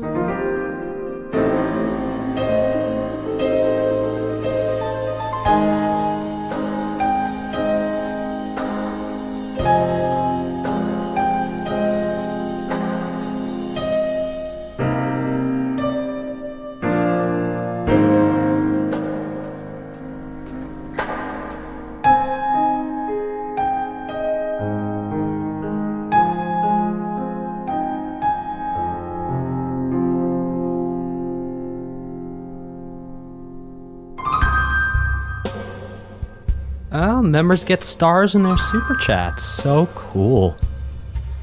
Ha! Thank you, Dirt Matter. Okay, this is technically a loop, but we're gonna go with it because this is a really fascinating chord progression.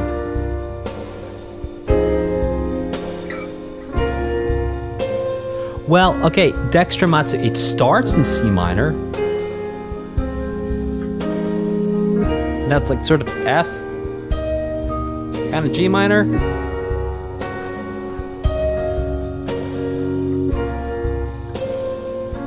Now to B flat minor.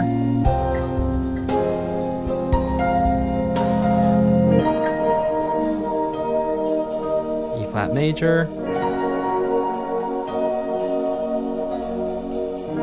G flat major. E flat major. G flat major,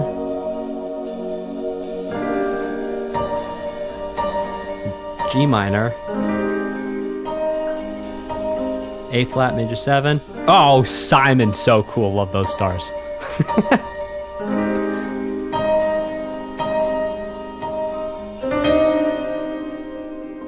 And then it's like kind of G minor.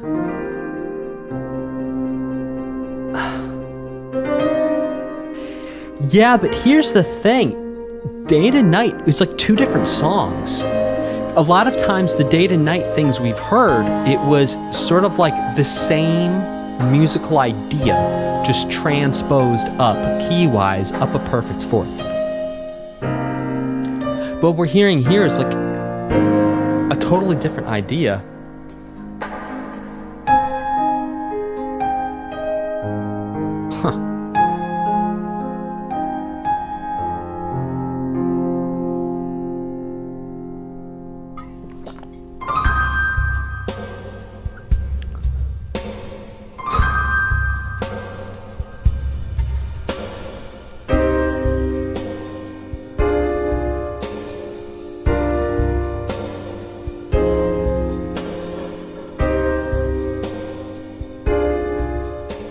Huh. Very, very interesting. Very different. I think there was one more night difference that was difference. Satorl, people are saying. Satorl. Excuse me. This next one is Sword Valley.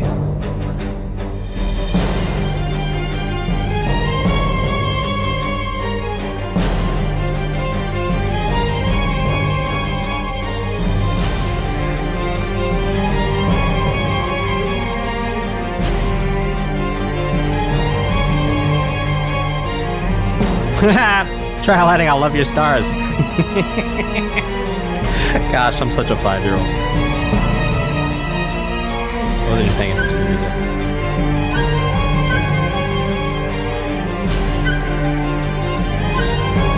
Listen to those, like, harmonics in the flutes.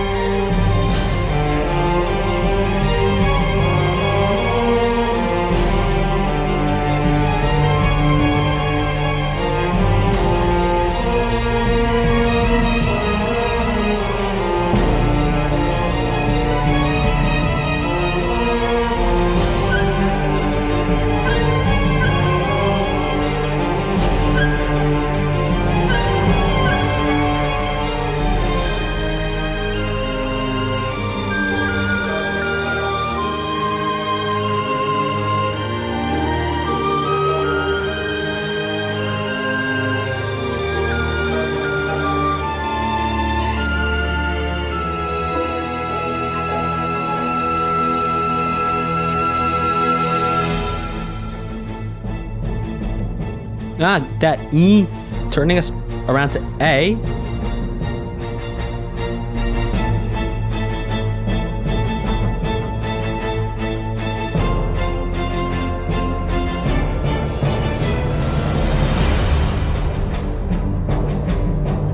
Back to G.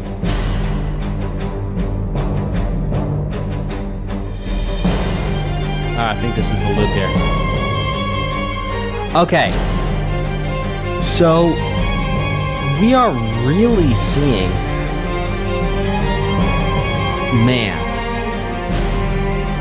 we're really seeing some new things here in this disc 4 that we have not seen up to this point. And I think it's very interesting because from what I can see, it looks like each disc is organized to some degree with like perhaps like disc 3 was all like places, right? This seems to be, well, we're still looking at places, but there's a completely different vibe. There's almost like a different rule or a different not compositional voice necessarily, but something totally different in the way a lot of these are handled from a compositional melodic perspective.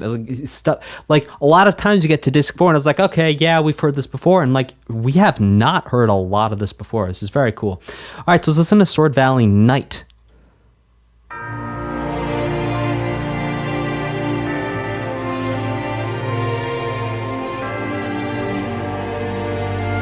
Oh, is this a different world? Oh. Well, it makes sense if this is a different world because it's so different.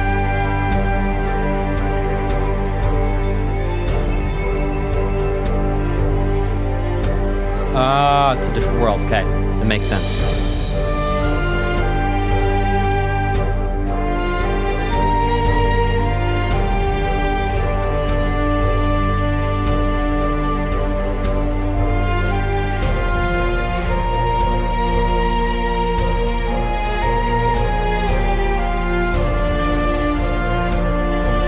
Key to Eris, welcome.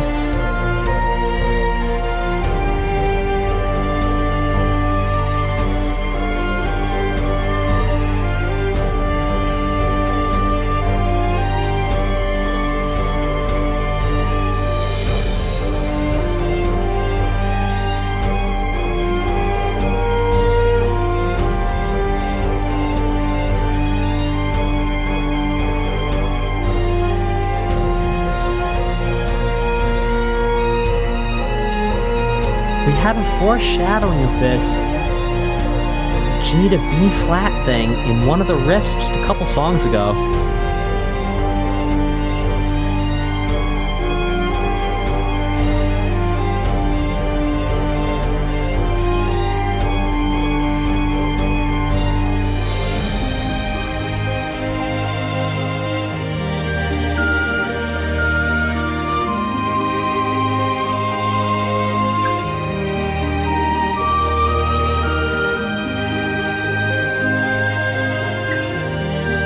Might have been like the song before, because we did have that A flat to E flat thing in Sword Valley Day.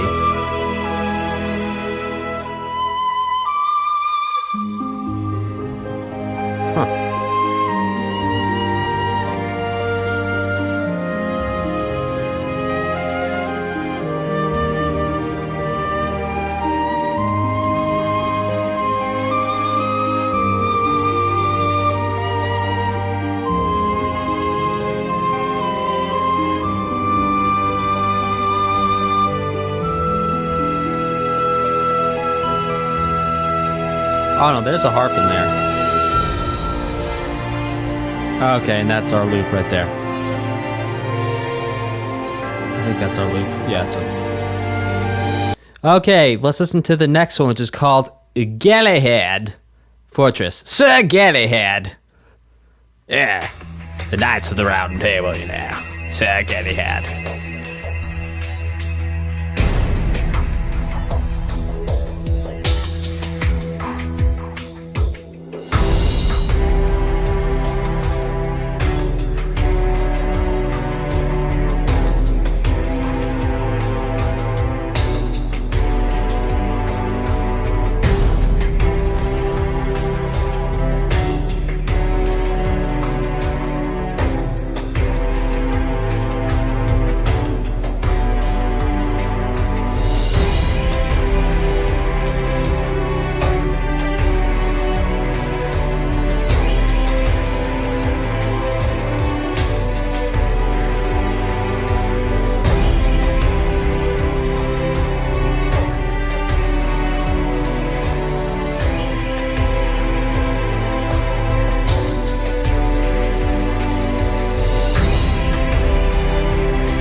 How's that for a sus 4 back to...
Oh!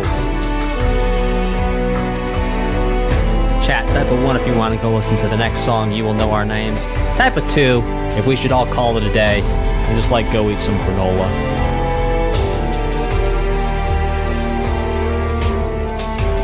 Hey, Echoes of the Mind.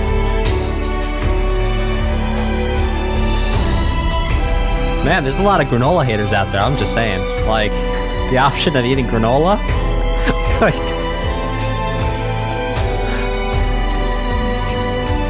yeah, I like granola too.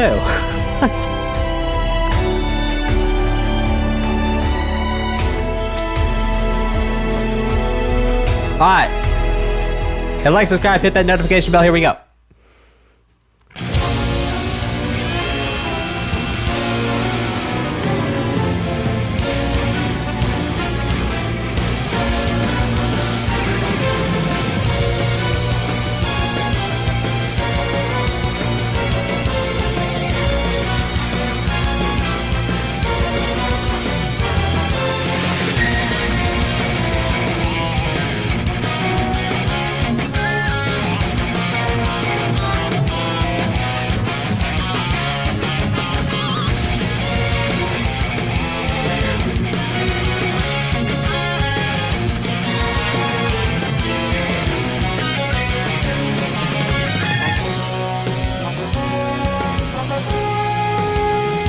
Well, I got like the first 6 notes. Let's see what happens the next time around.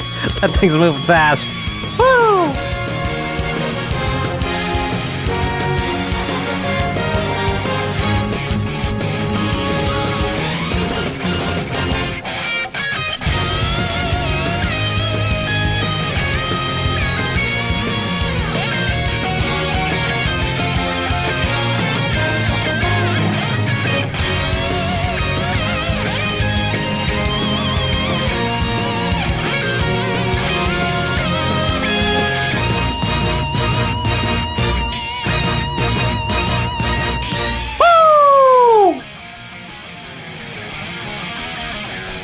Channel record. Look out.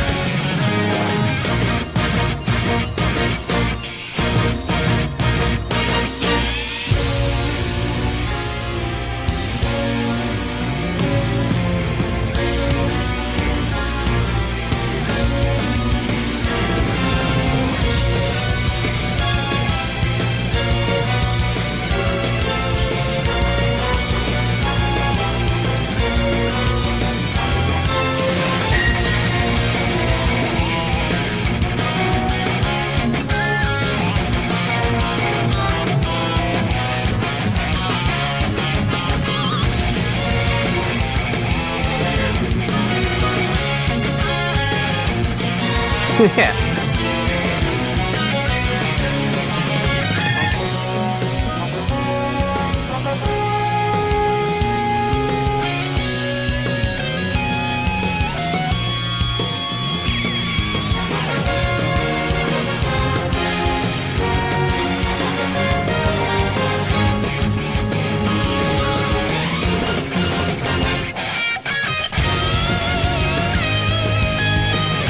Oh, I tell you what song I want to do a guitar cover of.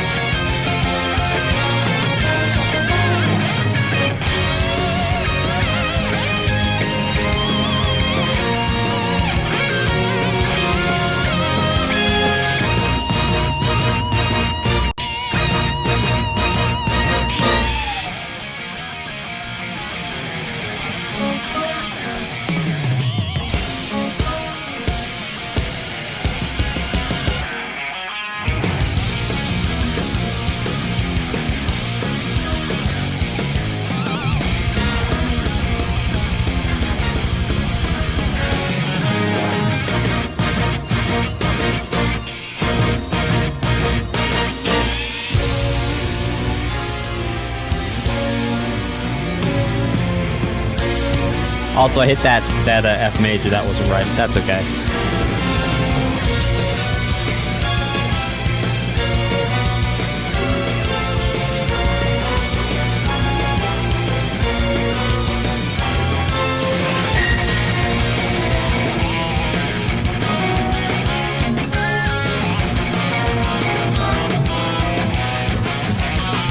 I gotta sit down with that one.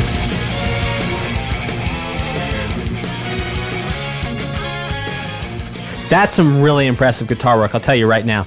That's like, yeah, that's some fun stuff. I'm not going to try and recreate that right now on this here acoustic guitar, but yeah, that was a lot of fun.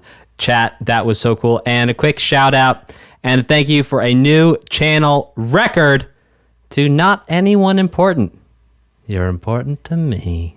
Okay, this next one is called The Fallen Land.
Ah, beautiful. think this is our loop here. There you go. That's the loop. So something we're seeing consistently over and over again, and I think there's some good information on this out there, and I really need to do some more homework into Japanese pop music, because it's really not something I've ever listened to. I listen to a lot of music. Never gotten to Japanese pop. But you can hear that the way the chord progressions are used, it's this very particular thing, and it's, I mean, really smart. It's really smart. And it brings out these really awesome emotional components that get overlooked sometimes, I think, in Western pop music. Anywho, the next one is called The Fallen Land Night.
So, what's interesting here too is that we're up a half step. We were in G minor the last one. Now we're, unless I'm absolutely losing my mind, we were in G minor in the last one, and here we're in A flat minor.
This is our loop. So let's pause here and actually answer a question from chat. Question from chat was from Radical Capital. It says, I don't know if there's a different term for guitar, but man, we call those slurs. You mean where the guitar is going like...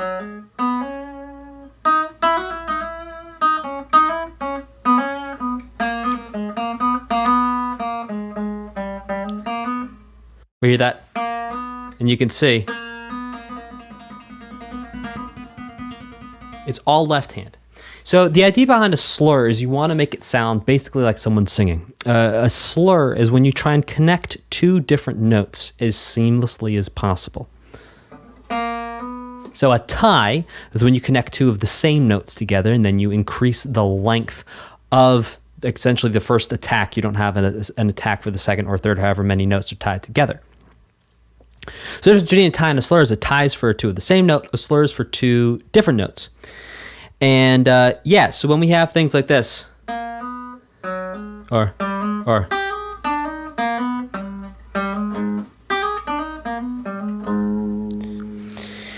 yes, those are technically slurs, but on guitar we have more nuanced names for them. We call this one a hammer-on because we're actually hammering onto the guitar. And this is called a pull-off. Yeah, this one's called a pull-off. There you go.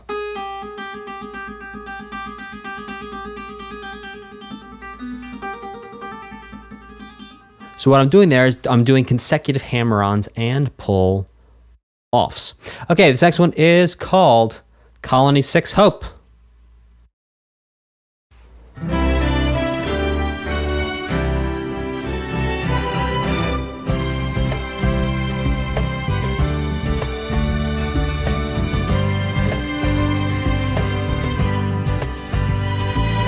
Yes, very good, Toad Taylor. But slides are not technically legato. That'd be a glissando, technically speaking.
Missed that 251.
Yes. Okay. So someone said oh, Top Sauce. Thank you so much.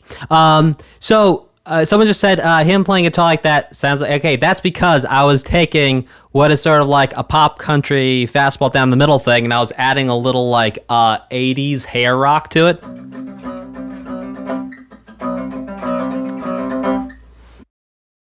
You know.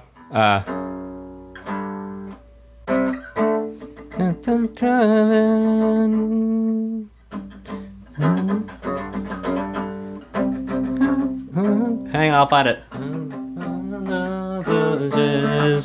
Let me scream for more in the lock the cellar door and baby talk dirty to me. I absolutely butchered that, but you get the idea. And that's also because it has a kind of a similar chord progression in the sense that you have the come on, brain. Secondary dominant going to the E minor. So yeah, that's a little poison for you. Okay, this next one is called Hidden Machina of Village.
So what's interesting here is we're sort of like up a half step. Again, we're having these half step relationships.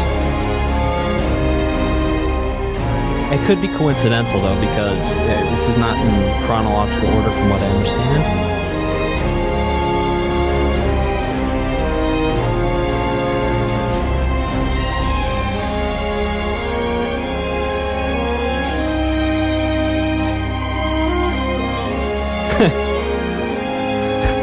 It's pronounced Macarena.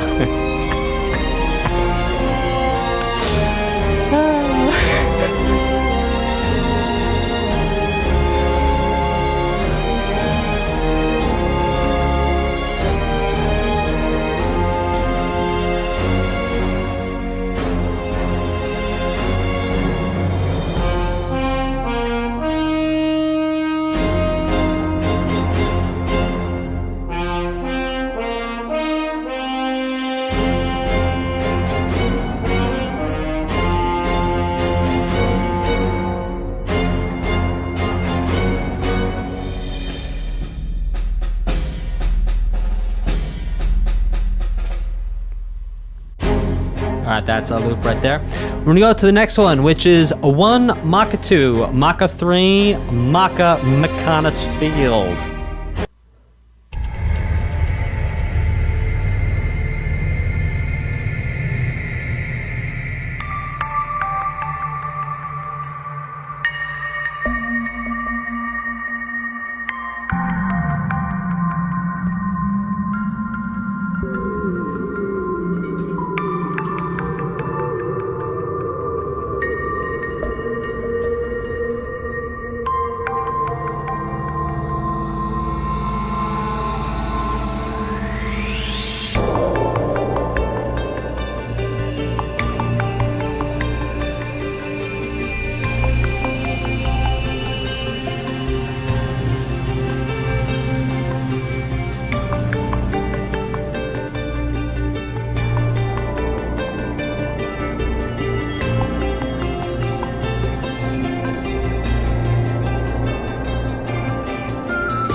Oh yeah, come on now. Oh yes, the groove.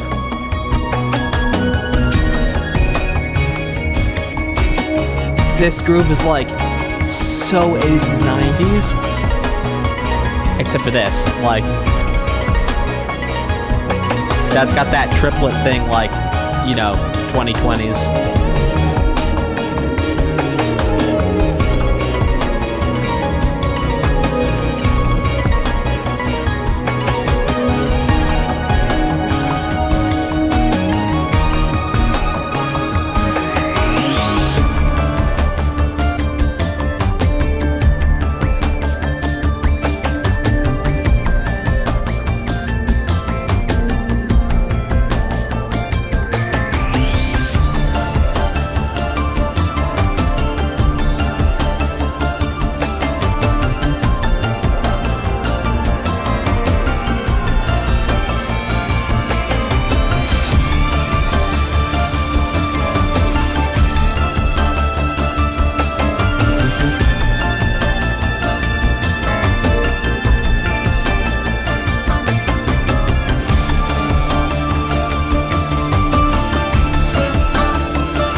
Oh, look out.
Hey, isn't this the same?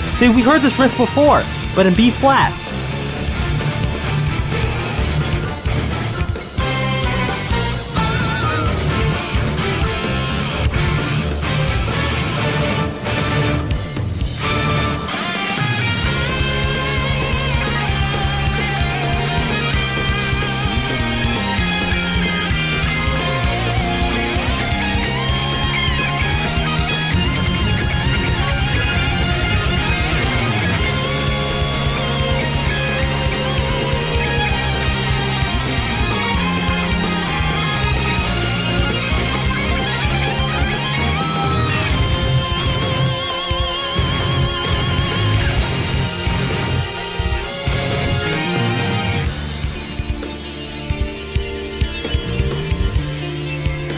There's one part of this riff that we heard before in the previous song. I think it was in B flat though.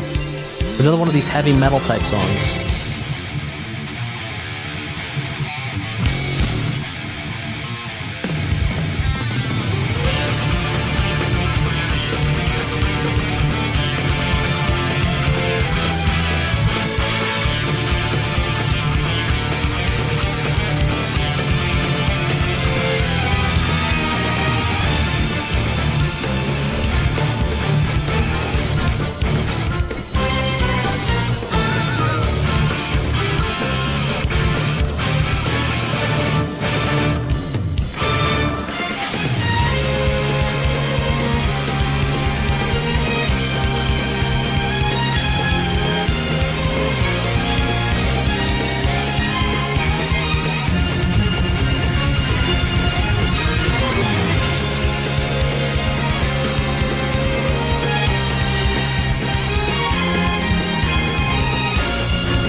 Absolutely sick. So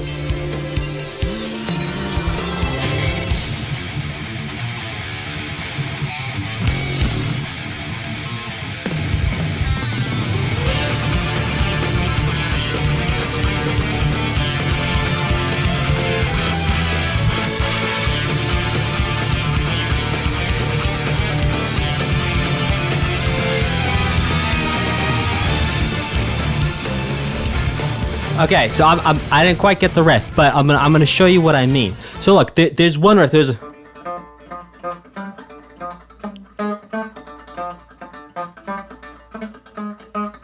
kind of like doing like a Hey Bulldog type thing.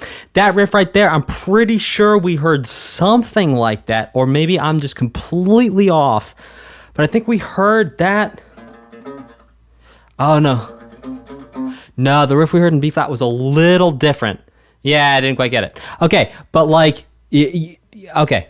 So no, everything I was saying about being in the B flat thing, I take that back. But there was a song in disc 2 or disc 3 that had a similar riff in B flat. Okay, this next one is called Agniratha, Mechonis Capital.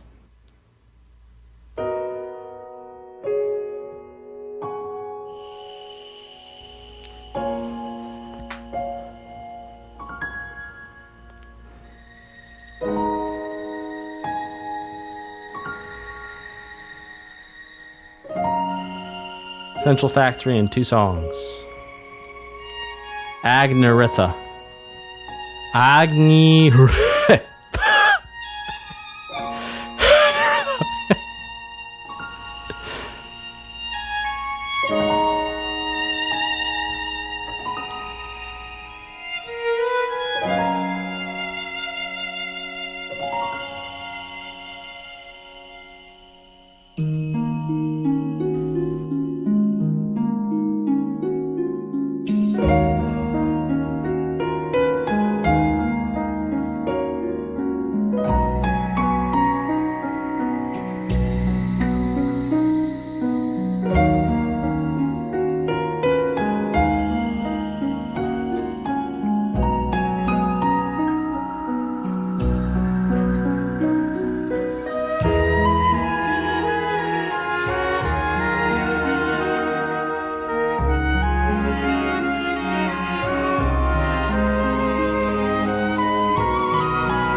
Angus burger.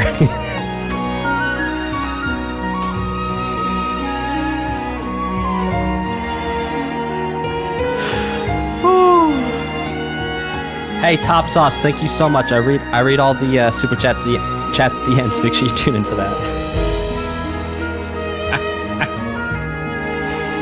Screech, that was a great joke.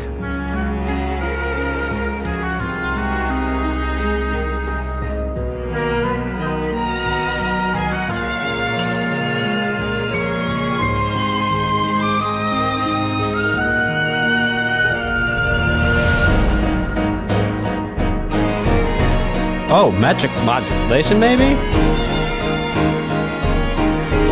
Oh, I thought it was about to go into 3.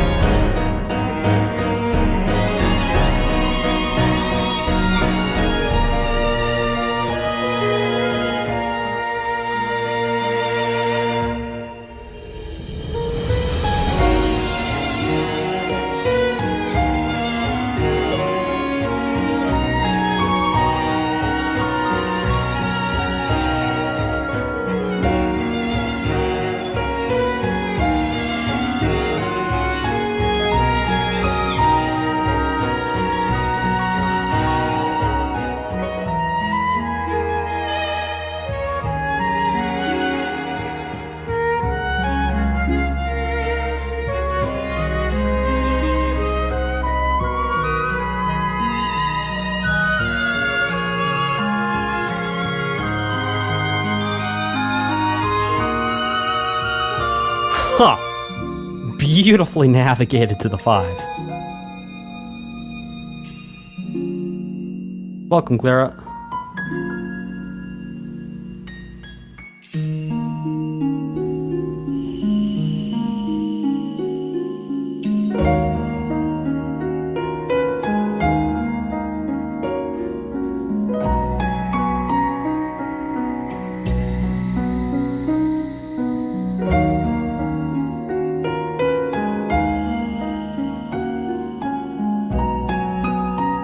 Alright, that's our loop.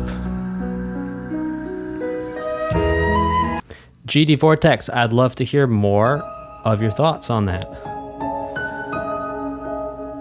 Alright, this next one is Agniratha, Mechonis Capital, Night.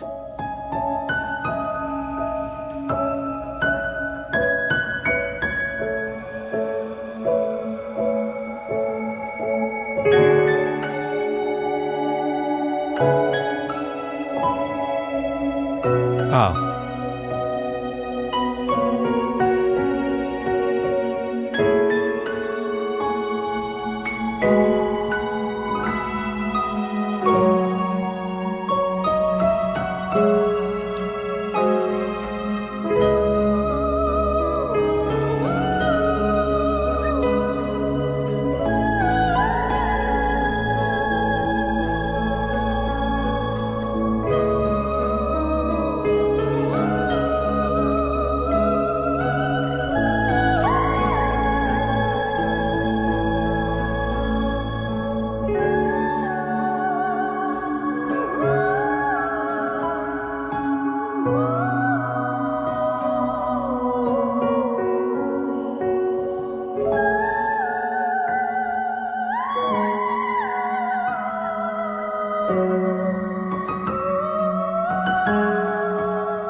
beautiful.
CJ, I want you to know that your message got hidden, but I also understand the reference, and hats off to you.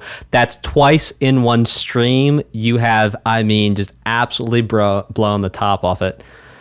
I did not. Oh, hi, Mark. Okay, this next one is called Central Factory. By the way, if any of you have watched The Room and want to see something really crazy, go look up his Star Wars thing he did, because it is just, I mean, wow. Like, just a piece of art. Okay, this next one is called Central Factory.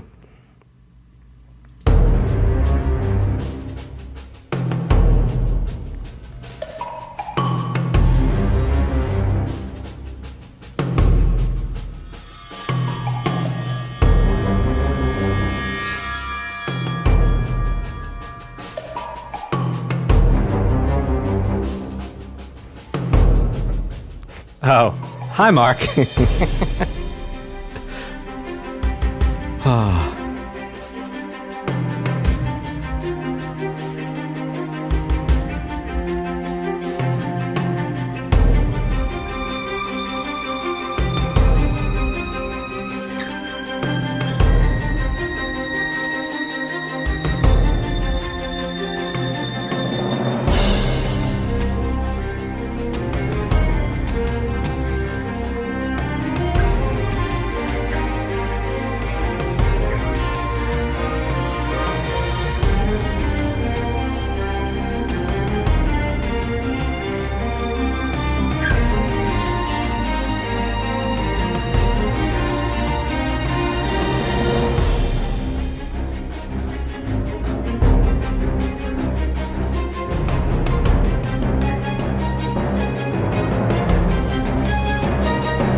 Interesting fifths there. Also hitting that flat too as well.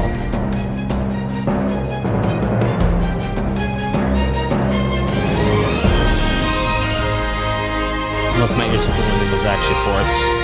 Has been known to happen.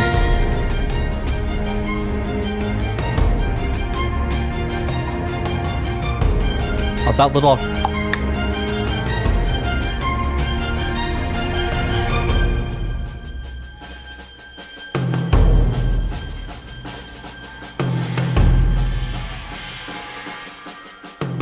Dexter Matsu, I have noticed you have been talking about C minor today.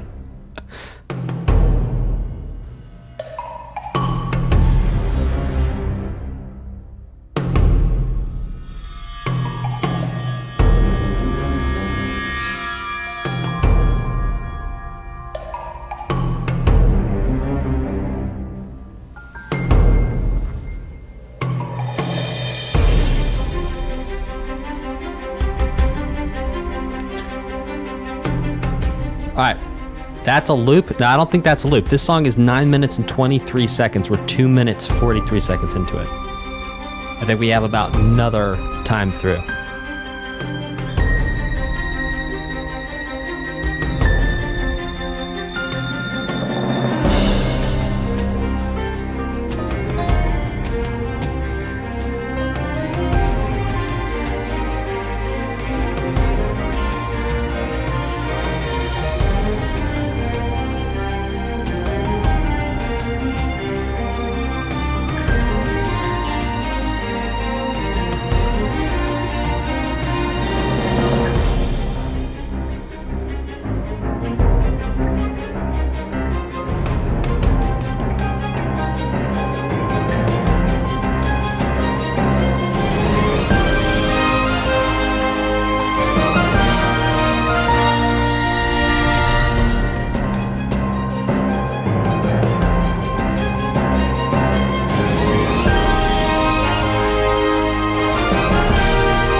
That might be a loop.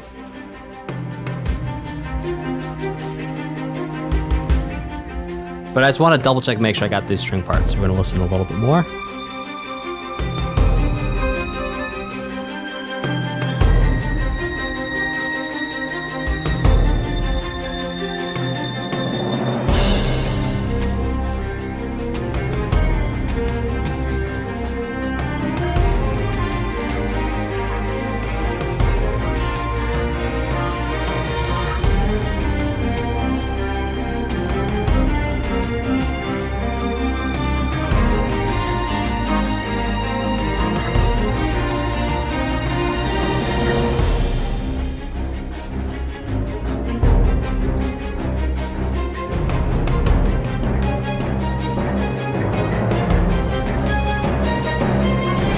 Yeah, I got it. All right. So it's like, yeah.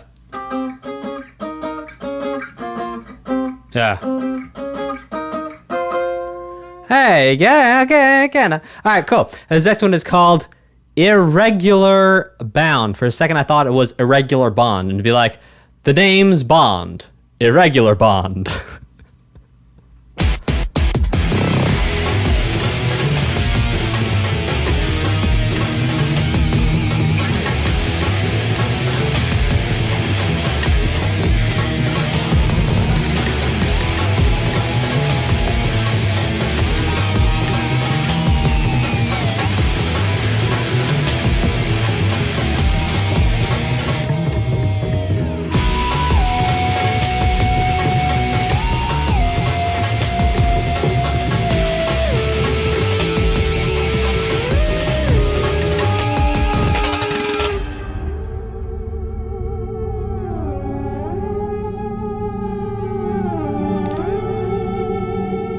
This is most irregular.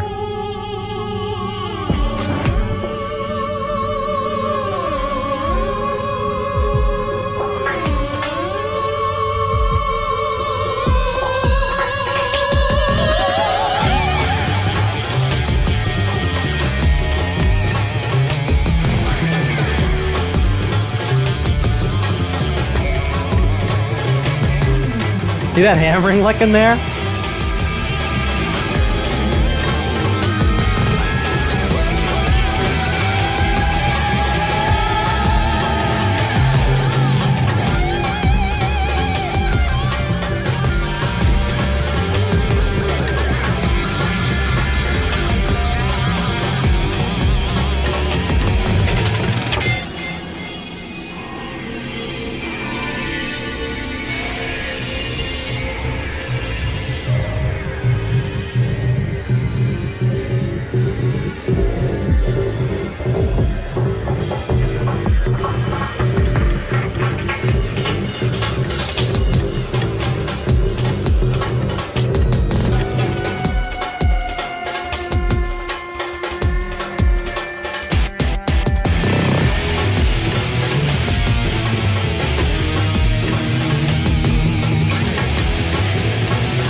Alright, I think that's our loop there.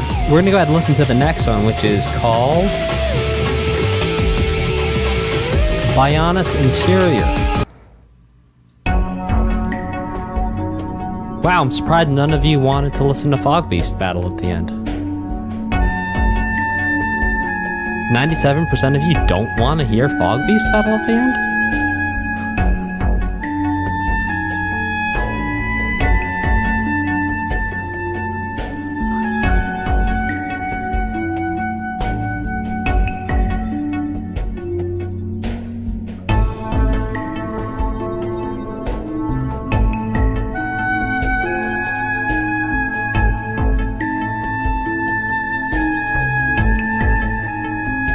People have spoken, we shall listen to Fogbeat.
Oh, love that.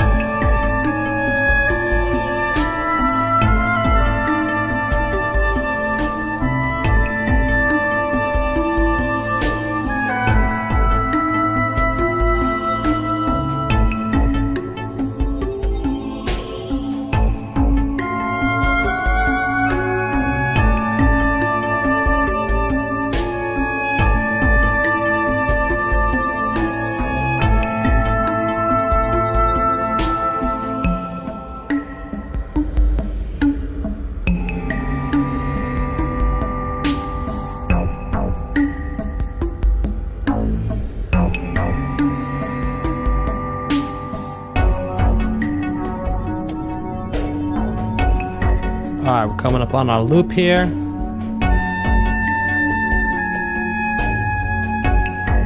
We're gonna move to the next one, which is called Bionis Interior Pulse. Let's do it. Oh, interesting. A little faster.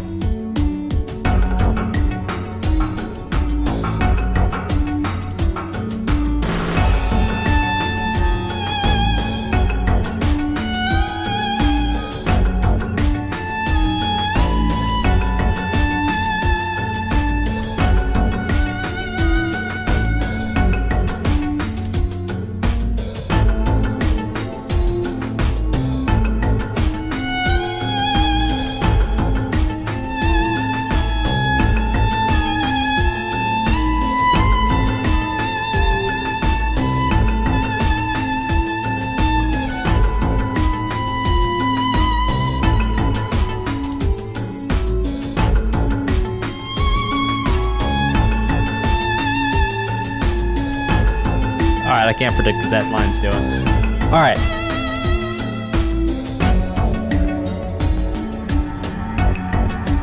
What does it tell me for this type of tempo? I'm not sure. I don't know my tempos. Okay. I'll be able to tell you once I know what tempo it is. Hang on.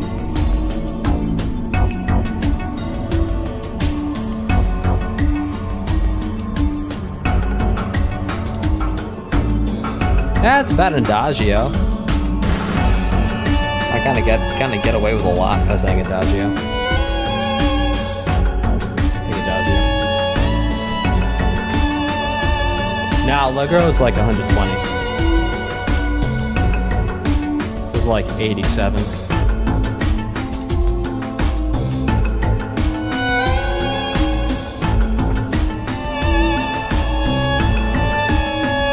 Andante? Yeah. Sorry, I said adagio. No, it's faster than adagio. It's andante. But andante is really broad.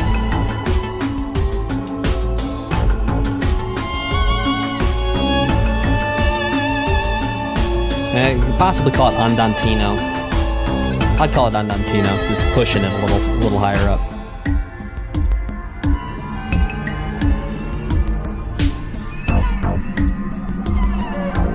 Yes.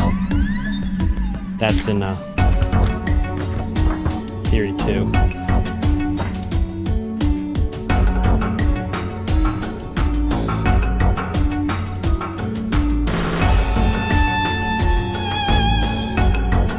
I think that was our loop, possibly. Okay, let's listen to the next one, which is called The End Lies Ahead.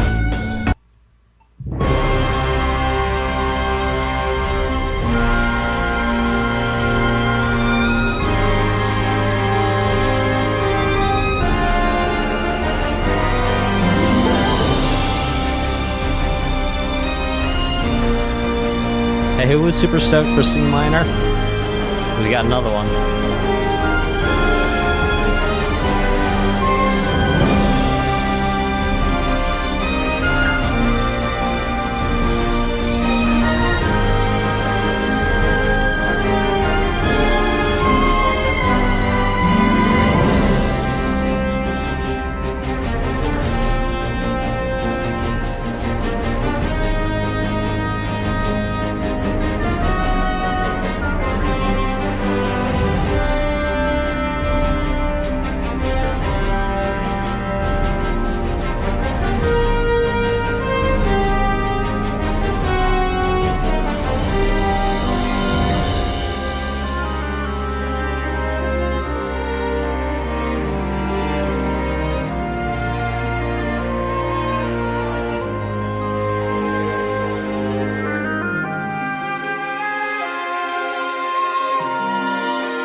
can see a lot of times here, the composer's again playing with that Phrygian thing. It's like going between what really feels like a natural minor and then going... Yeah. Oh, it does sound like Malay, doesn't it? Super Smash. Malay on GameCube.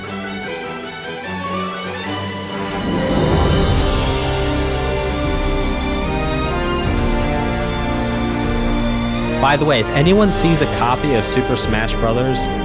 Malay for GameCube that's on sale for less than $100, please let me know.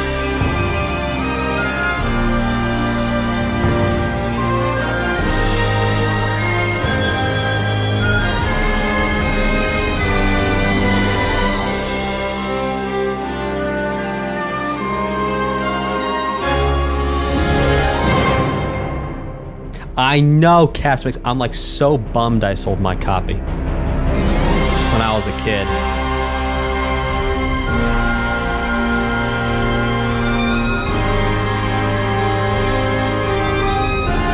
They are that expensive. What? They're 30 quid in the UK? Okay, all right. Real talk, guys. Do the games that are printed in the United Kingdom work in the United States GameCubes? 'Cause I know some DVDs have like territory-based things. Okay, the next one is called A Memory's End. Trash Bad Dan saying quid is the best thing I've ever... Did you know I'm actually half British? I actually have a British passport, believe it or not.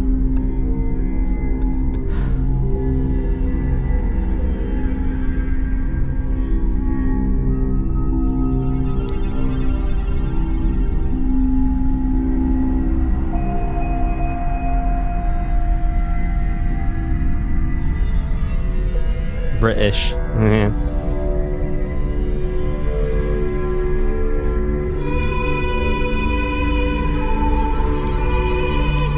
You what, mate?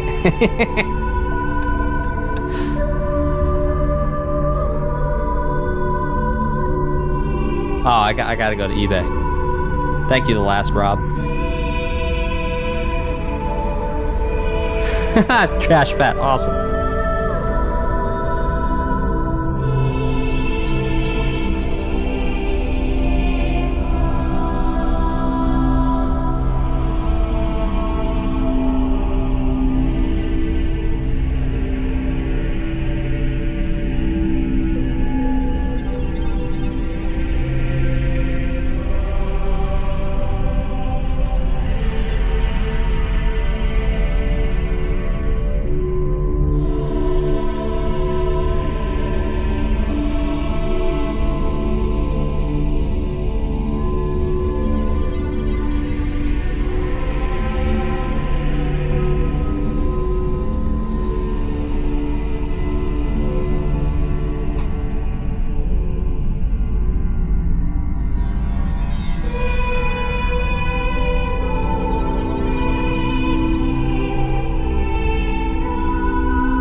This is a loop coming up now, I think. So let's talk about where this type of vocals comes from. So this actually comes from something called plain chant, which was like a long time ago. There's these Gregorian monks, and a lot of our, not all of our music theory, but some of our music theory comes from these ideas, and some of the first systems for writing down music was actually invented to create or to use these types of plane chants. And what's interesting, I believe, I can't remember if it was debunked or not, but something about the 5 lines of the staff having to do with 5 fingers. I don't remember. That was like freshman year of college. Okay, this next one is called Zanza's World.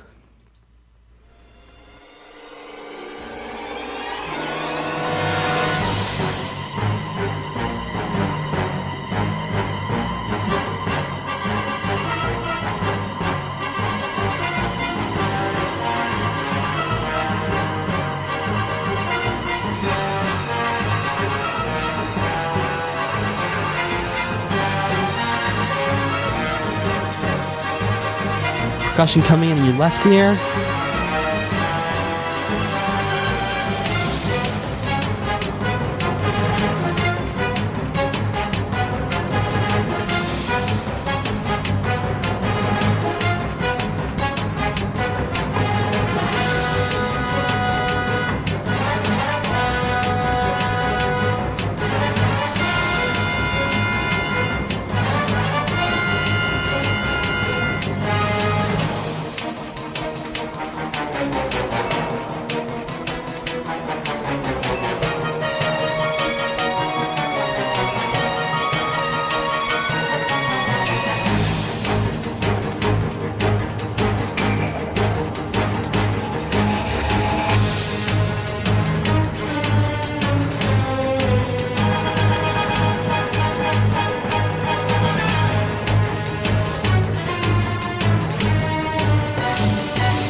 Pikachu would probably have to take a month.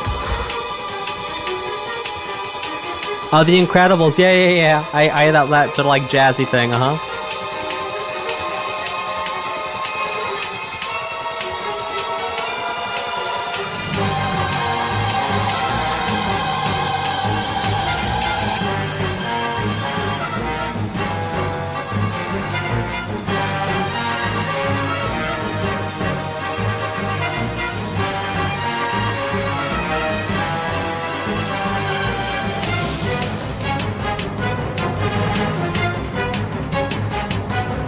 I think that's our loop there.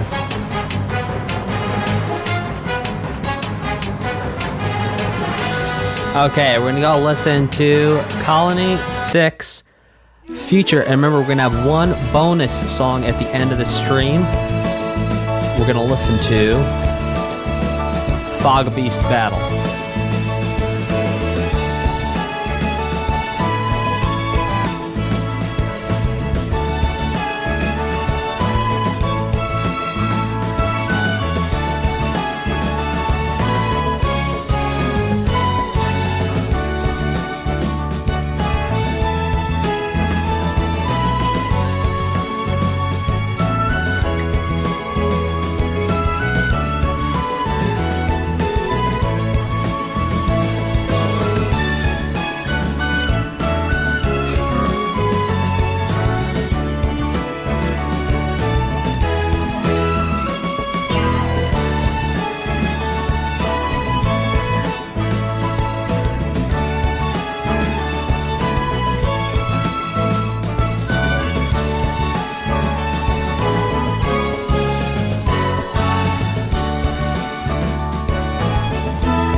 I'll get that next time.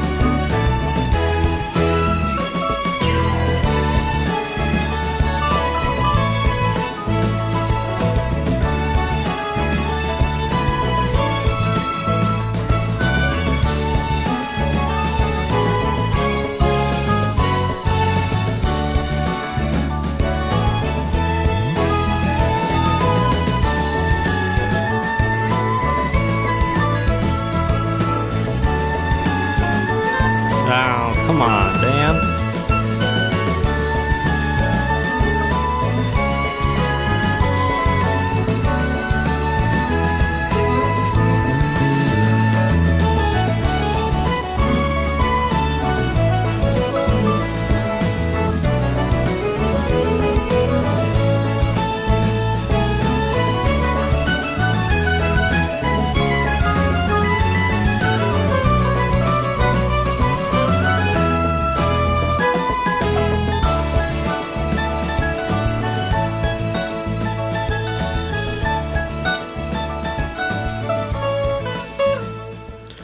Well, a couple of boo-boos, but hey, you can't make scrambled eggs without breaking a few omelets. So, hey, please hit like, subscribe, hit that notification bell. Please go ahead. There's a link to the 10 things I think every gamer should know about music theory, because every gamer should know these 10 things about music theory. It's been downloaded over like 1,000 times.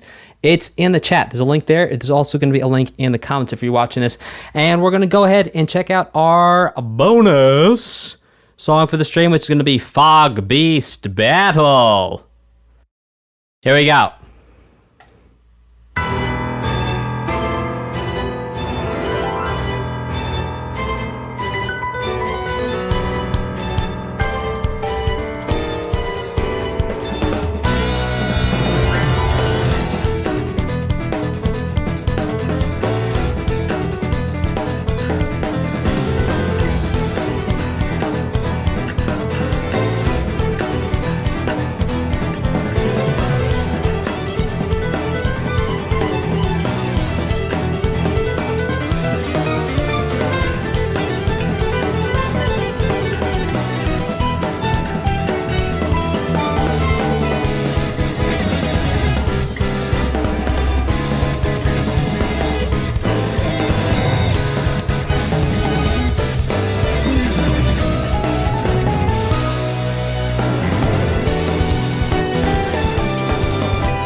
Hey, type a 2 in the chat if you want to hear Fog King Final Boss. If it's anything like this, we're going to go do that.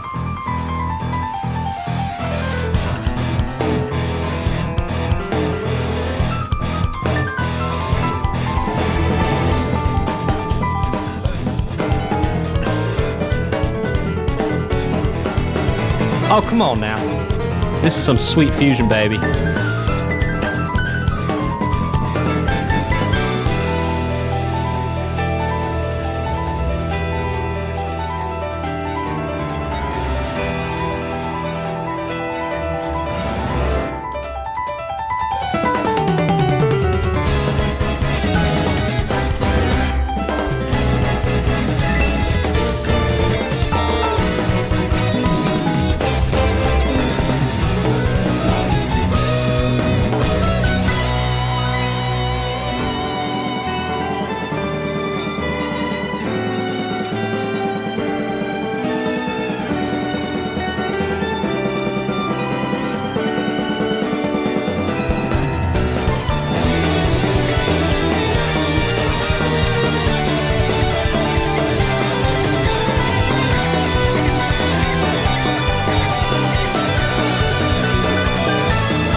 Is that a loop right there?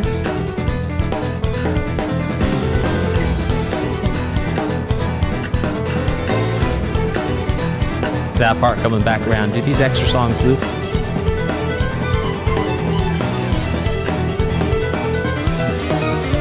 All right, guys, level with me. Are the rest of these songs as good as what we just heard? Because if so, we're just going to go listen to all of them. Type a 3 if all the songs are as freaking awesome as this was. Type a 2. Yeah, they are. All right, here we go. Future Connected. Let's go. Bionis' Shoulder. Let's hit it up.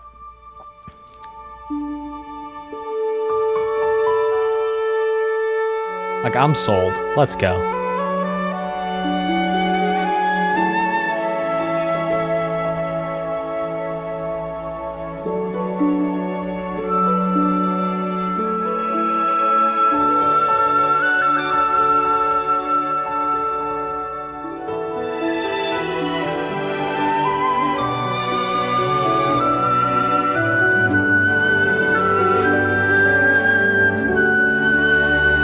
Now, my longest stream record, I think, was A Hat in Time or Doom. A Hat in Time was over 4 hours. We did that all in one shot. Thank you, CJ.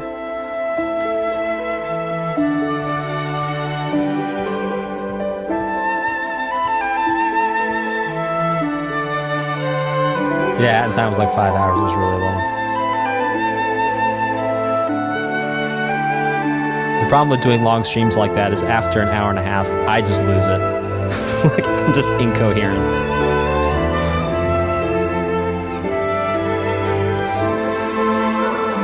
Oh, beautiful vocals in there.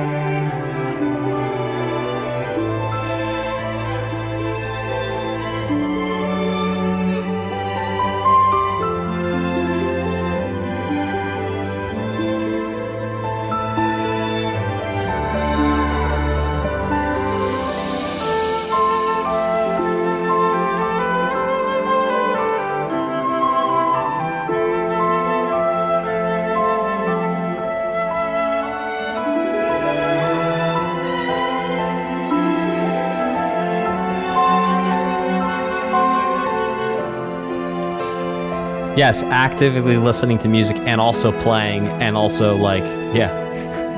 It's a lot of energy. But I love it.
Okay, I believe that's a loop right there.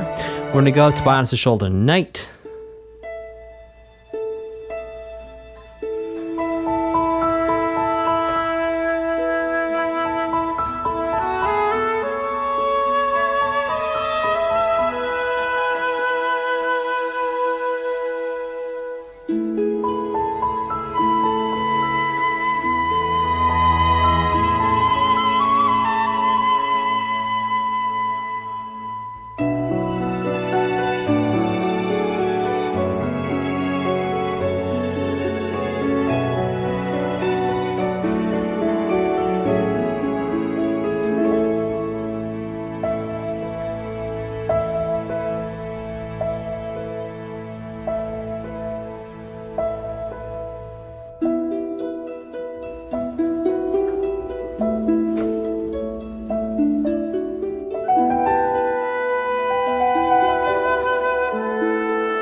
Beautiful flute.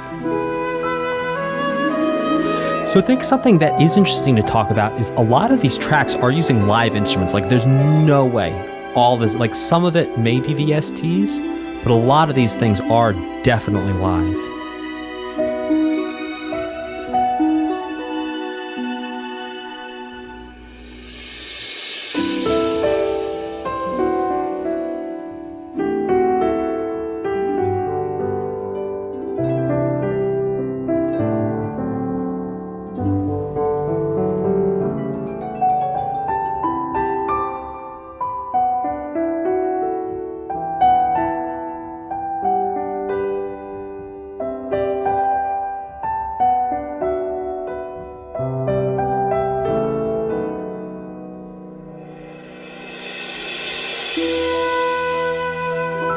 Yeah, bigger budget, you can say that.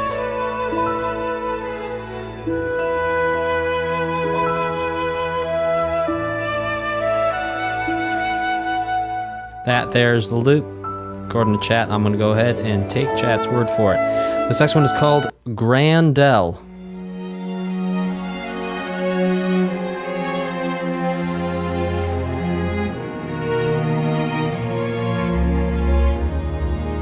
Oh, beautiful. Nice little sus resolution there.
Oh, beautiful bass.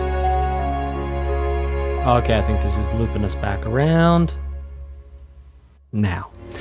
Okay, so we're going to move forward and listen to the next one, which is called Grandel Night.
Beautiful. Come on now.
Ah! And that's our loop right there. We're going to go to the next one, which is called Time to Fight. Oh, come on.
Alright, that's our loop. We're gonna go to the next one. Or we're gonna skip Fog Beast Battle. We're gonna go to Fog King. Sorry we did that out of order, but hey, you know what? Here we are.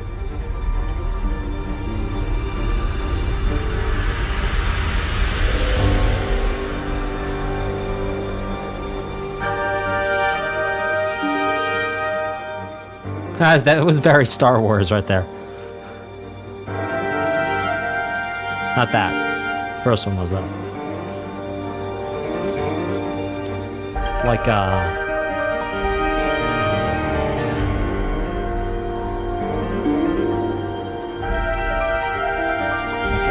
Rogue One.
That is so manic.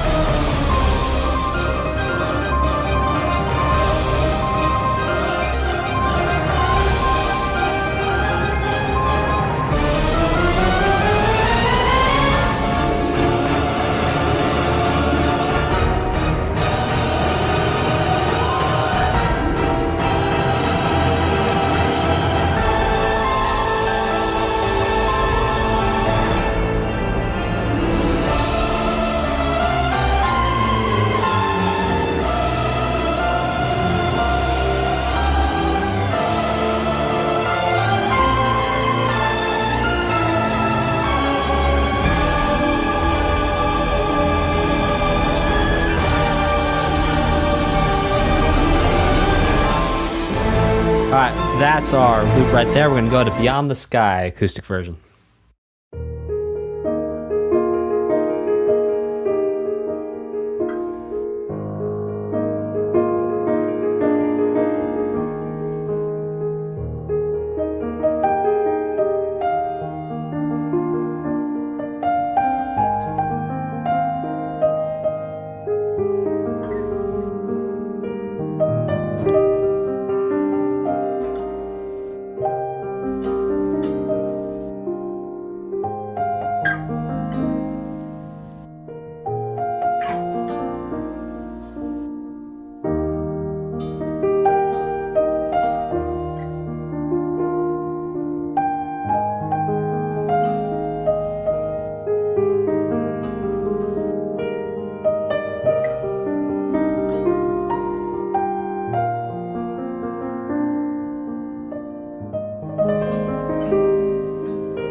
another Celine Dion moment.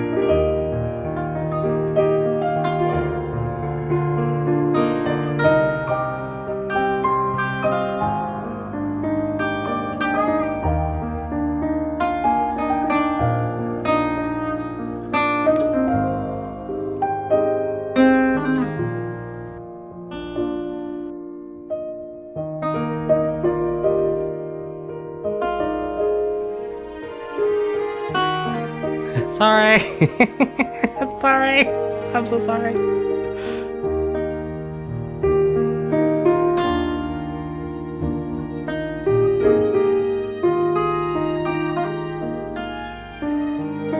I know, I'm sorry, Eli. I'm sorry.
They're waiting for you, Melia. Does this world need a coronation? I just don't see the point. I just don't see the point. Don't say that. Don't say that. It is the will of the people. It is the will will of the mark the people. birth of a new It'll era. mark the birth of a new era. You'd also have been a fine choice. Fine choice. Yes, well, Yes, well. I'm occupied with my research, I'm as you occupied know. with my research. Empress Melia. Empress Don't Mary. mock me. Do you mock me? A little bit.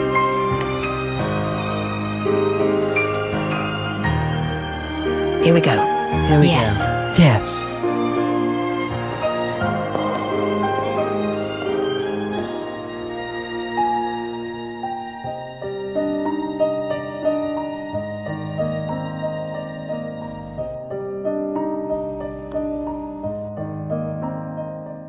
I was not mocking their accents. No, that's not what I was doing. I was emulating them. We all know the highest form of praise is to copy.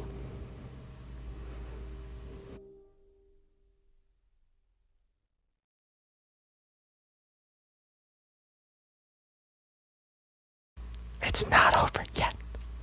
There's still a couple seconds of it left. I don't know what to say other than yeah, well, there you go. I guess this is over. Well, okay. Hey y'all, please hit like, subscribe, hit that notification bell. If you want to learn more about music theory, go ahead and check out the 10 things every gamer should know about music theory. Now, if you're just here for fun and the lulls, just hang out for the fun and the lulls. But if you want to know more about music theory and you want to understand the music behind your favorite games and really start to, well, break down and fully take, well, every single part of the game and really understand it from A to Z, I recommend checking out the 10 things every gamer should know about music theory. It's pinned in the chat and also in the first comment. Okay. Well, Xenoblade, it's official. I'm in love. The music is so awesome. I will probably get this and play this on my Switch. I will play it on my Switch. But yeah, as we all know, it's hard to stream. I can't English anymore. We're past the 2-hour point. All bets are off. It's hard to switch to Twitch. Like, not switch to Twitch, as in I'm doing YouTube and then switching to Twitch, but actually take the Nintendo Switch and then you get it. Okay. Sweem. I'm a Sweema. You know, I actually grew up with a speech impediment. I used to have my ethith. I used to lift my ethith. Anyway, you can add that to the Dan lore. Hey, I loved Xenoblade. The music was really, really awesome. And I feel like, you know, had DM Dokuro had like thrice the budget he had for that game, he might have gone all in and got like live musicians for everything. And I think it also would have been epic for the Calamity mod. Hey, but that was that was a lot of fun. Hey, more content over here, down here. Subscribe. It's up there. It's down there. It's everywhere. More stuff. Click it. There's stuff there. Oh, it's there. It's everywhere. How long are we gonna do this for? I don't know, but it's 20 seconds. Here we go. Click there.